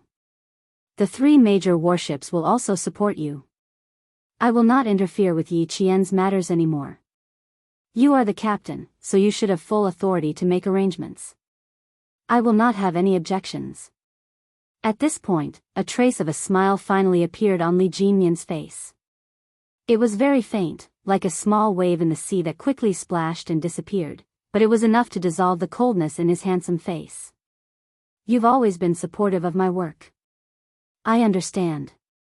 With a Navy commander who supported the progress of his work, he could avoid many external factors and make his work progress smoother and more orderly. "It's my duty to support you. Let's go back to the dormitory together. It's good that you go there tomorrow. This batch of recruits is much worse than last year. They can't even compare to the soldiers you trained during that period. I don't know if it's because all the good seedlings have been selected, but I always feel that they are too impetuous and not as good as the soldiers they used to be," the Navy commander said seriously. The lights in the corridor illuminated 2 figures in the same white military uniform until they disappeared at the top of the stairs. The wind blew and the waves hit. The sentries held their steel guns and straightened their backs. They watched the surroundings with eagle-like eyes and stood guard until dawn. A new day came with the rise of the sun. Xia Jinyuan, who had just finished his morning run, brought a bowl of piping hot porridge to Yi Qian, who had just finished washing up, and said seriously, "I didn't get to hear your praise in time last night. Remember to say it after you taste it." "I'll wait to hear it." Sometimes, the great Major Xia could be narrow-minded. Yi Qian pursed his lips and smiled. After he scooped a spoonful of porridge, he praised, "Not bad. The porridge is thick but not sticky. It's very fragrant." In order to make up for last night's lack of praise, Yi Qian drank the bowl of porridge for 10 minutes. 5 of those minutes were dedicated to praising Major Xia. In front of him, even if it was just a bowl of porridge, the smile on Yi Qian's face was more than ever. The kind of smile that came from the bottom of his heart was like the rising sun outside, bright and beautiful. In her previous life, Yi Qian was as quiet as an orchid. She was talented but failed to live up to her expectations. She rarely smiled. In this life, only Xia Jinyuan brought her endless joy and made her smile like a blooming flower. Xia Jinyuan looked at her smiling as she spoke. She was still optimistic without a trace of gloominess, and the darkness in his eyes gradually dissipated. He thought that he wouldn't have to worry about her training in the future and could really let go. Let her face it alone and adjust by herself. She wouldn't need his guidance or psychological guidance anymore. After going through so many trials and tribulations, his little fox was much more determined and mature than before. Her mental fortitude had also improved greatly, and she no longer had the hesitation she had when facing the sacrifice of her comrades. At 6:30 in the morning, Yi Qian went back to her room to pack the revision books she brought to school today. Xia Jinyuan cleaned up the dishes. After he finished cooking in the kitchen and returned to his room, he saw her standing in front of her luggage. Her side profile was slightly dark and she looked slightly serious. Yi Qian heard footsteps and turned around. She saw the tall figure walking towards her. She pursed her lips and bent down to take out a yellow training uniform from her luggage. "Captain Xia, where did you rush over from?" Looking at the unzipped luggage from last night, Xia Jinyuan smiled casually and said, "I wasn't in a hurry. I just finished my work and came over. I didn't deliberately rush over." Chapter 1144. With that said, Xia Jinyuan reached out to take back the training uniform that he had used to climb the landslide. However, Ji Yunshu's hand flashed away, preventing him from taking it back. "You were in a hurry, and you didn't even take a car. You." Yi Qian pointed at the 2 obvious mud marks on his knees. Although the corners of her mouth were pressed tightly together, her eyes were slightly red. "Where did you come from? How did you climb all the way?" If he had been training to climb, there would have been marks on the knees of his pants and the elbows of his sleeves. However, Yi Qian only saw the marks on his pants and not the elbows of his clothes. However, there was some mud on his sleeves, so she understood everything. It was difficult to hide something like this from her. Xia Jinyuan couldn't bear to see her cry for him. He used his thumb to gently wipe away the tears at the corners of her eyes and gently explained, "When I came out, there was a landslide and the road was blocked. I wanted to catch the last bus into the city, so I had to climb over the landslide. Be good, don't cry. We often encounter this kind of thing, so don't take it to heart. Just treat it as my field training. When you cry, I feel even worse in my heart. I originally wanted to see you smile and listen to your voice, but I didn't expect that I would make you cry." The last thing he wanted to see was her tears. Drop by drop, they smashed into his heart like marbles. His handsome face was gentle as he continuously coaxed her. His mellow voice carried a hint of pity. "Don't cry. It's just climbing a landslide. Look at how sad you are." Yi Qian didn't know why she suddenly couldn't help but cry. She originally wanted to restrain herself, but when she heard his explanation, her heart suddenly tumbled, and her tears fell uncontrollably. Someone had traveled thousands of miles, even if it meant crawling, just to see her. Even though she had lived 2 lives and didn't know anything about sex, she understood that he really treated her differently. He really put her in his heart and gave her a headache. He loved her in a way that she could accept and guided her growth.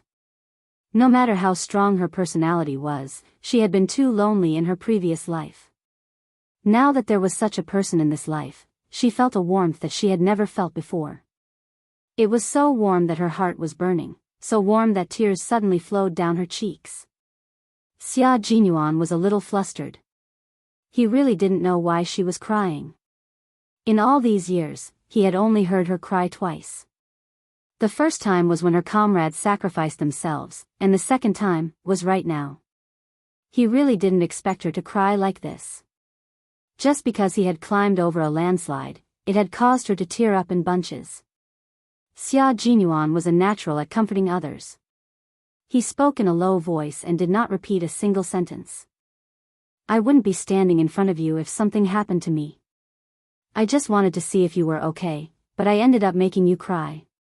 Little fox, you have to forgive me this once. He was always thinking for her, but he never considered his own hardships. Yi Qian, whose nose was slightly stuffy, held the hand that was wiping her tears.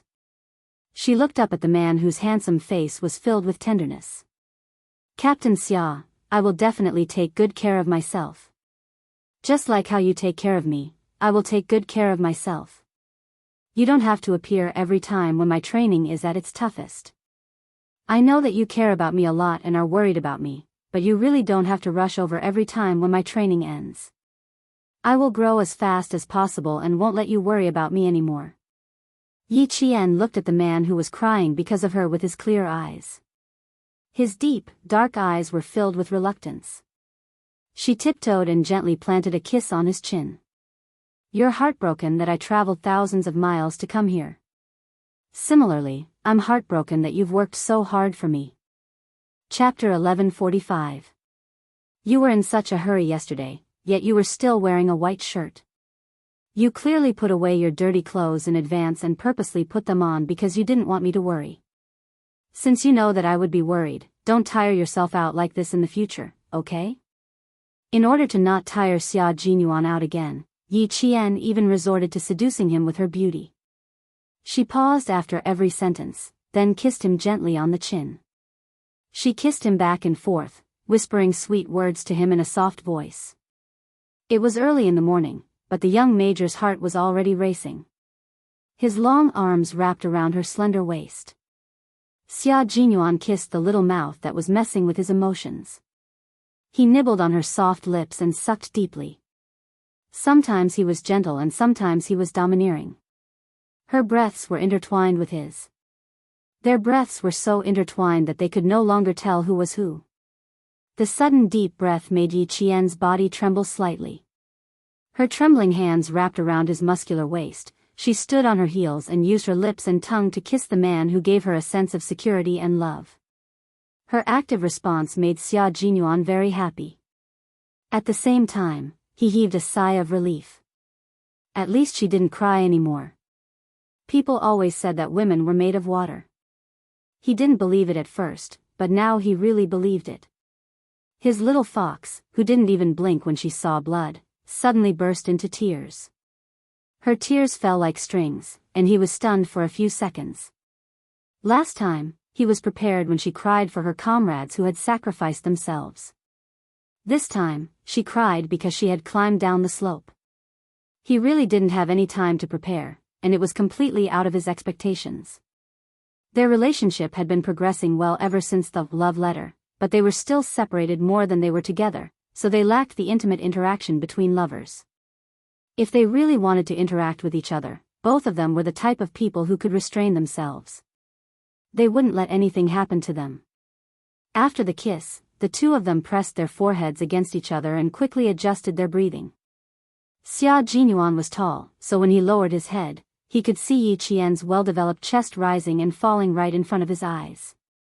He thought to himself, this is really going to kill me.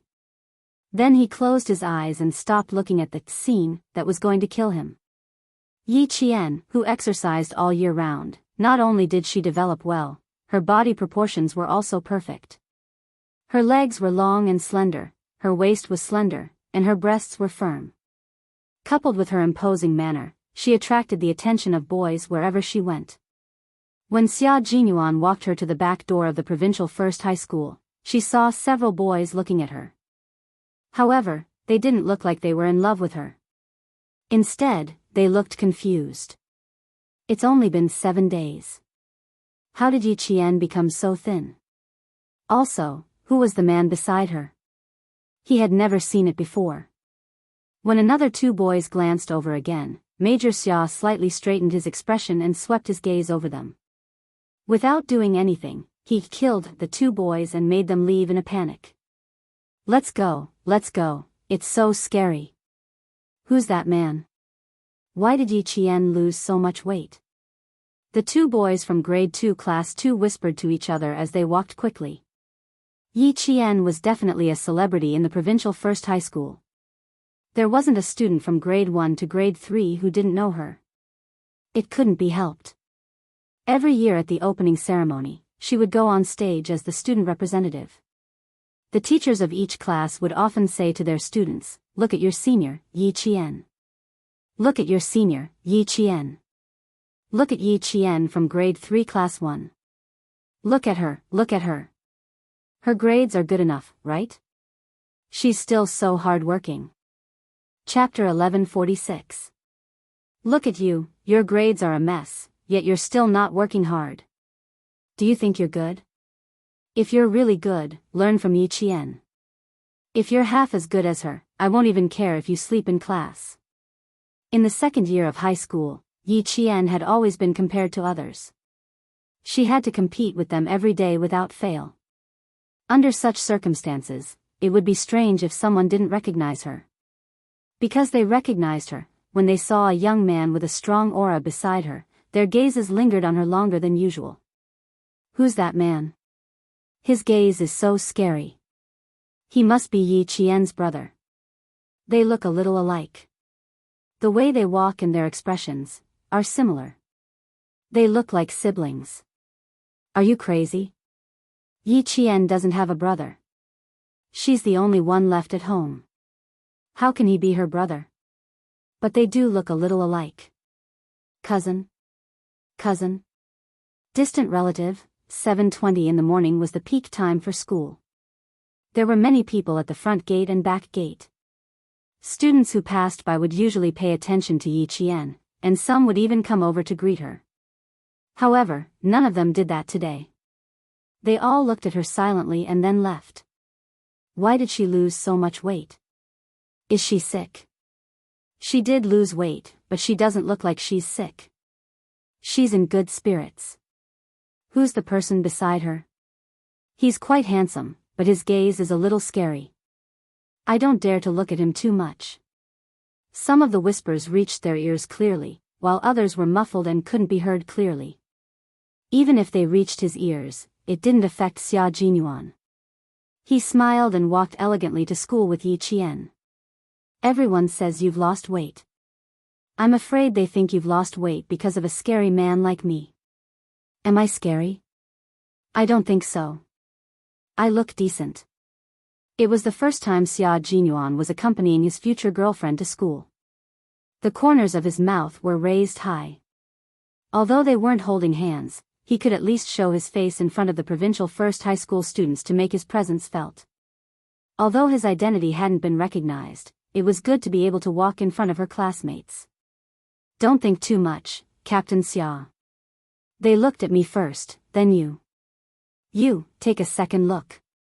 When he said that he wanted to send her to school, he already knew that there would definitely be many students sizing her up. As a matter of fact, he didn't know how many gazes he received along the way. Yi Qian said with a smile. He nodded at a girl who was smiling at him and politely said, "Good morning." Then he continued to speak to Xia Jinyuan, "But you're right about one thing. I'm afraid they really think that I've lost weight because of you." He returned to the team in the afternoon. The distance from the residential area to the campus was less than 400 meters. Walking slowly for 10 minutes became the time they spent together. She wanted to spend more time with him, even if they were seen by their classmates. In the past, she was afraid that he would be influenced by an underage student because of his identity as a soldier. Now that she was 18 years old, what did she have to be afraid of? Hurry up and go. I'll visit you again when I'm free. Xia Jinyuan walked Yi Qian all the way to the back gate of the school. He was wearing a white short-sleeved shirt and black trousers. He stood by the side, looking handsome and elegant. His eyes contained a gentle smile as he watched Yi Qian enter the school. The boys would look at Yi Qian more often, while the girls would secretly look at Xia Jinyuan more often. He stood tall and slender among the students. His handsome face contained a deep and charming smile. Even if he only smiled at Yi Qian, it still made the hearts of the girls who walked past him palpitate. Chapter 1147. Even though she didn't say a word, she couldn't help but blush when she walked past him. Yi Qian, who had already entered the school, smirked when he saw this. So many people were looking at him. Fine, this was the first time she felt a little jealous. Captain Xia. Yi Qian walked up to him and gestured for him to lower his head with a smile. Then, under everyone's gaze, Yi Qian suddenly kissed Major Xia, who was bending down with his head lowered. Gasps could be heard all around. Both the boys and girls watched as the good student of their school, Yi Jian, kissed a man's face. I'm going to school. See you next time, my good brother. After the kiss, Yi Qian looked at Major Xia, who was stunned by his actions, and felt even better. He waved at him, and amidst the gasps, Yi Qian turned around and walked into the school gate without any pressure. Xia Jinyuan was really dumbfounded. Just a second ago, he was still thinking that his identity could not be exposed. The next second, his little fox, who never acted according to common sense, kissed him. She kissed him in front of at least 30 students. After the kiss, she even called him good brother to confuse the public. The major touched the cheek that had been kissed, and the corners of her mouth curled up even higher. She even smiled at the few male students who were staring at her in horror. With a noble temperament, she elegantly left the school through the back door. That's right, his little fox finally admitted his identity. After 4 years of waiting, he finally saw the light of day. Breaking news. Yi Qian just kissed a boy at the back of the school gate. It was absolutely true. Countless students saw it with their own eyes. That's right. I'm not lying to you. It really happened. She really kissed a guy. That guy was so handsome and had such a strong aura. He was said to be Yi Qian's older brother. They did look a little alike, but they didn't know if he was her older brother. Even before the morning self-study period, news of Yi Qian kissing a guy spread like wildfire. Instantly, the classrooms of every grade were filled with gasps of disbelief. That's impossible. She really kissed him. It can't be. You really saw it? Fuck. Really? The goddess in our hearts really kissed a man? What does he look like? Handsome? Ugly? Damn, is he that handsome? It can't be. And it's very high. There was no Yi Qian in the class, so he could only ask. Meanwhile, some of the grade 12 class 1 students were staring at Yi Qian. Their eyes were like searchlights, trying to find some clues from her face. This time, Jessen did not hesitate to take the lead. She squeezed onto the same stool as Yi Qian and said with a worried look, "There are only 40 days left until the college entrance exam. Yi Qian, why are you kissing a man? If you really want to kiss me, you have to do it in secret. Why did you kiss me in public? You have to pay attention to your image, okay? You have to pay attention to your influence. Let me tell you, the whole school knows about it now, everyone knows about it. Even teacher wants to have a heart-to-heart talk with you. Just wait, I'll definitely have a heart-to-heart talk with you later." The girl who was listening by the side was extremely anxious. Why didn't she get to the point? She kept shushing her and said, "Are you in a relationship? What does that guy do? Where is he from? When did you date? Jessen, get to the point, get to the point." Damn, she was asking all the point. And Jessen turned her head to glare at the girl who was urging her and said, "When did you date? Why is there no news at all? Who is that guy? Is he reliable? What does he do? Do you even know about it? Chapter 1148. After she asked the question, all the students held their breaths and waited for Yi Qian to answer calmly. Then, someone rushed into the classroom like a gust of wind and shouted, "Holy shit, I just heard someone say that Yi Qian kissed a man who was so handsome that he angered both men and gods. She even took the initiative to kiss him. Do any of you know?" The classroom was very quiet, but the boy's voice was exceptionally loud. The students who were waiting for Yi Qian's answer turned to glare at the boy who came late. All the students sitting in the classroom knew. "You're the only one who knows. So handsome that he angered both men and gods?" Yi Qian laughed and pondered for a while before saying, "Not so handsome that he angered both men and gods. But, handsome, he is indeed a little handsome." And Jessen rubbed her forehead and forced a smile. She asked, "Jane Eyre, you're focusing on the wrong thing. Can you answer me a little? You dared to run a red light at a critical moment. Aren't you afraid of being punished?" Everyone was only concerned about who Yi Qian kissed, but Jessen's focus was completely different. She was afraid that something would happen to Yi Qian, and at this time, something would happen to him. "No, don't worry." Yi Qian comforted her and smiled. "I'll tell you who he is in the future. It's a little inconvenient now. But I can tell you that he is indeed someone who is very close to me. Our relationship is far from what you have seen. Everyone's curiosity can be quelled. It was just a normal kiss. Don't tell me that the couples in class don't know what a normal kiss is. This is what it is." The few couples in the class kissed normally. Yi Jian just didn't say it out loud. The students of grade 12 class 1 immediately understood. A few boys screamed and said, "She's already taken. There's no hope for all of them. Go, go, go, go, turn your grief into strength and learn." The whole class burst into laughter. If they were to talk about it, they wouldn't be surprised. It was just a small matter. Who didn't have a crush on someone? Who didn't fantasize about kissing someone in their heart? As for Yi Qian, his grades were at the forefront, and his actions were also at the forefront. They couldn't compare. "Are you sure? Are you sure?" The students dispersed, but Jessen didn't leave. She said softly, "You always have your own way of doing things. If you say it's fine, then it's fine. Oh, damn, I was scared to death just now. I was just getting breakfast when I heard a bunch of people talking about how Yi Qian kissed a man. A very, very handsome man. How handsome." And Jessen had always believed in Yi Qian. When she said that she was fine, her worries were immediately swept away. She giggled and asked, "There's only one handsome man I've ever seen, and that's the handsome military officer who taught us about precautionary measures in junior high. Tisk, TSK, TSK, that's what I call handsome. He's so handsome that I'm drooling." As she spoke, she pretended to wipe the corner of her mouth.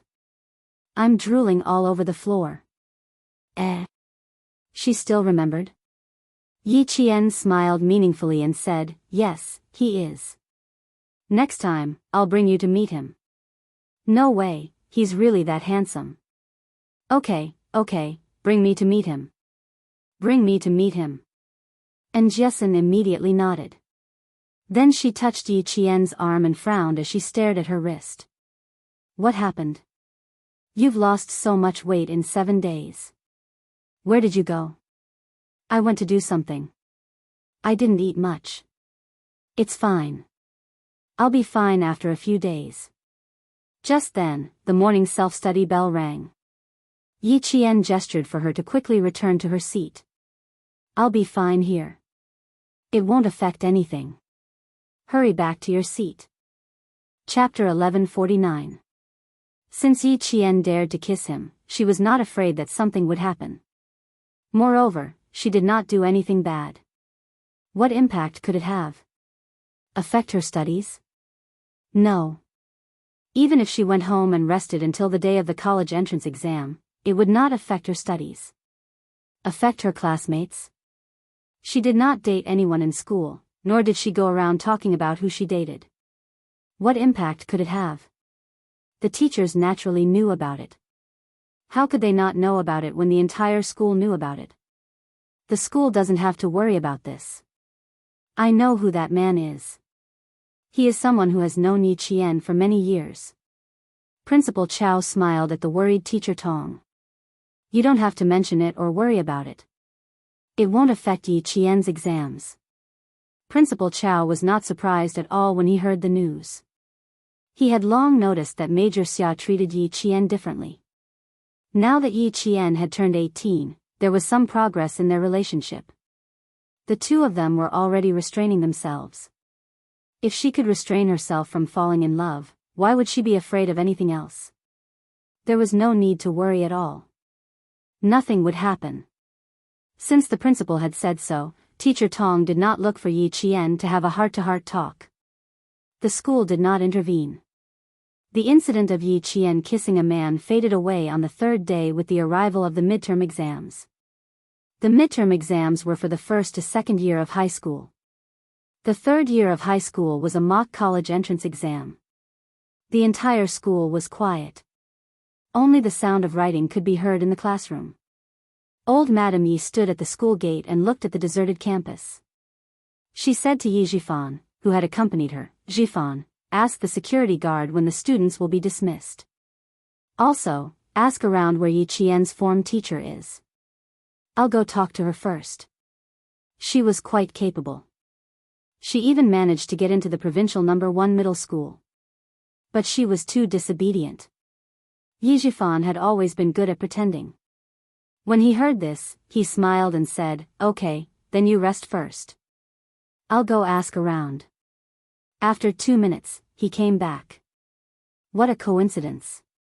It's the midterm exams.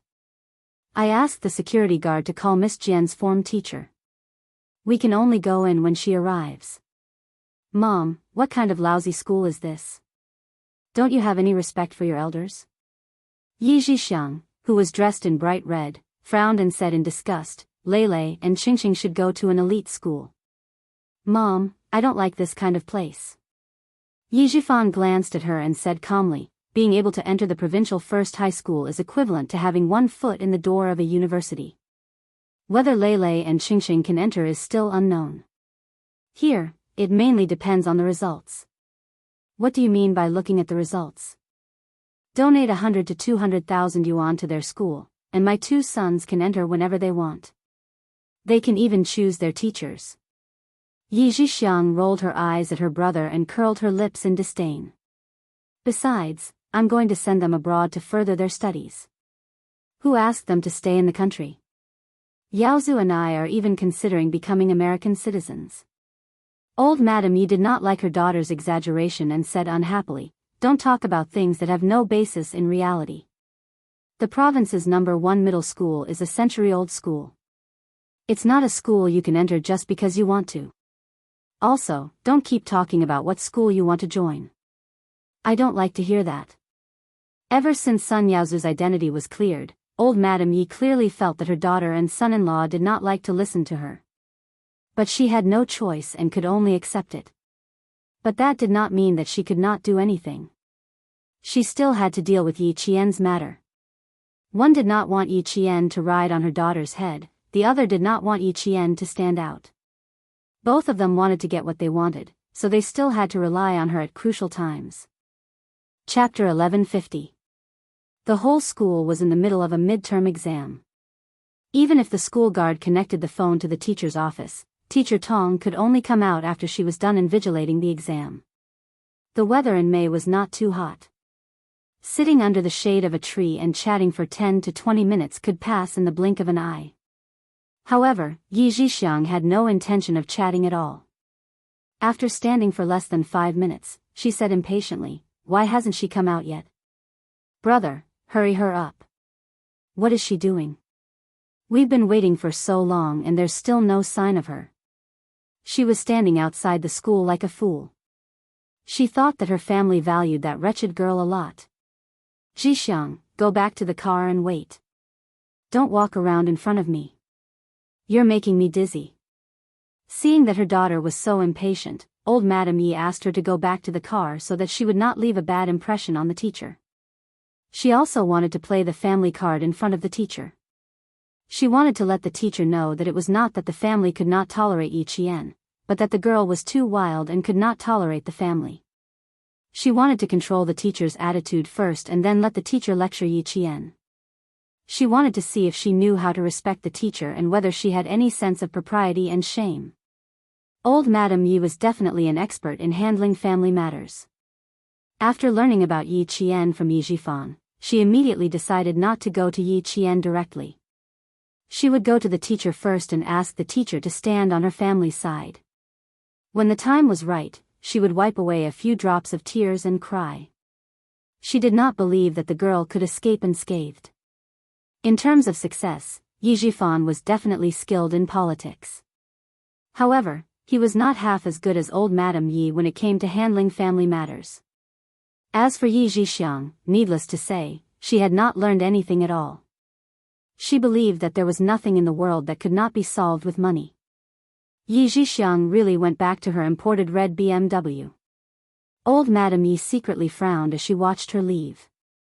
This was also the reason why she did not want to fall out with Yi Zhifan. With a brother who was an official protecting her, Sun Yaozu would have some misgivings. Zhifan, your sister has a straightforward personality. As her brother, you should teach her more in the future. I'm old, and I can't care so much about your matters. In the future, your sister can only rely on you. I hope you'll take good care of your sister on account of how well I've treated you all these years. When Lei Lei and Xingxing grow up, your sister will have someone to rely on in her next life. Old Madame Yi had always doted on her own daughter. Now that she was old, seeing that her daughter couldn't keep her cool, she was afraid that she wouldn't be able to control Sun Yaozu in the future. When the time came, she would divorce and become an abandoned woman. After returning to the southern province for so long, this was the first time old Madame Yi had really put down her old face and begged her adopted son to take care of her for her sake. It could be seen that she no longer trusted her son-in-law, Sun Yaozu. For the sake of his daughter, he was willing to throw away his pride. However, Yi Zhifan smiled faintly. Mom, you're worried that Zhixiang won't be able to protect her, but why can't I see that you're worried that no one will protect Yingying in the future? Mom, don't you think the world is still fair? Your daughter doesn't have anyone to protect her, and mine doesn't either. It's really fair.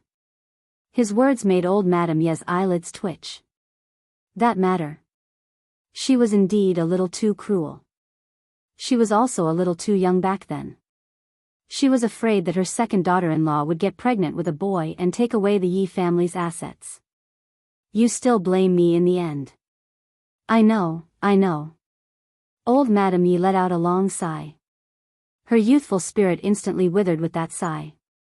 She suddenly felt that she had aged a lot.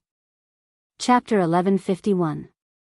In the face of old Madame Ye's remorse, Yi Zhifan's expression was very calm. More than 10 years had passed, and the things that made him so angry that he wanted to kill someone were now over. His daughter Yi Ying's studies were good and she was ambitious. If she really had a son, it might not be as good as a daughter. He said it just to provoke old Madame Yi. Old Madame Yi didn't know that he only wanted to provoke her. For her daughter to have a backer in the future, no matter how angry she was, she had to suppress it. What happened back then was my fault. Zhifan, if you want to blame someone, blame me. It has nothing to do with your sister. Mom knows that she was wrong. Now, I can only do my best to make up for what I owe you. If you really can't let it go, then blame this old fart. Now that he saw that she had something to ask of him, he started to put on airs in front of her. Endure, she could only endure. Who knew that the seed she brought back from the side branch would be so promising? Look at what you're saying. You're my mother. How could I blame you? All right, let's not talk about the past. Yi Zhifan stopped talking about it. When old Madame Yi said, now, I just want to make it up to you like back then. Her meaning was very clear. That year, when he found out that his wife had been sterilized, he went to find old Madame Yi the night he came back. That day, many things happened one after another. It was also that night that he found out that he wasn't old Madame Ye's biological son. The reason why she didn't want her wife to have a second child was very simple. She didn't want her daughter-in-law, who had no blood relations with her, to have another boy. In order to suppress the matter, old Madame Yi proposed to split Sun Xueqing's pension into 2 parts. One for him, and the other for Yi Zhixiang. As for the jade pendant, she could pretend that she didn't see it. At the same time, she would leave the village with Yi Zhixiang and not interfere with anything, including the election of village officials. As for him, he would no longer pursue old Madame Ye's responsibility and would no longer think about having a boy. At the same time, he would use the jade pendant as a condition to watch over Yi Qian. He could give her food, but he definitely couldn't let her become a talent. After so many years of twists and turns, the only thing that could not be allowed to happen was the matter of Yi Qian becoming a talent. However, there was still one thing that he didn't understand back then. Yi Zhifan thought about it and asked directly, "Big brother shouldn't be uncle's son, right? Back then, which family did you send uncle's son to?" This question made old Madame Ye's face darken. "Zhifan, this wasn't part of our deal. Your uncle's son is Yi Qian's father. Something happened to him and he died outside." Yi Zhifan's expression darkened slightly. He smiled and said, "Don't be angry. I only asked because I heard that IQ is hereditary. I thought that Yi Qian was so good at studying. Big brother doesn't have such a high IQ. Sister-in-law is smart, but she's not as smart as Yi Qian. Also, don't you think it's strange that Yi Qian doesn't look like big brother at all? He looks 60% like sister-in-law, but I don't know who he got the other 40% from." Old Madame Ye's face was not only dark, but also cold. "That's why before I left the village, I repeatedly reminded you to watch over that damned girl. You can't let her have the chance to become a talent." As she spoke, her voice was tense and filled with disgust. "Your sister-in-law married Yi Xinfan for less than a month and said that she had a child. Then, the child was born before a month. She was obviously unclean before she married him, bringing someone else's bastard child into our Yi family." Chapter 1152. Yi Xinfan, Yi Qian's father, was an honest villager. When he was young, Yi Zhifan had never been afraid of his big brother. Now that he knew something he didn't know, Yi Zhifan nodded and said without a trace of surprise, "No wonder the little girl didn't follow big brother. She's not big brother's child. She didn't look like Yi Qian, she didn't have the same IQ, and she didn't have the same way of doing things. It made sense that she wasn't big brother's child. What about big uncle's son?" The elders in the village said that when Big Aunt came back with Big Uncle, the whole village was shocked. Even the way she walked and spoke was like a fairy. They even said that she was so beautiful that a notorious villain in town wanted to take her for himself. Yi Zhifan looked at old Madame Yi and found that her eyelids were drooping, as if she didn't want him to see the expression in her eyes. It seemed that old Madame Yi had some misgivings about Big Uncle's family and his son. Big Aunt was an outsider. When she came back with Big Uncle, even the way she walked and spoke was like a fairy. This meant that Big Aunt was very elegant back then. To be able to raise such a beautiful and elegant daughter in that era, it was definitely not something an ordinary family could raise. Since Big Aunt had an extraordinary background, why did she come back with Big Uncle? Also, that era was extremely chaotic. Fight the landlord, fight the capitalists. Many rich families married their daughters off to 3 generations of poor farmers. Old Madame Yi, for example, married into the family. Could it be that Big Aunt was the same? An outsider following his uncle to a poor mountain village. Yi Zhifan couldn't help but narrow his eyes as he thought about it. He had always suspected that there was someone behind Yi Qian. Could it be that Big Aunt's family found her and took Yi Qian as Big Aunt's granddaughter and raised her in secret? It wasn't impossible. Beside him, old Madame Yi, who was gradually calming down, said, "I raised your big brother for a while, so I have some feelings for him. If that little girl really is his child, I don't need you to raise her." His face lost some of its gloominess, leaving behind only disgust. Only Sun Xueqing knows whose child that wretched girl is. "Mom, about Auntie, Yi Zhifan still wanted to ask about the past, but the school bell rang, signaling the end of the first exam. Old Madam Yi directly interrupted him. The exam is over. Go and urge the school guard to call the teacher again. It was obvious that old Madam Yi did not want to talk about her uncle's family at all. Yi Zhifan felt that he had found a clue to find out who was behind Yi Qian, but he did not intend to tell old Madam Yi. When Teacher Tong returned to the office with the test papers, an invigilator who had just finished class said, "Teacher Tong, Yi Qian's grandmother from your class is outside the school. She said she has something to discuss with you." Yi Qian's grandmother? There was a trace of surprise on Teacher Tong's face. Yi Qian had a grandma? After thanking the teacher for informing her, Teacher Tong went directly to the school gate. Through the school gate, she saw an old woman wearing a modified Republic of China costume standing outside. Beside her was a woman in a red dress. Even from a distance, she could see that she was very elegant. As for the person on the right of the old woman, Teacher Tong could not help but tense up. Yi Ying's father was now a cadre in the provincial government. "You must be my granddaughter's form teacher, Teacher Tong." Old Madame Ye's round face smiled amiably. She greeted her with a kind expression. "Teacher Tong, thank you for making the trip. I am Yi Qian's grandmother. I haven't seen my granddaughter for a long time and I miss her very much. Sigh, I just wanted to come and see if she was doing well." Chapter 1153. As she spoke, she raised her hand to wipe the tears from the corners of her eyes. Teacher Tong saw that this elegant old lady was using a silk handkerchief to wipe her tears. She then looked at the old lady's clothes. There was not a single wrinkle on the old lady's clothes. There were delicate flowers embroidered on the sleeves. She wore a navy blue pleated dress that was long enough to reveal the toes of her shoes. As she looked down, Teacher Tong realized that the old lady was even wearing embroidered shoes. She was obviously rich. Such a rich grandmother coming to her door. Teacher Tong's heart skipped a beat.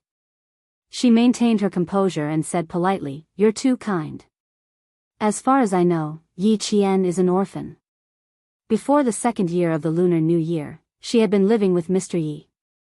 As for her grandmother, "I'm sorry, old madam, I've never heard of her." "Teacher Tong, can we talk inside the school? There are some things that can't be explained clearly while standing." Old Madam Yi could tell that the teacher was protecting Yi Qian. Well, that brat's grades were not bad. Teachers would always protect good students. Yi Zhifan said, "Teacher Tong, I miss my granddaughter. I came all the way here just to see Yi Qian. If you think there's a problem, you can ask me and verify if my mother is Yi Qian's grandmother." "How about that?" Teacher Tong could not help but laugh. "Mr. Yi, you're exaggerating. I don't need to verify anything. It's just a routine understanding. As teachers, we have the responsibility to protect the safety of our students." She really couldn't believe that such a dignified grandmother would suddenly appear. How could she not be suspicious? "Teacher Tong, are you afraid that we'll kidnap Yi Qian or something? My mother and I sat in the car for more than 10 hours just to see Yi Qian." "What, is your teacher going to stop a grandmother from seeing her granddaughter? You're being too nosy." Yi Zhixiang's tone was particularly aggressive. Teacher Tong said in a low voice, "Madam, I'm a teacher. I have my responsibilities. Please be more polite." "Thank you." Yi Zhixiang's face turned red, then white. If it wasn't for old Madame Ye's words, she probably would have gotten serious with Miss Tong. "Teacher Tong, I have also been waiting outside for half an hour. If you have doubts, it means that you are a teacher and truly care about my granddaughter." Old Madame Yi once again used the silk handkerchief in her hand to wipe the corners of her eyes. Her voice was choked with sobs as she said, "This child has had a hard life, but it's all thanks to you. With a good person like you taking care of her, she grew up smoothly. Thank you so much. Thank you for taking care of my granddaughter." Thank you."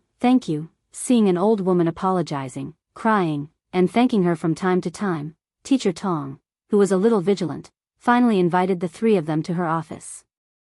"Yi Qian still has an exam later, so it's not convenient for me to bring you to see her. Let's go to the principal's office first and wait for her to finish her exam before we call her over. Teacher Tong had always been cautious when it came to Yi Qian. Now that an old lady had suddenly appeared and was even brought here by Yi Ying's father, Teacher Tong felt uncomfortable whenever she thought about how Yi Ying had treated Yi Qian in school. She had to let Principal Chow know and let him come out to greet her. Principal Chow was also surprised by old Madame Ye's arrival. He had never heard of Yi Qian having a grandmother. While pouring water, he secretly said to Teacher Tong, "Go and call old Chen over. Tell him that Yi Qian's grandmother is here." Chapter 1154. Old Chen was the only one who knew about Yi Qian's situation in school. Before he came, they would wait and see why this so-called grandma was here. Yi Qian hadn't appeared for a few years. Now that the college entrance exam was about to begin, she came looking for them. Her intentions were unclear, and she seemed a little unfriendly. Teacher Tong took the opportunity to go to the library. Since she was here, she must have something to do with Yi Qian.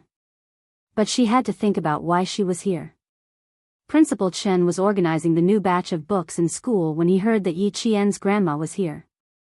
He put away the books in his hands and smiled. "Sorry for troubling you, Teacher Tong. I'll go over right now. You don't have to tell Yi Qian. Don't affect her exams. Don't worry, I'll take care of Yi Qian. It's just that her grandma came with Yi Ying's father. You might need to be more careful." Teacher Tong didn't want to badmouth her former student's parents, so she reminded him implicitly. She had never heard Yi Qian mention such a dignified grandma. She felt that something was wrong. Principal Chen didn't panic at old Madame Ye's arrival. Ever since old Uncle Jen told him everything, he had a deeper understanding of Yi Qian's family matters. In addition, she came over during the spring festival to say that she wanted to move Yi Qian's household registration. It could be said that Principal Chen had been waiting for old Madame Yi to come. Now that she was here, he would meet her. Principal Chen walked calmly towards the teacher's building. Old Madame Yi was definitely here for Yi Qian's household registration. There were only 40 days left until Yi Qian's college entrance exam. Old Madame Yi was here with evil intentions. She thought about how Yi Qian had persevered all these years. No matter how tired she was, she never said that she would give up. Why? Wasn't it to fight for a way out for herself? In the end, there were always some dirty people who jumped out to make trouble for her. Looks like there will be more trouble in the future. Principal Chen said softly. A terrifying light flashed across the sniper's eyes. If they really made trouble, he wouldn't let them have a good time. If he dared to ruin Jian Yiling's future, he would have to get past him first. In the principal's office, old Madame Yi was complaining so much that her voice was trembling. Her amiable face was filled with sorrow as she sobbed. "My granddaughter has never been close to me since she was young. She has a strong personality and will remember even the slightest thing in her heart. She won't forget it for a long time. Back then, I wanted to take her with me, but she didn't agree and insisted on staying at Uncle's house. It's not bad to have her own uncle to take care of her, so I didn't try to persuade her any further. I thought that since it was her uncle who was taking care of her and she was still in the village, she would be used to living there. Who would have thought that the older the child is, the more ideas he has? He has been stubborn against my second son without saying a word. He doesn't recognize his own uncle or aunt. Now, he doesn't even recognize me as his grandmother. He only cares about his own personality and doesn't leave any leeway for his family. For his sake, I've been worried sick. I recite sutras every day, hoping that Bodhisattva will bless him and keep him safe and everything will go smoothly." As she spoke, old Madame Yi touched the string of red sandalwood Buddha balls on her wrist. She had been twirling them for many years until they were shiny. She softly chanted, "Amitabha." She continued, "Now that I see that he is promising, my years of reciting sutras were not in vain." Yi Qian was promising, her years of reciting sutras were not in vain? She wanted to say that the reason Yi Qian was so good at reading was all because of her reciting sutras. Principal Chen, who was waiting for Principal Chen to come over, was not so easily led by the nose by an old lady. He smiled warmly and said, "It's good to believe in Buddha. First, it's to have peace of mind. Second, it's to have things go smoothly. Third, it's to have peace of mind."